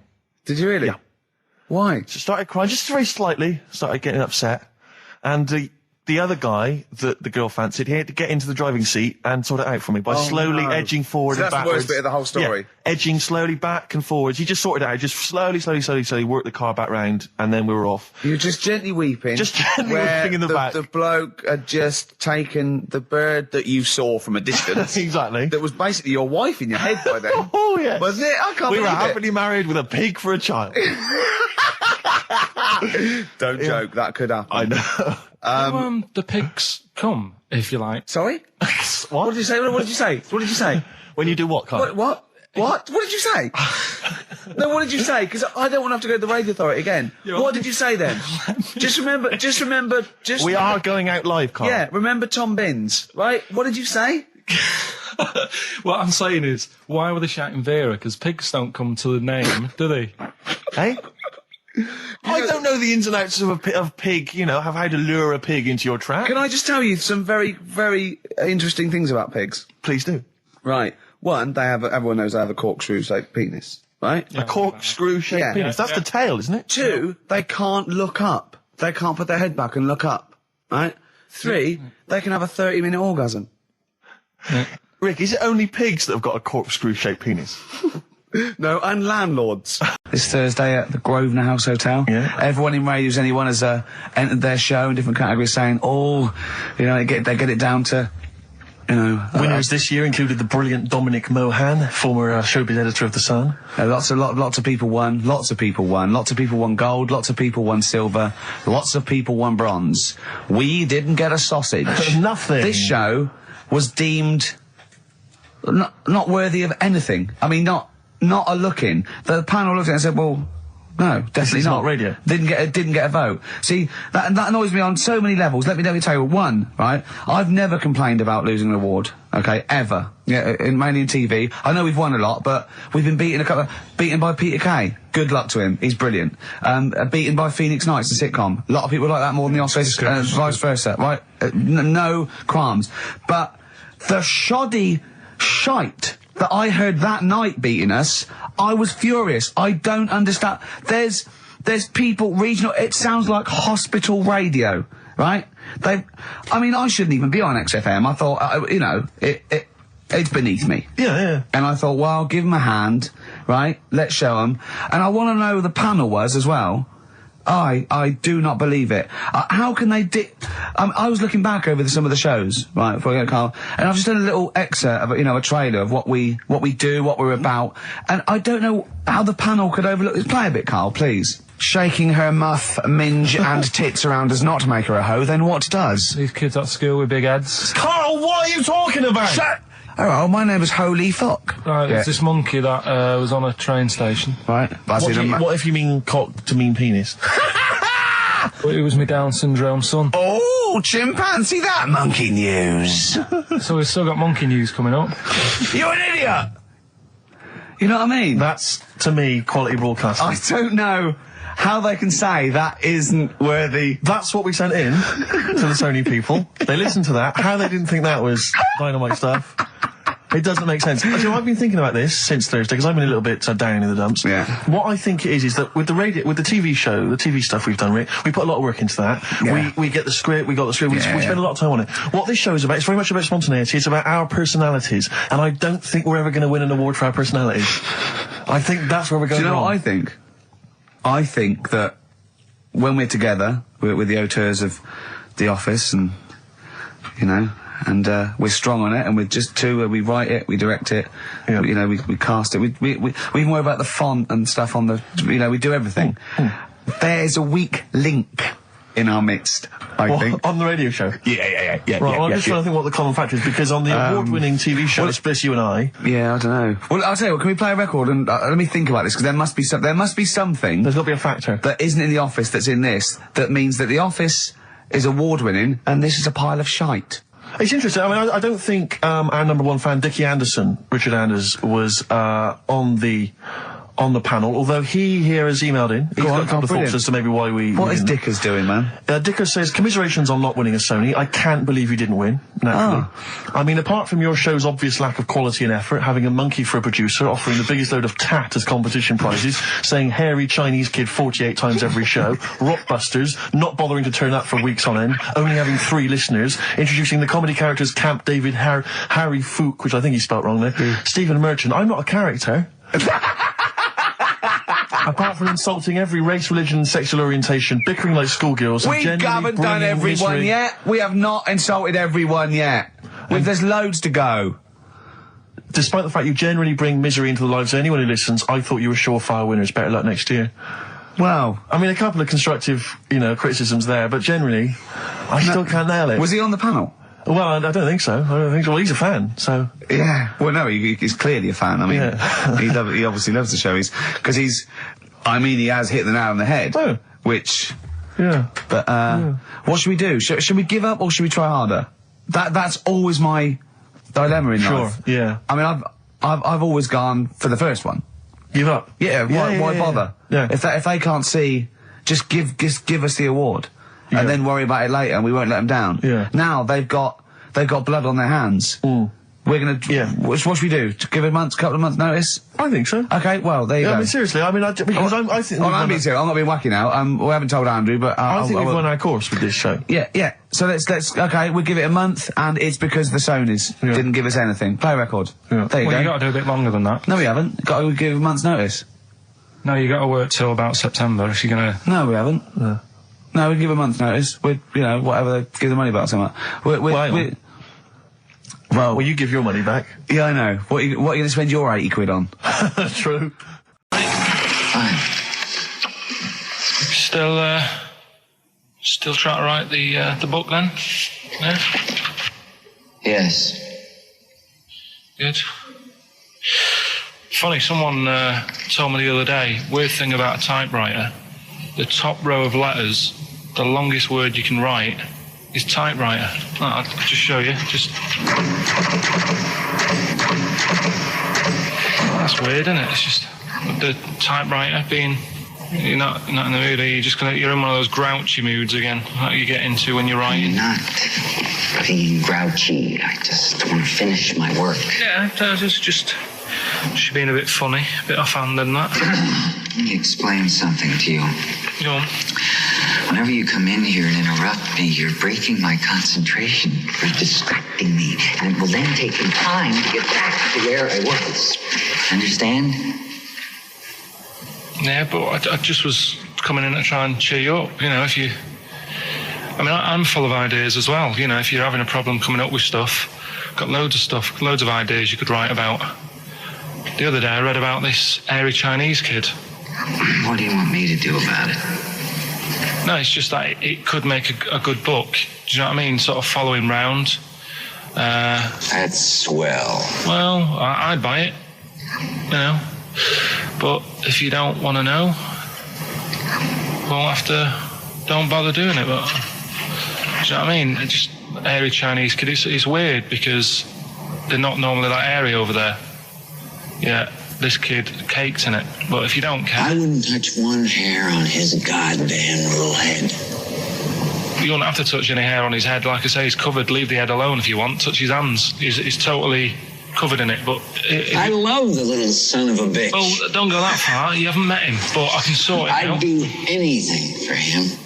I don't think you'd expect that much. Just take him to the barbers 3 or 4 times a week. You know, he's a good little kid. In fact, I'll do it. I think I'll write a book on him. Yeah? How do you think you can handle that? Yeah. You're not too busy, are you? Well, yeah, I'm pretty busy. I've got to sort out some monkey facts for the show this Saturday, but I reckon I can still... Why don't you start right now and get out of here? All right. I will. If you're going to be like that. Couldn't borrow a pen, could I? See you later. There you Haunting. go. Haunting stuff there. Karl Pilkington in The Shining. You know, in the film, Jack Nicholson goes crazy because the suggestion is he's maybe possessed by demons that maybe are in the hotel. But, you know, if I was stranded in a desolate hotel, removed from all human contact with Karl, I'd go mental with an axe without being possessed by demons. That's more chilling to me, trying to get some work done and you keep wandering in. I'm trying to get Karl to spend a couple of days in the caravan with me, just for the head of it. And he won't. I've offered him money, won't I? I think it'd be a great laugh, wouldn't it, Karl? Oh, yeah, great. That would be terrifying. No, I want to film it. I just want to film it. Like a little video diary. There's Karl there, he's just waking up. Well, if I was stranded in that would be like being... I may as well be with Freddy Krueger and Jason Voorhees. That's more scary. The thing is, Ricky doesn't mess you about as much as he messes me about. No, you see, you've given him an inch. You've given him an inch and he's taken a yard. 12:30 you got in today. In 30 minutes between 12:30 and 1. The old bin lid on the head. He wanted to do that again. Yeah. Squeezing my head, think he had a go at. And karate chop on the back of the neck. Yeah. All in 30 minutes. Yeah. Who else can say that? What's this story? Well, your father was a taxi driver? My dad he had loads of jobs, which he did back then, and they don't do that anymore, do they, people? They don't have variety of loads jobs? of stuff. Sure. But at one point, he had a black cab, and I used to go with him. He used to get a beer crate and put it in the front of the black cab and sort of sit just next to the meter. And anyway, we got this call, and like the guy on the end of the radio said, "Oh, you've got your son with you, haven't you?" So he said, "Yeah." So it's just like, you know, we've got to pick up at number 11 Village Lane or whatever. And I said, all right. And it was this woman. It was like a woman version of the Elephant Man. Wow, the Elephant Woman. Yeah, it looked like... it was really strange because I was in the front of the cab, and when you're a kid, if something looks odd, you're a bit scared of it, aren't you? Yeah. And my dad was like, look, it'll be all right. And we're driving towards her. Look, don't worry, son, I've got loads of buns. And just to I'll just throw one down the street if it's right after it. You're being mean, right? How old were you, 18? No, I was about 12 or something like that, 11, 12. And as we got closer to her, it looked like she was holding like a bag of spuds on her shoulder. For a snack. Right. And her head was all a bit mangled and messy and that. And my dad said, whatever you do, don't stare at her face. Yeah. And she got in the back. Because you turned into stone. Well, she got in the back, and I had like the mirror, the driver's mirror thing, and sort of having a look, trying to work out. And he said, don't stare at her face. I couldn't work out where her face was. It was that weird.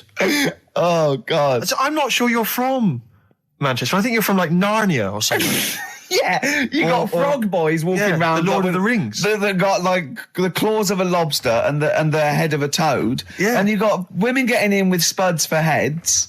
I mean, what This is not Manchester. This is not the place you grew up. This is mad. Oh, you can't believe it in London, can you? You come down and go, look, symmetry.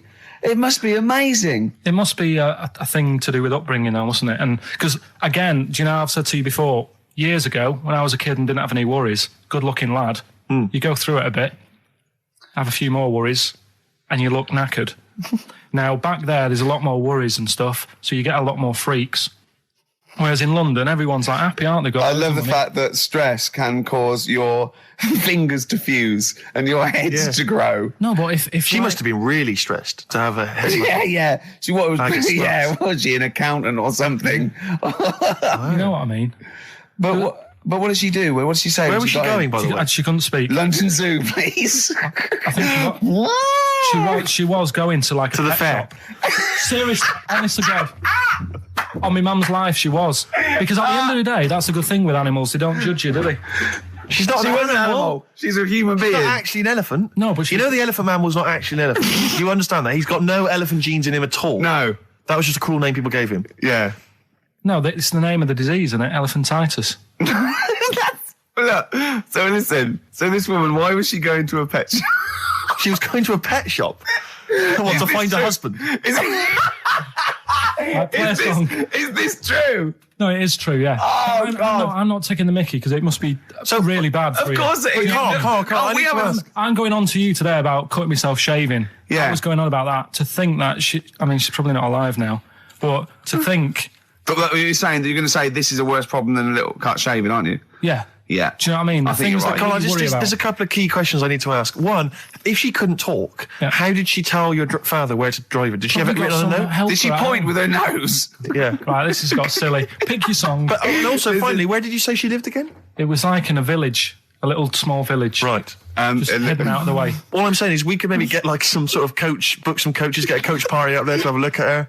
Take some photos. And now you can make some lemonade. The offspring of a woman and some spuds. Yeah. A homeless person called me a dickhead. How did he know? Do you know him? Is that what? He's like the local big issue fella. Oh yeah. And he knows me. He sees me walking up and down the street. Oh, that's how he knew you. Right. So normally I have a bit of a chat with him and that, and I walk past him. And I can be a little bit cheeky with him because I've been cheeky with him in the past with stuff. You pinched his arse. Just saying stuff like, "God, you're always there. You got home to go to," and stuff like that. Yeah, no, just breaking the ice. No, but he knows, and he'd laughed at that last time. So I thought I can be a bit cheeky, right? So he goes, "Do you want a big issue?" I said, "No." He said, "Come on, I've got loads of them, right?" So I sort of said, when I was a kid. And I used to do a free paper around the free papers one. I said, just put them in the bin and go home. Right? And he went, yeah, but how am I going to get any money doing that, you dickhead? You see, I can see his point. He is homeless and having to sell newspapers to get 50p or a quid or whatever. Yeah, and sometimes I treat him, right? And today I didn't have any money. I had a takeaway last night and I normally give them a quid. And I felt bad not being able to do that because I didn't have any money on me last night. Right. I couldn't look him in the eye. Did you explain this to the homeless person, the traumas of the takeaway without the tip? Did you explain that, you've had it hard as well? I go, look, I had food delivered to my warm flat. Yeah, it was a nightmare. You don't know what that's like. You don't know what the trauma is because you can't have food delivered to your flat because you haven't got one. So please don't look at me like that. You should have said. But most people ignore him. At least I gave him a bit of acknowledgement and sort of... took the mick. Yeah. I didn't think I was. I just was being friendly. Yeah. No, I know. You got to be careful with the homeless because this is true, and when the clocks went back recently? Yeah. So you got an extra hour in bed. Yeah. And I was at Cash Point with a friend of mine, and there was a homeless person sat by the Cash Point, and we were getting some money out, and she said spare some change, and my friend said, he's a bit awkward. He's just trying to make conversation with her. He went, clocks go back. Extra hour in bed. Oh no. I gave her £2. I felt so bad. He didn't do it intentionally. He didn't realise what he said. Just making conversation. It's tricky making conversation with the homeless because there's so many areas you've got to avoid. What was on the telly. Yeah. You know. Although I get recognised by homeless people and think, are they? I don't know where. But you've got to remember that's very much your demographic. Really. Yeah. You know, people who watch TV through the window of Dixon's. In Dixon's. Yeah, there was a Ricky Gervais as well. Yeah. Well, they can smell the alcohol on you. They think you're one of them. There's a fella who was in a coma for 20 years. Just they kept like taking him through like the normal day. They take him to Alton Towers and stuff. Doesn't know anything about it. Just kept going through the motions. Don't know if they kept charging him. Kept putting him through all that. He eventually came out of it. 20 years. And went, stop taking me to Alton Towers, it's shit. I just thought, imagine how much post he had. Eh? How much post?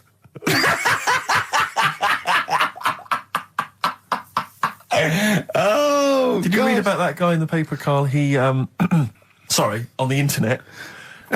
He in about, I think it was about 1984, 85, he had a terrible car accident. But this must be it. He went into a coma. This must be what he's talking about. Well, they didn't take him to Alton Towers. Of course they didn't. But you've got to try and decipher the truth from the conjecture, from the thing that I mean, don't forget, Karl realises that he's had a dream. He talks to Suzanne and goes, that was good, wasn't it, last night we were in the plane? She goes, no, it's a dream. He goes, oh yeah, where's my car? You've got to, you know what I mean? I can now decipher what he's actually seen, what he's read. Well, go on, what did you... Well, I'm assuming it's the same guy. It is the same guy. It was a guy in some small American town, and he'd had a car crash and he'd gone into a coma, and his wife had left him. She'd gone on with her life because he'd been in a coma since then. And he had just woken up recently. Marriage wasn't working. Marriage wasn't working. He just wasn't paying enough attention. She was pregnant at the time, and so now his daughter is basically the same age as he was when he went into the coma.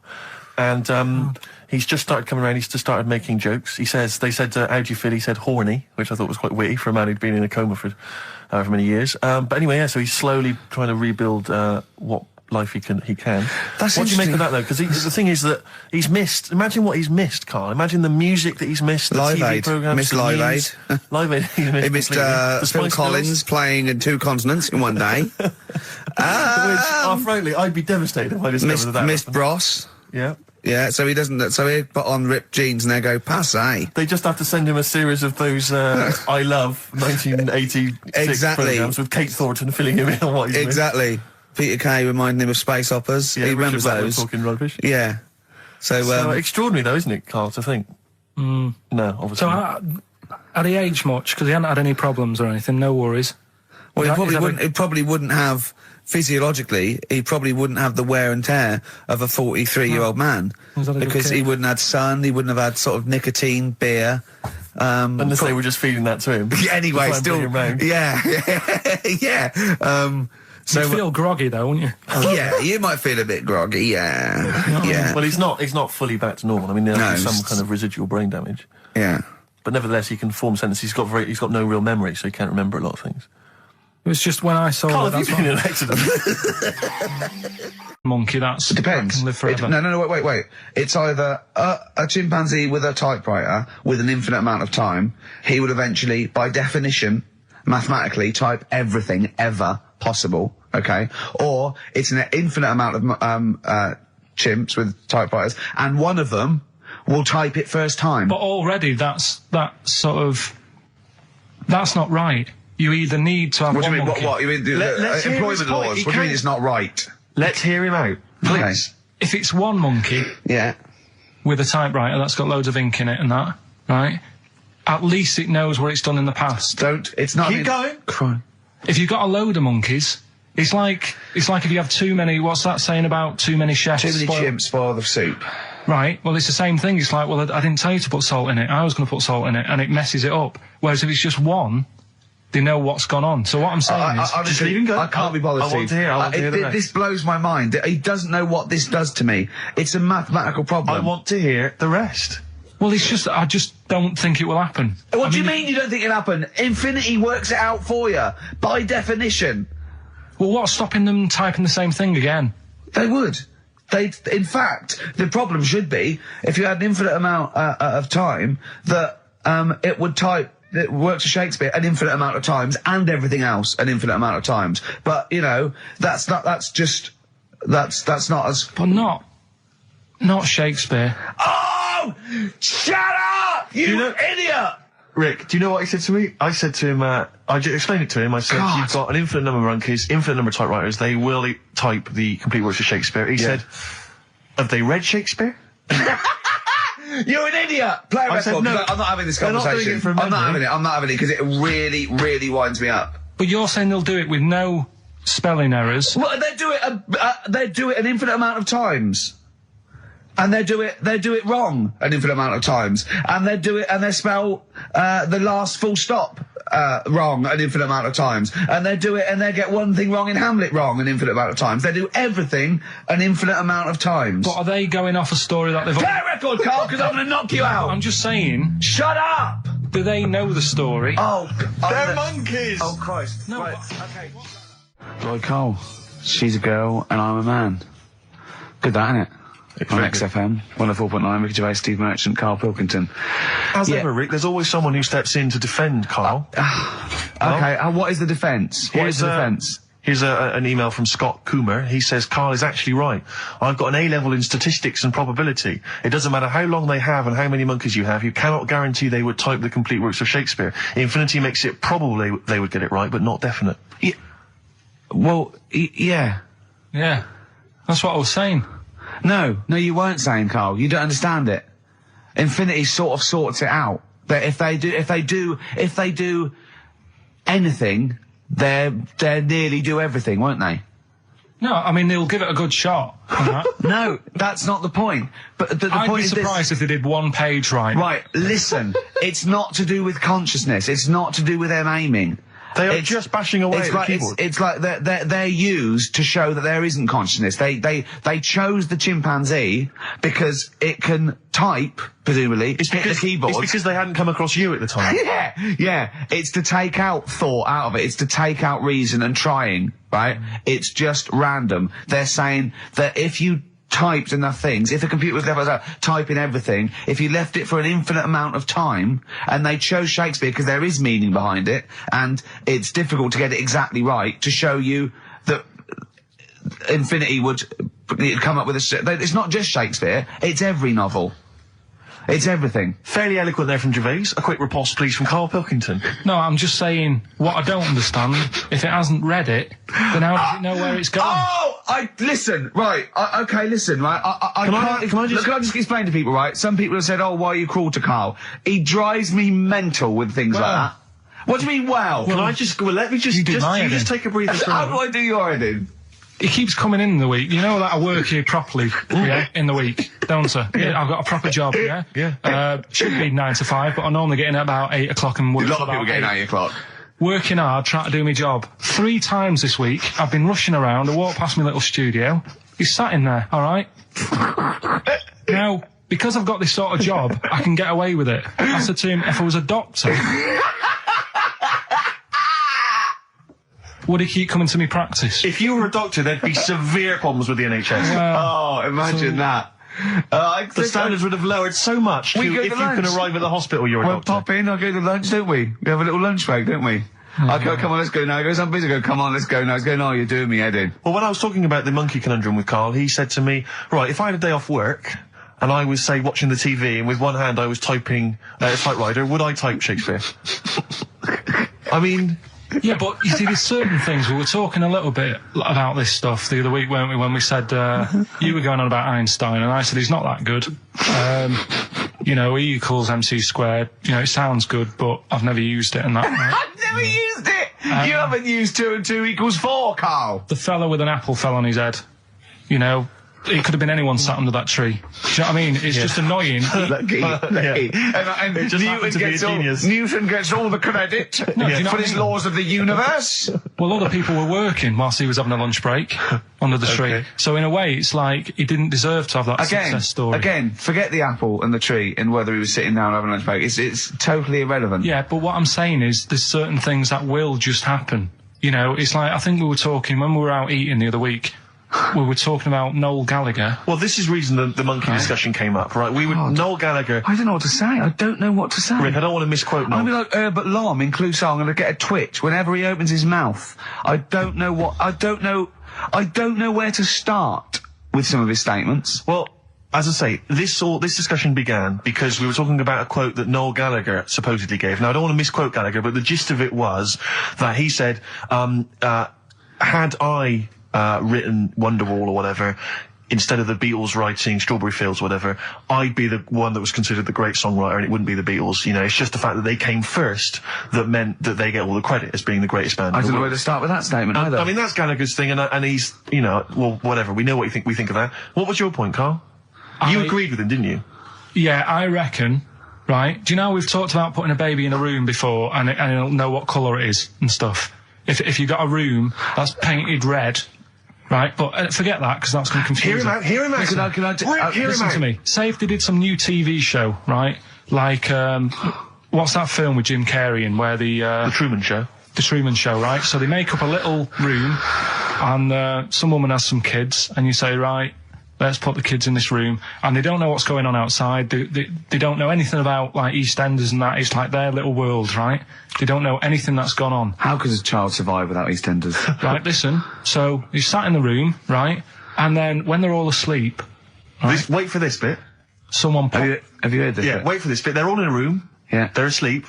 Yeah. Someone pops in, puts a guitar next to the bed. Right? Nips off out again. They wake up in the morning... And one of them goes, what's this? They don't even know it's a guitar because they've never seen one, right? They're talking English, though. Yeah. We just left guitar out of the vocabulary. Right, so... There's plenty more to come. So, one of them will pick it up, and they'll go, I don't know what it is, and they'll start strumming, they'll go, that sounds good, doesn't it? Give them a few weeks, they could come up with Hey Jude. Whereas, type in Shakespeare, a monkey that can't even spell... I see that. You can't answer it. I might come with you, Rick, if that's all right. We've got to sort out that Christmas special as well. Yeah, no, sure. All right, I see that. I'm shooting off then as well. Cheers, Carl. Flaming Lips. Yoshimi battles the Pink Robots on XFM 104.9. Before the ad break, Steve Miller Band, Fly Like an Eagle. Great track. Lovely to hear that. Brilliant track. We're not scared of playing that sort of stuff, are we? Indeed. We got some great... I think we're underestimated here. People think we're just like, you know, two guys and a buffoon in a room. But we're so much more than that. We try and put together a whole package for them, don't we? For their Saturday afternoon listening pleasure. If there was an infinite number of us three in an infinite number of studios, broadcasting for an infinite number of shows, would we ever do anything half decent? Yeah, we eventually... Would we ultimately come up with something quite good? What was that email that you were laughing at? I can't, it's too rude. What does it say? It's too nasty. Oh, God, give me the gist of it. The gist of it was that it would mean that if there was that infinite number of monkeys, eventually, besides the fact that they would type the complete works of Shakespeare, they would also type the sentence, Karl Pilkington is a genius. But the email also said it would also type, Ricky Gervais is I can't say the word, but... I know. Yeah. But the number of times they type it and write, Karl Pilkington is a genius and Ricky Gervais is a cund. Exactly. Yeah, that would be there a lot. Come on, someone talk. I'm looking at his face, his headphones are too loud. Instead of turning them down, he's just grimacing, going, these are too loud. I don't understand it. Yeah, how have you lived this long? How did you make it to 30 without getting squashed or eating something deadly poisonous? I told you, I used to choke a lot. We've had an email from... placebo, the bitter end. We've had an email from Andrew Forrest, who has just simply entitled it, Karl Pilkington. Oh, Karl Pilkington. What do you think of that? That's got to be your new name from now on. Oh. I had a mate who used to use it. What, he used to call you that? Yeah. Was that your nickname at school, Pilkington? No, it's not my nickname. It is now. No, it's not. It is now. Pilkington. Pilkington. Oi, Pilkington. Oi, Pilkington. Pilkington, do my homework. Where do you live? Where do you come from? Pilkington? No, there's this lad who called Mark, right, who I used to go to school with, who used to call me that. And I was in a bad mood already. He's been in about 3 minutes and he's in a bad mood, getting stressed. If you can't hack it, leave. What's the matter with you? No, I'm just saying. I was meant to enjoy last Saturday off and I didn't. Why not? Why is that our fault? Because you weren't here? Just because... I don't know, but... Are you not in the Christmas spirit? Why didn't you enjoy last Saturday? What did you do? I went all the way back up north again, right? Because it was Suzanne's dad's birthday, right? I was busy last week, didn't have time to get him a present or anything. Didn't have time to get him. So I got to Euston Station, bought a card for him, which was a Christmas card, so he wasn't happy because he was saying it's my birthday, and I said, well, I won't be seeing you again. So I've got a joint card. And then we went out. Did you get him a present? Well, no, because we went out on Saturday night for something to eat at this pub that he likes. It was a nice steak and onion rings, right? Lovely. So he should have been happy anyway. Yeah. But What, you paid for it? no. But you should have been happy anyway. Suzanne paid for that because it is her dad, right, not mine. So I said, all right, what can I do? I said to her. So she said, just buy a few drinks or something. Anyway, I didn't get around to getting drinks. I can't believe it. Can't believe it. Round to getting the drink. Right, so I said, right, I'll pay for the cab.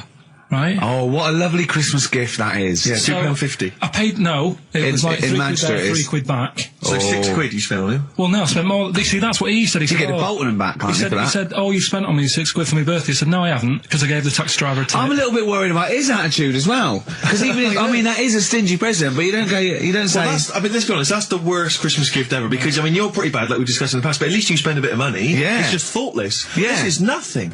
I know. You haven't given him any time. I mean, I would... And I knew my demographic. They loved it, my family. the They scratch couldn't believe their luck. You know. Well, a tenner. You spent a tenner on him. Well, the cab fare was £6. But the thing is, I don't think he's saying that. I think it's the fact that this is like, you know, frittering away in Well, it's kind of thoughtless, isn't he would have loved to, I'm sure he would have been appreciative of a lovely £10 gift that you cared about and bought. A book he probably likes Fly Fishing, doesn't he, by J.R. Hartley. If you'd have bought that, he'd have gone, that's what I was looking for. Well. Or what I was looking for, Carl. Bloody hell, Carl, you little bald twat. That's just what I wanted.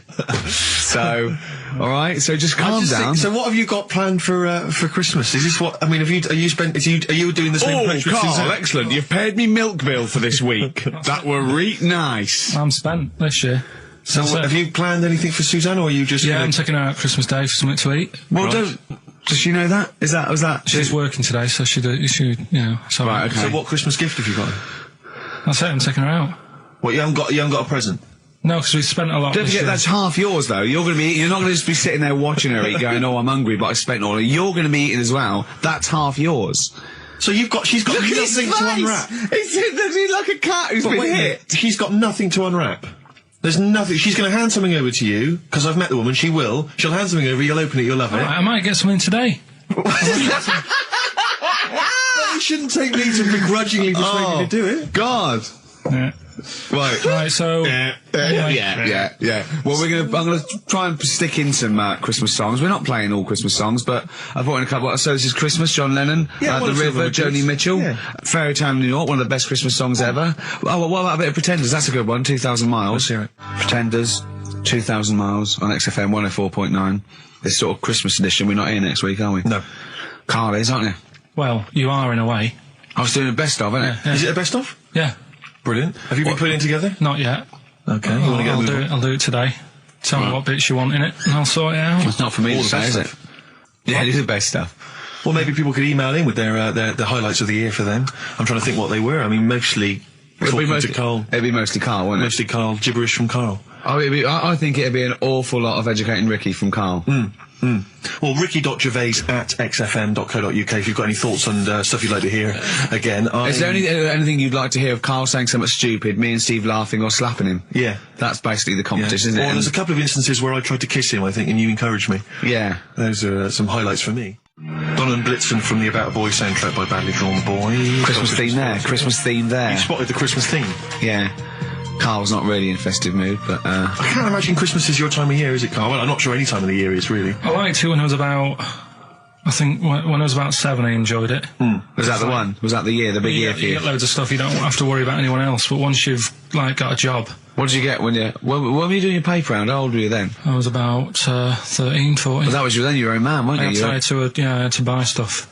Oh. But you're still not You're quite a having a good selfish time. man, aren't you? I didn't realise this. No, it's just that Christmas... And that's coming from him, Carl. My dad always said... Oh, right, steady on. Dad said Christmas morning was for, for me, so he used to stay in bed. So he never... That's brilliant. That's a great thing to say, isn't it? Yeah. Christmas morning's for you. Run wild, do what you want. Just don't bother me. I'm going to Honolulu for 2 weeks. That's great. Dad, it's Christmas. Do I have to do anything? No. So my mum used to get up, because she used to like to see my face light up, when I opened the presents. And then, to give fireworks. And then I'd have to go to my bedroom from about 6 o'clock onwards, because my mum and dad were into having big Christmas parties, and I wasn't old enough to go. Right. So they'd say, right, you know, you've had your fun there, you go up to your bedroom, stay in there. Really? Yeah, I remember one year, right, I got a train set, that's what I wanted. Yeah. Right? It's brilliant. Playing with it all day. I thought, I don't mind about the party, I'm happy staying up here, playing with this. Brother comes in, he's had a few, right, he's going, yeah, give us a go on your train. How old is set. he? He's a bit older than me, so he might have been like, let's see. Well, let him be 18. Probably about 18, 19, And how old something were like that. I had a train set, so, I don't know, about 14. something like that, right? So I'm playing on that, loving it and stuff, and then he comes in and goes, oh, give us a go. He turns the transformer up to like 14. He went really fast for about 5 seconds, broke it, and then he went back downstairs.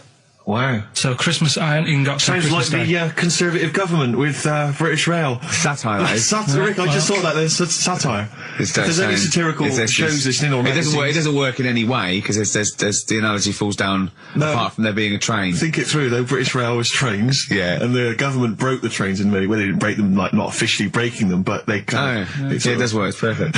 Oh, I'm very pleased with that. And I can't, and no one's asked him to be on Have I Got News For You. It's weird, isn't it? Because it's strange, that, when you've got a satirical mind that's as quick as that. Yeah.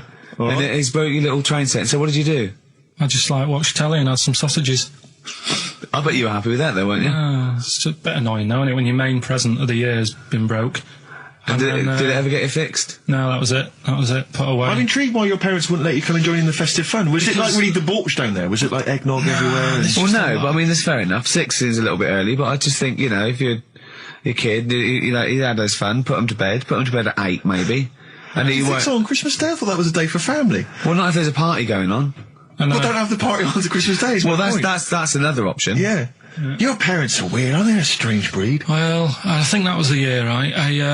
You're talking about buying presents and stuff. I think I did treat my mum to... I didn't buy my dad anything. I think that was like when I got a bit older, he used to get me dad something because he wasn't that bothered anyway. No. So, got me mum, there was a cheap shop, right? Of course. Thank God for that. Called Snips, right? So I went in there and I thought, let's see what I can get her. And remember Victoria Plum? I don't think so. Well, it's like a fairy character. Right. Right? I mean, mum's into gnomes and stuff, right? So I thought, right. She must be pleased with you then. Victoria Plum. I was thinking, is that one of the neighbours? Is it like a brandy Do you liqueur? remember Victoria Plum? Victoria Plum. Victoria Plum, yeah, it's like a little fictional sort of character, right? Okay. So I saw it, I thought, yeah, she'll love that, right? So I did my paper round, saved up for 2 weeks, right? Oh. Got that sorted, went to Snips, bought the Victoria Plum. Next day, I'm in town with her, right? So I think, I know what I'll do. I said, come in here a minute, right? So we go in and we're looking around, and I tested her, right? I went, look at that there, that's all right, innit? And she goes, oh, it's bloody awful. Oh, Carl. Oh, Carl. Oh, God. So then Christmas Day comes, I said, don't bother opening it. She said, no, why? I said, Oh, "Don't no, why did you still give it to her? So, well, it's too late, I'd already bought it. Oh, Carl. So she opened it, and I was like, and she said, oh, that's nice. I said, why are you saying that? I said, the other day, you said it's bloody awful. She said, oh, no, I thought you were pointing at something else. Oh, no. So that's why I don't get anyone anything anymore. Oh, God. Play record. Oh, God.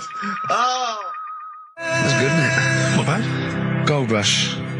Let you down. I'm actually quite affected by Carl's Victoria Plum scenario. Just the fact that, like that eagerness, he wants to make sure it's a great present. He's saved up his paper round. He thinks it's like a gnome, but modern.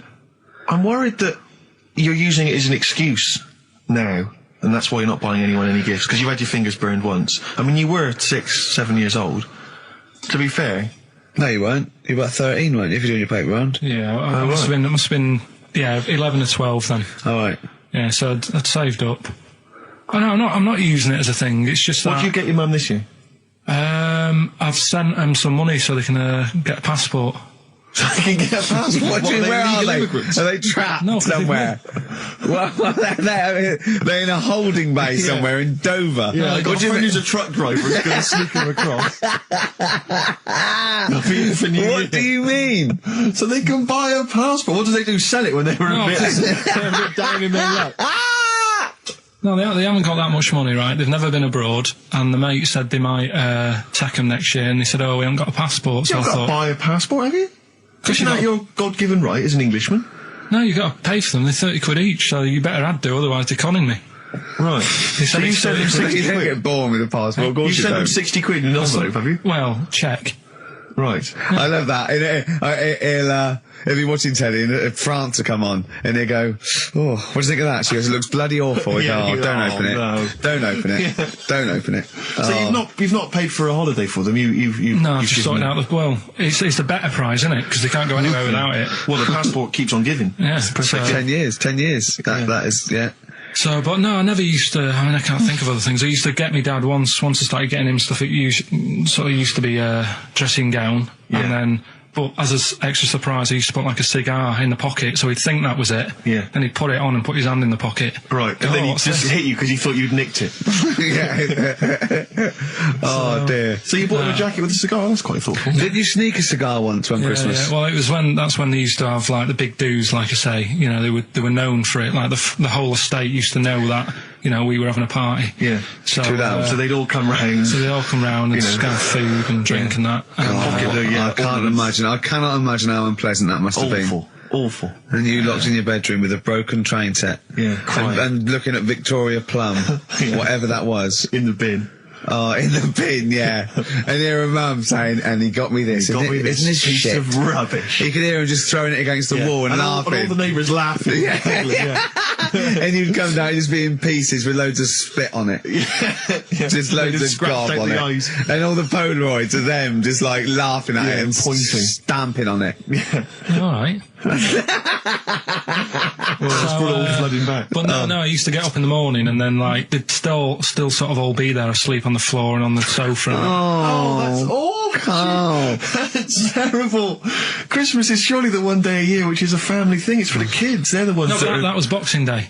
Well, I know. Oh, that's all right. It's not as It's over. Yeah. Back on the Christmas bike. is over. All right. Who's going to pay for this? What, me? Yes, Carl. You're doing 2 rounds today. Yeah, what's your paper round supporting the entire family? Yeah. No, so I used to get up and like go downstairs and they'd be asleep, so I'd be mooching about trying to find like another present that's still working. I love the idea that these people from the estate had like squashed his presents. So I found a cigar that had been sort of lit up and then put out, so I thought, I'll have a go at that. Yeah. I went outside and had a go, and that's the last time I smoked. Right. I tried it, I thought, I don't like that. I love the fact that he does everything once. Yeah. In his life. It's a line of, I've done everything once. I don't need to do it again. Oh, dear. You know, I've said in the past to you, Rick, that my grandparents, so I love them dearly, but it's like for the last 30 years they've been waiting to die. I know, It's yeah. like they just sort of, it's like, you know, the novelty wore off of life. Life in the 50s. Yeah, they got kind of bored of it. Life, in the 40s, it was brilliant. All sat around the old Joannas, the Bond Yeah. singing. They loved that. The 50s, you know, that was great as well, because that was the post-war years. It was, you know, it was a bit tight in the pocket, but it was alright. Everyone pulled together. And then the 60s came along, all the crazy music, the funny hair. Let's stay in bed. Exactly. They basically stayed in bed. And it was one Christmas when my grandmother said to my dad, "What do you like for Christmas? What do you fancy for Christmas?" And this must have been, I don't know, 20 years ago. She said, what do you fancy for Christmas, Ron? And he went, "Well, you know, I could do with a nice big kind of warm winter overcoat." She said, "Don't worry about that. Don't worry about that, because your father will be dead soon. It's right, you can have his." Meaning my granddad. Well, to be honest with you, my father's still waiting. Which is good news. Good news for my grandfather. Less good news for my dad. Freezing. He's freezing. He's freezing. He finds out, how is he today? He's fine. You go, okay. Oh, I'm freezing. It is it's such a weird mindset, that. I think it's that, to me, is what sums up people from that older generation, the 40s and 50s. And it seems to me that you've got that kind of mindset. It's like you were born in the 30s. And whenever you talk of your childhood, it's like you had like a baked potato to take to school. And a hoop and a stick as a Christmas gift. Teenage Fan Club from the XFM Christmas album, and that's Christmas Eve. Their guitar sounds are just brilliant. They're just always so nice. All right, Carl, would you like that? Is that Teenage Fan Club? Yeah, they're good. Carl, I feel like you've never kind of enjoyed the wonder of Christmas. I can't ever get the sense, maybe except when you were very, very young, you know, that kind of bright-eyed, you know, thinking of Santa, you know, kind of landing on the roof and coming down the chimney and drinking the sherry or whatever. So I like the idea of it, right? Sure. The sort of, you know, I used to get a couple of annuals every year, you know. Yeah, so do I, yeah. And I was allowed to open one on Christmas Eve. Oh, that's brilliant. So they could throw it on the fire. I think Is there Well, have a quick skim through, do the words right. Yeah. I think that's to light a cigar off the cooker. Oh. Well, anyway, listen, a good friend of ours, Ross Noble, the comedian, brilliant, he gave me this picture, Carl, which he's got from a magazine. He loves you. He And I have thinks to say, I think this... I'm just losing it then. Obviously, it's not going to mean much to the listener. Oh, this is but it is self-indulgent. currently available. I think it's in the current edition of Bizarre magazine, so you might want to buy that. It's and you not can have horrible, though, is it? There's a certain grotesqueness about it. Oh, it's a deformed person, isn't it? Well, to a degree, but I think what it's going to do for Carl is give him, I think for you and I, Rick, we're going to see his face light up, brighten up, like opening a wonderful Christmas gift. Oh, you know what? I think I've seen this. Is this the one with the kid with the big head? I'll be honest with you, Carl, it is. Have you seen it already? Yeah. Let me just show it to you again so you can it again. Like I haven't seen it. It's like... yeah. We shouldn't be laughing at that. No, but that is like the kid who I went to school with. That is the same. That can't be the So same. do you recognise him? Seriously, that is the same thing he had. I mean, I have to say, it does I'm look not like sure. it's been computer generated. It's so odd. Yeah. But look at the child's face. I Look at know. his Well, reaction. Don't take another photo of me. I'm not sure this is right. Well, the thing is, right, you were just saying about what are you, about Christmas. That's the funny thing, right, because in our house there's no one who's religious, right? No. My dad got annoyed when I went to church that day. He was like, what are you doing that for? Of course. I went to see a gig in Liverpool. Remember the band The Christians? Yeah. He thought I'd join some club. Yeah. I said, I've been to see The Christians. He was saying to me, man, what's he doing going out with them? Yeah, yeah. And then the other thing is, because I'm not christened or anything, my mum used to say to me, don't tell anyone that, because there's witches and stuff. I want to go back and see his upbringing. I just want to go back and see him at 7. One day in the life of Carl, age 7. Just to have 3 ghosts visit him tonight. And take him back through time. But we could go with him. We can be some of the ghosts. Yeah, the ghosts of Christmas past. Remember this? That's incredible. Because there's witches. Don't tell what. Just say she thought. So she wasn't Christian, but she thought maybe someone could take your soul because you weren't Christian. It's like there's cults and that, isn't they? And if they find out you're not christened, then right. I don't think they care. I don't think a lot of cults care. Well, but what can they do if you're not Christian? I don't know. I just said all right because then through that time there must have been a time when. But hold on, now they know. Yeah, but I'm older now, so I'm all right. She used to worry about me playing out on the street. Oh, she was worried about when you were naive and stupid and easily led. Well, yeah. No. Good point. No. I'm Ricky Gervais. With me, Stephen Merchant and Karl Pilkington. Yeah. Our producer. An inverted commas heat put. Yeah. They know. How you doing? All right, Karl? Yeah, didn't they also write something about me, bald round head? Yes, perfectly round little bald man head, they said, so... You need to know that when you listen to the radio on that. Really matters what my hair's doing. Your hair, have you given it a little polish? Because you look like a cue ball at the moment, and you've had a shave in it. I've never seen such a round head. It actually looks like a plate with ears. Yeah, well, for those that have never seen Carl, I actually, if you remember, I think he looks a little bit like Mr. Spoon from Button Moon. He does. If you've ever seen that show, and also he looks like, you know when they say they find with a little 4-foot human and it's actually 500,000 years old and they give it a name and it's the first, Australopithecus into. He looks like one of them as well. Perfectly round little. He is the missing link. He looks half human, half monkey. Because he's got a slight slouch as well. So yeah, it's like those pictures where you see it going from an ape to a man. He's one of those in the middle. Yeah, and of course his monkey hands, his hairy little wrist to those skinny little things that you can get oranges out of holes with, and it's unbelievable. Why are you so all shaved and polished and everything? Got a wedding. What? Got to go to a wedding today, so thought I'd clean myself up a bit. Yeah. Shouldn't you be wearing a suit or something? No, I'll go home and put something on. Oh, okay. But Suzanne said, make an effort. I sort of had a shave and that, and then I came out of the bathroom. She said, "Oh, your head looks a bit sort of eggish." She's right. She always worries about when I have a shave because I just, That's your girlfriend, Karl. I know. Saying that. Just think. So don't worry about Heat saying it. The funny thing is, it's Boyd Hilton, I think, of Heat that wrote it. And he's got a little bald head. Yeah, no, don't slag him off. Yeah, but on the end of his review, does it say, written by Baldy Boyd? No, because it doesn't matter. It's a magazine. Don't worry about it. Looking forward to the wedding? A bit boring, isn't it? But you got to do it. They've probably listening. Should we do a shot? No, it'll be a great day for them, but I know what will happen. Suzanne will see, all the fuss and that, and then she'll get ideas, and have to let her down and all that. Why is it you don't want to get married again? I always forget. It's just, who's it for at the end of the day? I've been with Suzanne for 11 years, right? Sure. We're happy. Well, I am. That's what counts. You're never happy. I am. I'm all right. Yeah, no, you're happy with Suzanne and everything, but apart from that, you're never happy. You are the most grumpy, moany thing in the world. I mean, I get annoyed, but I'm always happy. I was annoyed here. I was happy coming here, but there was a bloke behind me walking and scuffing his feet. He had a pair of those stupid skulls on, and he was clicking and scuffing. Wear some shoes. You don't have to click. Pick your feet up. Flip-flops annoy me. You know, but I'm happy. I'm just annoyed. You are just like, oh, the world's on me. It's rubbish, this. I know the world's great. It's just sometimes people annoy me by being there. You know.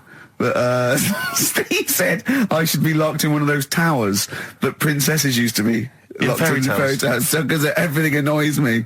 But you're grumpy. I'm not. I'm all right. XFM 104.9. We're not here. This next clip is one of my favourite clips. Look, it needs no introduction. Here it is. Finally, White Van Man. What do you make of the fact? Would you ever do any of those? Absolutely not. No. I genuinely think if you were in the Celebrity Big Brother house, immediately you would be voted out. It would be before the public get a chance to vote. Yeah. The housemates would have got you out somehow. Yeah. They'd have left. Or they'd have left. Yeah, I might win. I might win by default. They'd have all climbed over the roof like that guy Sandy. Yeah. They'd have all climbed out like within the first 10 minutes. I saw Sandy the other day actually doing still on the run. Is he? Just climbing over. Get off my roof. I got really excited in Selfridges. Does he look like a wombat up close? No, he's really good looking. Shut up. No, seriously. I saw him in the hat section at Selfridges because he's a personal shopper telling them they look gorgeous. Jane went there specifically to meet Sandy. No, just did for she? Yeah. I got really excited. Is he working there? Yeah, he's a personal shopper. Yeah. Really? Yeah. Does he sign autographs and stuff? I'm sure. No, he calls himself Alex now. What? Eh? Yeah, he's not allowed to call him Sandy. Selfridges wouldn't. What should we say and get him sacked? Get him voted out of the Selfridges household. Why is he a personal shopper? Yeah. That's just to me the epitome of indulgence. If you've got money to spend on a personal shopper, that. Oh, I'd love to do that. Man alive! No, is that someone who pushes your trolley? No, is that how it works? you just say. Could I get one of those in Waitrose? No. It's like asking an assistant. You go, I need some black trousers and some brown shoes and this range, and they go okay, and they go and get you a range, so you don't have to go. It's not like but I still love it. Yeah, but you have to pay for it. It's not. No, you don't pay for the service. You pay for the clothes if you buy them. It's really? not. Yeah, it's not like Lady Di having Harrods opened for her. So I could walk in there and get Sandy, of course, you Big could. Brother, to just do some shopping. In fact, I'd love you to. But could I get him once he's finished in Selfridges? Could he pop to the Co-op for me? No, he can't do that. No, he can't do that. What? No. Seriously? So there'd be people queuing up, wouldn't there? Well, why? Selfridges, you can't. People don't go and shop in Selfridges for the sake of it to meet Sandy, do they? No, but to get a personal shopper, why wouldn't everyone have one? I don't understand why everyone wouldn't do it if they're not charging you for it. Oh, Steve, you and me later on. I'll tell you this, I don't think people realise that, Rick. He's going to be inundated now. You know when you go to Selfridges, you will not be able to buy that suit you got for £97. It's a lot more expensive than that. What? You can't get shoes for £29 in there. I'm not bothering. No, exactly. You see, that's where you're going to come unstuck. No, we were talking earlier about the fact, because I've been ill this week, and so I've just been lying on the sofa, dosed up. I was a bit feverish as well in the week, and I at one point I had a real kind of movie. If I'm ill, I like to be like you're ill in the movies, and I was tossing and turning in bed. I had the fever. I was waking up. I was sweating, all sorts, and I keep waking up really early, and I'm sort of watching daytime TV for hours, and the adverts that you see in the daytime. I mean, because we do actually work. A lot of people think we just doss around all day, but we do actually work, and so I don't get to see TV in the day much. And the adverts, it's not adverts you see at night during. I know. They're incredible, and it's like. Was it for surgical stockings? Well, a lot of them are either aimed at people who basically are waiting to die. Right. It would seem. Or I love that advert. Waiting to die. Well, they are a bit like that. I mean, there's a couple. There's one with Christopher Timothy. He sat in a pub on his own, just having a pint in the afternoon. I think this was before he. Became a doctor. He's having a pint on his own, looking through the job ads. He's had a good career, any vet, doctor. I think he's always wanted to play a lawyer. Yeah. And he basically says in so many words, I can't remember it verbatim, but he basically says, you know, you're probably getting on a bit. You're not going to be around forever. You could drop dead tomorrow. Have you made provisions for your children and your family and your wife? And I think you at home were supposed to go, oh Christ, I haven't. Oh. And I was feeling my testicles earlier. They are a bit lumpy. Yeah. Oh no. You know, or I had to bend down quite low to feel them. Exactly. So, you know, I am getting on a bit. Exactly. In fact, what I do now is pull them towards me and kick them up like Beckham with the ball. Yeah. And on the way back down, I have a quick feel. Yeah. And or when the kids come to visit. Yeah. And stop playing with Grandad's testicles. Where have you put them? Where have you put them? We've put them on the mountain. So, oh, you little devils, go on with you. Do you want a Werther's original? And that's another advert you see constantly, Werther's originals. So they've got those, and then they've got the adverts which I always love, which are adverts for any kind of, you know, Claims Direct or any of those things. It's just invariably there's a reconstruction of an accident that might have happened, someone tripping over a paving slab. There's one which is particularly chilling of a guy who I think he's with his kid watching football, and he's thinking to himself, you know, I bet he's thinking, I wish I could join in. And it flashes back, and there he is up a ladder on a very shiny surface with no one supporting it, frankly. He's asking for trouble. Frankly, I blame him. Yeah. And then it topples for no reason. I don't know why it topples. Right. Wind, let's say. Yeah. Whenever I see it, I always think... I hope he never walks again. Well, he falls off it. Did he smash his face in? Did he fall on a spike? Because if he's going to go up that ladder on a shiny surface Unattended. with no one holding it, right? Did he fall? Did he crack? Did he fall backwards on his head? The little... Worse still, Gervais. Right, did he do the splits and crush his nuts? Worse than that, One. he made a considerable lump sum of cash thanks to the efforts of one of those claims companies. Eh? Oh, no. All right? His negligence has seen him $3,000 richer. Steve, was there a yokel with a pitchfork looking up as he fell on it? Nothing. Oh, He fell off. I think he must have bruised his ankle or strained a ligament. That's not enough. That hasn't taught him anything. Well, it's not taught him a lesson. In fact, if anything, it has encouraged him to be more foolhardy in the future. Because if you're going to dish out $5,000 willy-nilly to these people, these lunatics, these oafs, these simpletons. Do you know one of my favourite adverts was the one in sort of the back of those glossy magazines you get given away, and there was always an old woman, and she'd fallen right in her front porch or whatever, and she was just reaching out, but she was too weak to reach the phone. So it was sort of like you carry a little button around with you that you press. Yeah. I love the idea of that. She looked so vulnerable. That was my. But I always feel with those kind of those claims adverts that it's almost like saying, I'm not going to say it explicitly. Here are some ideas for you. You know, paving slabs. Is there one near you? Could you have a little trip? Exactly. Yeah. If you've got a step ladder. Yeah. I'm not saying anything, but maybe read between the lines. The shiny floor. There is money to be made.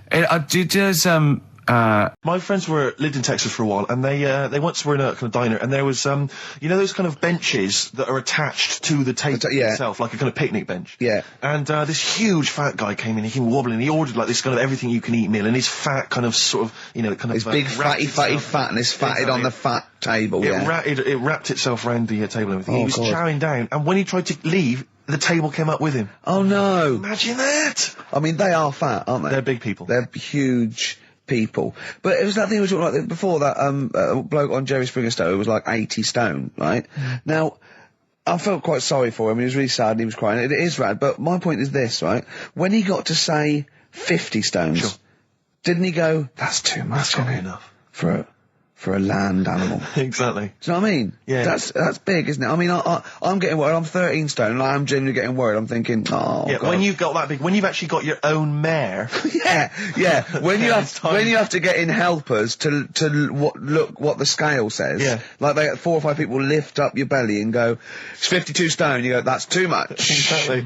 I'm going to only have 9 breakfasts when you begin to appear on the Ordnance Survey map. yeah, exactly, yeah. When you've got your own symbol. It's like, we can see 2 things from space now, Fatty and Steve Merchant. We'll be landing there about... Well, no, I'm just saying at all, you're not fat, are you? You're freakish and big. Just another quick thought. Have you got the film thing you're in? Right, yeah, I'm in a film. It's Pulp Fiction this week. Right. Changed it a little bit, tweaked the storyline a little bit. Okay. It's just To make it better, yeah. It's just do you know I've talked about Suzanne's hair and that? Yeah. About when she got it cut, didn't like it and that. Yeah. So it's sort of about that. Listen to it. There'll be a question at the end. You can win some good stuff. Yeah, well. Right. So, and this is the scene where they're in the restaurant. Do you know when they're about to do the robbery? Yeah, play So it. it's not a restaurant. I've changed that. It's a barber's. Right. All right. Okay. All right. There you go then. Is there going to be a question after this? Yeah. Stay there. Okay. Right. Girlfriend came in here earlier. Had a haircut. I'm not happy with it. Look at the state of that. Well, don't laugh. Yeah. I mean, I don't want to cause any fuss, but just want you to sort it out. Afraid I can't do that. Well, you can do that because it looks a mess. Look, my friend, this is just where you and I differ. Well, you've got to do something because look at it. When she came through the front door at home, I thought Dave Hill out of Slade had walked in. Funny, I was thinking the same thing. Look, I don't want to cause any problems or anything. She hasn't even seen it properly yet. She sort of had it cut and came straight home and didn't look at it. Suzanne, just look in that mirror. Look what they've done to your head. But damn it, what is it? Suzanne! No! We're not gonna do anything stupid, are we? I'm the manager here. There's no problem. What do you mean it's not a problem? Look at the state of her hair. Be calm, cooperate, and this will all be over in a minute. I'm gonna go home. No, we're not going anywhere until they've sorted your hair out. I'm not walking home with your hair like that. It's embarrassing. So let's just get it. You die. No, forget having it dyed. Just get it cut.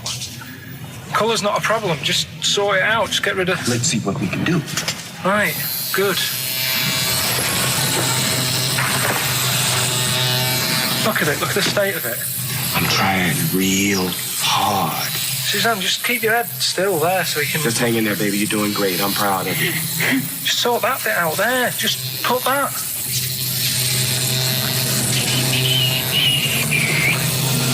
My barber says I've got the hair of a Chinaman. Have you heard that before?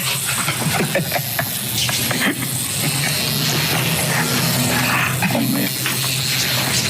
What? What's so funny about that? Is it serious or what? Freaking me out. If my answers frighten you, you should cease asking scary questions. It's almost over. There you go. No, it's not brilliant, but that'll have to do, won't it? I reckon we'll have to buy her a hat on the way home. Yeah, that's probably a good idea. Do you think Suzanne's listening? It's alright, isn't it? I like the fact that in that she's represented with a sort of dimwit southern accent. Yeah. Your girlfriend. So I'm sure she'll have appreciated that. Alright, It was nice, yeah. It was a nice. I don't know what kind of copyright infringements. Hello, is that a fire? Oh. Hello. Did he have a moustache, the fireman? Oh. Yeah, do the jingle. We've come up with a new one, haven't we? The freak, say chic. Cheeky freak of the week.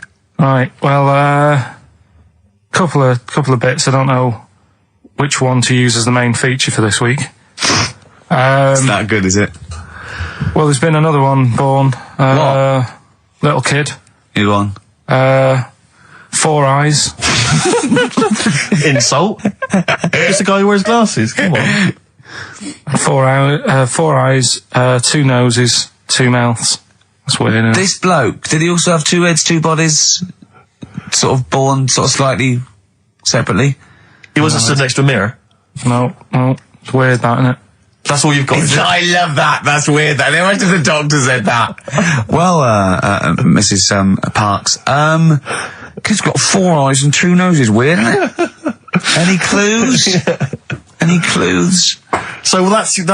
That's all the information. Well, I'll tell you what. That shouldn't be the main one. Okay, I've answered. But like I say, what's the idea of this feature? What do I say all the time? Don't know. I always say, think about it. Think about what that would be like. Okay. What? Giving birth to him? No. Being, I think it's a girl. Being like her. 2 mouths. 4 eyes. What would that be like? Mad, innit?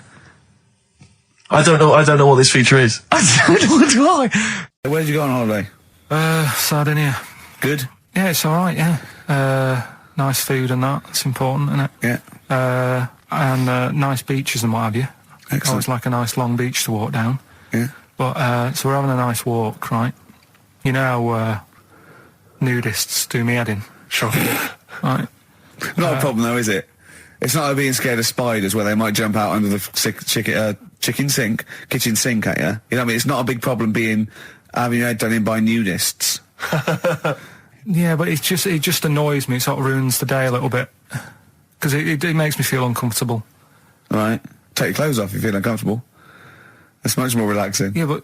Well, anyway, right, so I'm walking along the beach, right? Lovely long beach, might be here, you know, watching the sea, picking up shells and that. And what are you wearing? What's your natural beach club? When he says picking up shells, I imagine he's on all fours going, yeah. Like that, you know what I mean, looking at things. Just like washing his nuts in the sea to get them tasty. Yeah, going into the sea and then kind of shaking himself and all the water flows off. Yeah. I've just got, you know, flip-flops on, pair of shorts, and like a little light shirt. Sure. Mm. So anyway, walking along, and Suzanne goes, "Oh look," right? And there's this woman, German, I think, coming out of the. How can you tell she was German? Underarm hair. I'll get to it. Forget the underarm hair. She came out. It looked like she was smuggling seaweed. I'm gonna burst! I'm going to burst! Oh God! And the funny thing is, right? She. Smuggling seaweed! Oh God! She was a bit hairy down there, was she? Mental. I felt bad because I hadn't had a shave for 2 days, right? Looked at her, it was ridiculous. She might as well have kept her trunks on. It was just like she was wearing furry trunks, right? So anyway, so I'm walking along. So... Yeah, go on then. So Suzanne's like, "Oh, look," and I'm like, "Oh, not again," you know, because every time we go away, there always seems to be one of these. Is she by herself, this woman? Well, the weird thing was, she was with her husband, right, Yeah. but he had shorts on, he was happy, right, but every time, like, because I walked past her, and he sort of ran off, because he's embarrassed, do you know what I mean, there's nothing normal about it. What can he do? He can't go, "All right, mate," because he knows it's odd, right? How old was he? Sorry, how old was she? It's hard to tell when someone hasn't got clothes on. Do you know what I mean? They always look older, don't they, when they haven't got clothes on anyway. But I'd say she was about 40, 41. Okay, right. So I walked past, and the annoying thing is, she got there on a bike, right? No clothes on, little pair of boots next to the bike. So if you can wear boots, just pop some shorts on. You know what I mean? That takes more effort for me, putting boots on. So put the shorts on, right? So anyway, so the husband kept running off. I walked past, and I'm getting annoyed because I'm saying, "Well, we've got to walk past them again on the way back." I like the fact they're scuttling away when Carl walks past. Like when you lift up a bit of sort of iron sheeting in the woods and loads of mice run away. Yeah. It's like whenever Carl goes, that nudists run away. Yeah. Oh, right, okay. So we sort of come walking back and what have you, and you know, I have another look and what have you, and he runs off again. Why are you another look if it offends you so much? Oh, you might as well just have a look. You know what I mean? It's just putting it on show and what have you.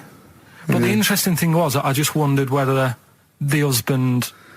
If the husband were nude, you'd looked at his tackle. Because remember, when you went to see those two strippers, and it was a woman and man, and they whipped their shorts off, you said you looked at his tackle first. I think any bloke would.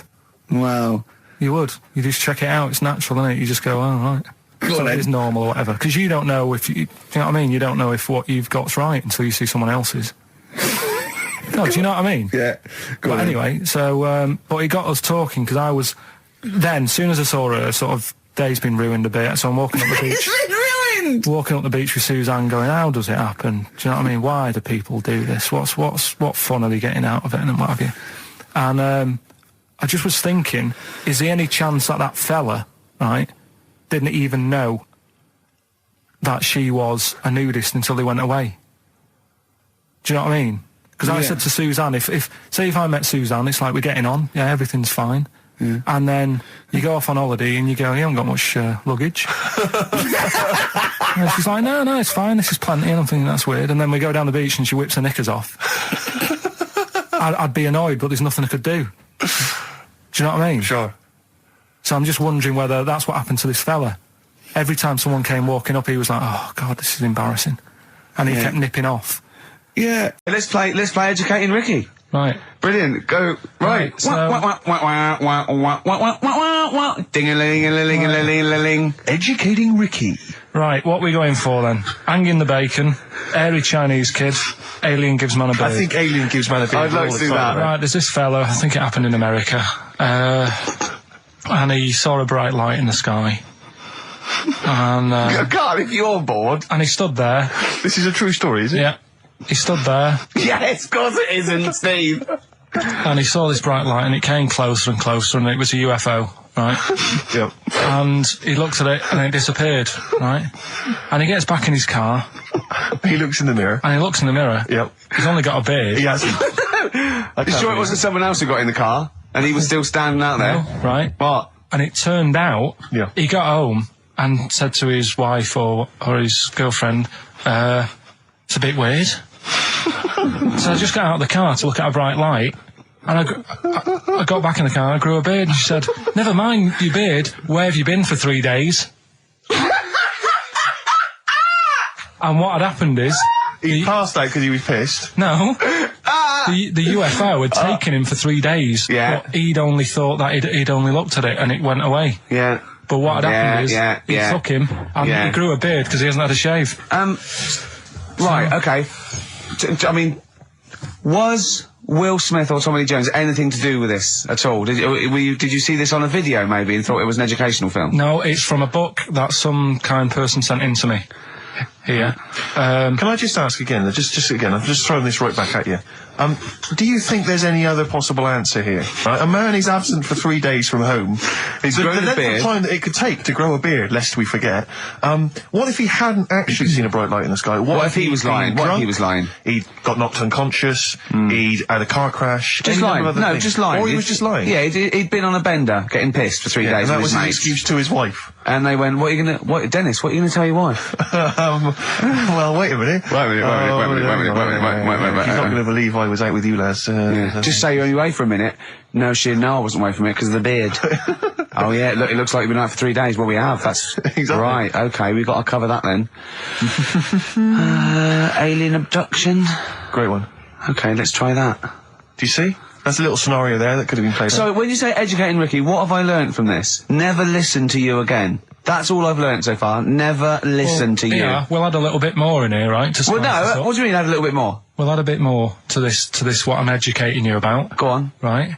There's only a law in America that says if you touch a UFO, you're going to get done. Now, why would they make a rule? I don't know that. Do you know, like, all their rules have a code? Carl, I genuinely do not know what you're talking about. Right. Do you know, like, how here they might have... Do you know? I have no idea. Right. Okay. Do you know, like, over here? I'm listening to Capital and these headphones. I got Foxy on for yesterday. Right, let's bin that. No way, it's great. No, I want to hear about Airy Chinese Kid. Let's play a tune. Okay, play a tune. Come back with Airy Chinese Kid, definitely. Some doors. Yeah, I just thought I'd go back, take it back to the 60s. This is a tune that a friend of mine sent me. If you touch UFO, you get done. Soul Kitchen from the Doors. Shambles today, this. Dave Bowie, Slow Burn. Yeah. Quite a Eno trilogy feel about it. Logic and sort of low type. Yeah, but yeah, enjoyable. Now, okay. That's stressful, isn't it? I think we've got things working now. We've had people coming in and out, just shaking their head going, shouldn't have bought that desk. But it's all sorted now, I think. And, you notice how it took about 25 minutes for them to come down as well, though? Do you feel like we're maybe quite low in the pecking order in the building? Definitely. You know, it's like Capital First, Capital Gold. They can shoot off to other sort of pirate stations. People's car radios, then they come back here. Oh, dear. Oh, I had a job at Richard Sounds. Light fitting was buzzing. Now, but we've got, thanks for staying, listening. Right, okay, educating Ricky. What have we got? Airy Chinese Kid, go on. Right, yeah. This is the, I didn't want to do this. Really? You want to do it? Well, I wanted to give you 3 and I gave you one. It was like the alien man gets a beard or whatever. Yeah, which was total rubbish, so this one should be better maybe. Hairy Chinese Kid. Right, well, we've talked about airy people in the past. True enough. Aren't we? Yeah. You know, the little kids who grew up in woods and hung around with wolves and that. Yeah, again, you're confusing it. Yeah, they're not. There were some people that were born very hirsute. They were not the people who were brought up with wolves. You just put that together in your Homer Simpson type mind. Right, well, this is like a sort of close to that sort of story. But the weird thing is, right, Chinese people aren't that hairy as a nation. No, seriously, that's a well-known fact. They don't have that much body hair and stuff. Okay. So this little kid who was born over there, he was like covered in stuff. Was he? And it was only his nose that wasn't hairy. The rest of his body was caked in hair, right? And his hair sort of... What sort of hair was it? Was thick, thick hair. No, what I mean is, was it sort of like a pony's mane, so he just looked like an Ewok? You know what I mean? Just like hanging down sort of straight, dark hair. In the picture, it looked like it grows from his eyebrow. It grows from his eyebrows quite thick, and then it just goes all the way over his head. You don't think it was just really long eyebrows that he'd done a comb over? No, it was all over his body. It had a picture of like his back and that. Yeah. And had he styled it? Had he styled it at all? Did he have it in a quiff or? No, it was just hanging all over him. Yeah. And they were like, this is a bit weird happening in China, where we're not normally that hairy. That was the scientist speaking there. And the local press and that were getting him down, calling him Monkey Boy and all this. Oh. And thinking Chinese press. But the doctor, yeah. Oh, they're cruel, aren't they? The doctor, like those game shows. That's Japanese, isn't it? Yeah. That's what. Yeah. And the doctor said, I was talking through all that time while we were just like talking to each other then. Because I turned round and I still saw he was talking. Go on. So anyway, the local press came in to see the hairy boy, the monkey boy. And they were like being tight, taking the mickey out of him, and the doctor said, showing him nuts. Said he's only hairy. Said he's a healthy young kid. The only faults he's got is he's got a little bit of eczema and a boil. And he said everybody should just treat him the same, and I think he grew up a healthy kid. Yeah, so that's the end of the story. That's not a story. Why? But I've got nothing. I don't know what to say to that. So someone in China was born slightly hairier than the rest, and he was normal apart from eczema and a boil. That to me isn't a story. But if it is, I've got a million. I mean, it's sort of like bloke from Manchester went a bit bolder than the rest, got a job on radio. He was normal. I mean, that's not a story, is it? Do you know what I mean?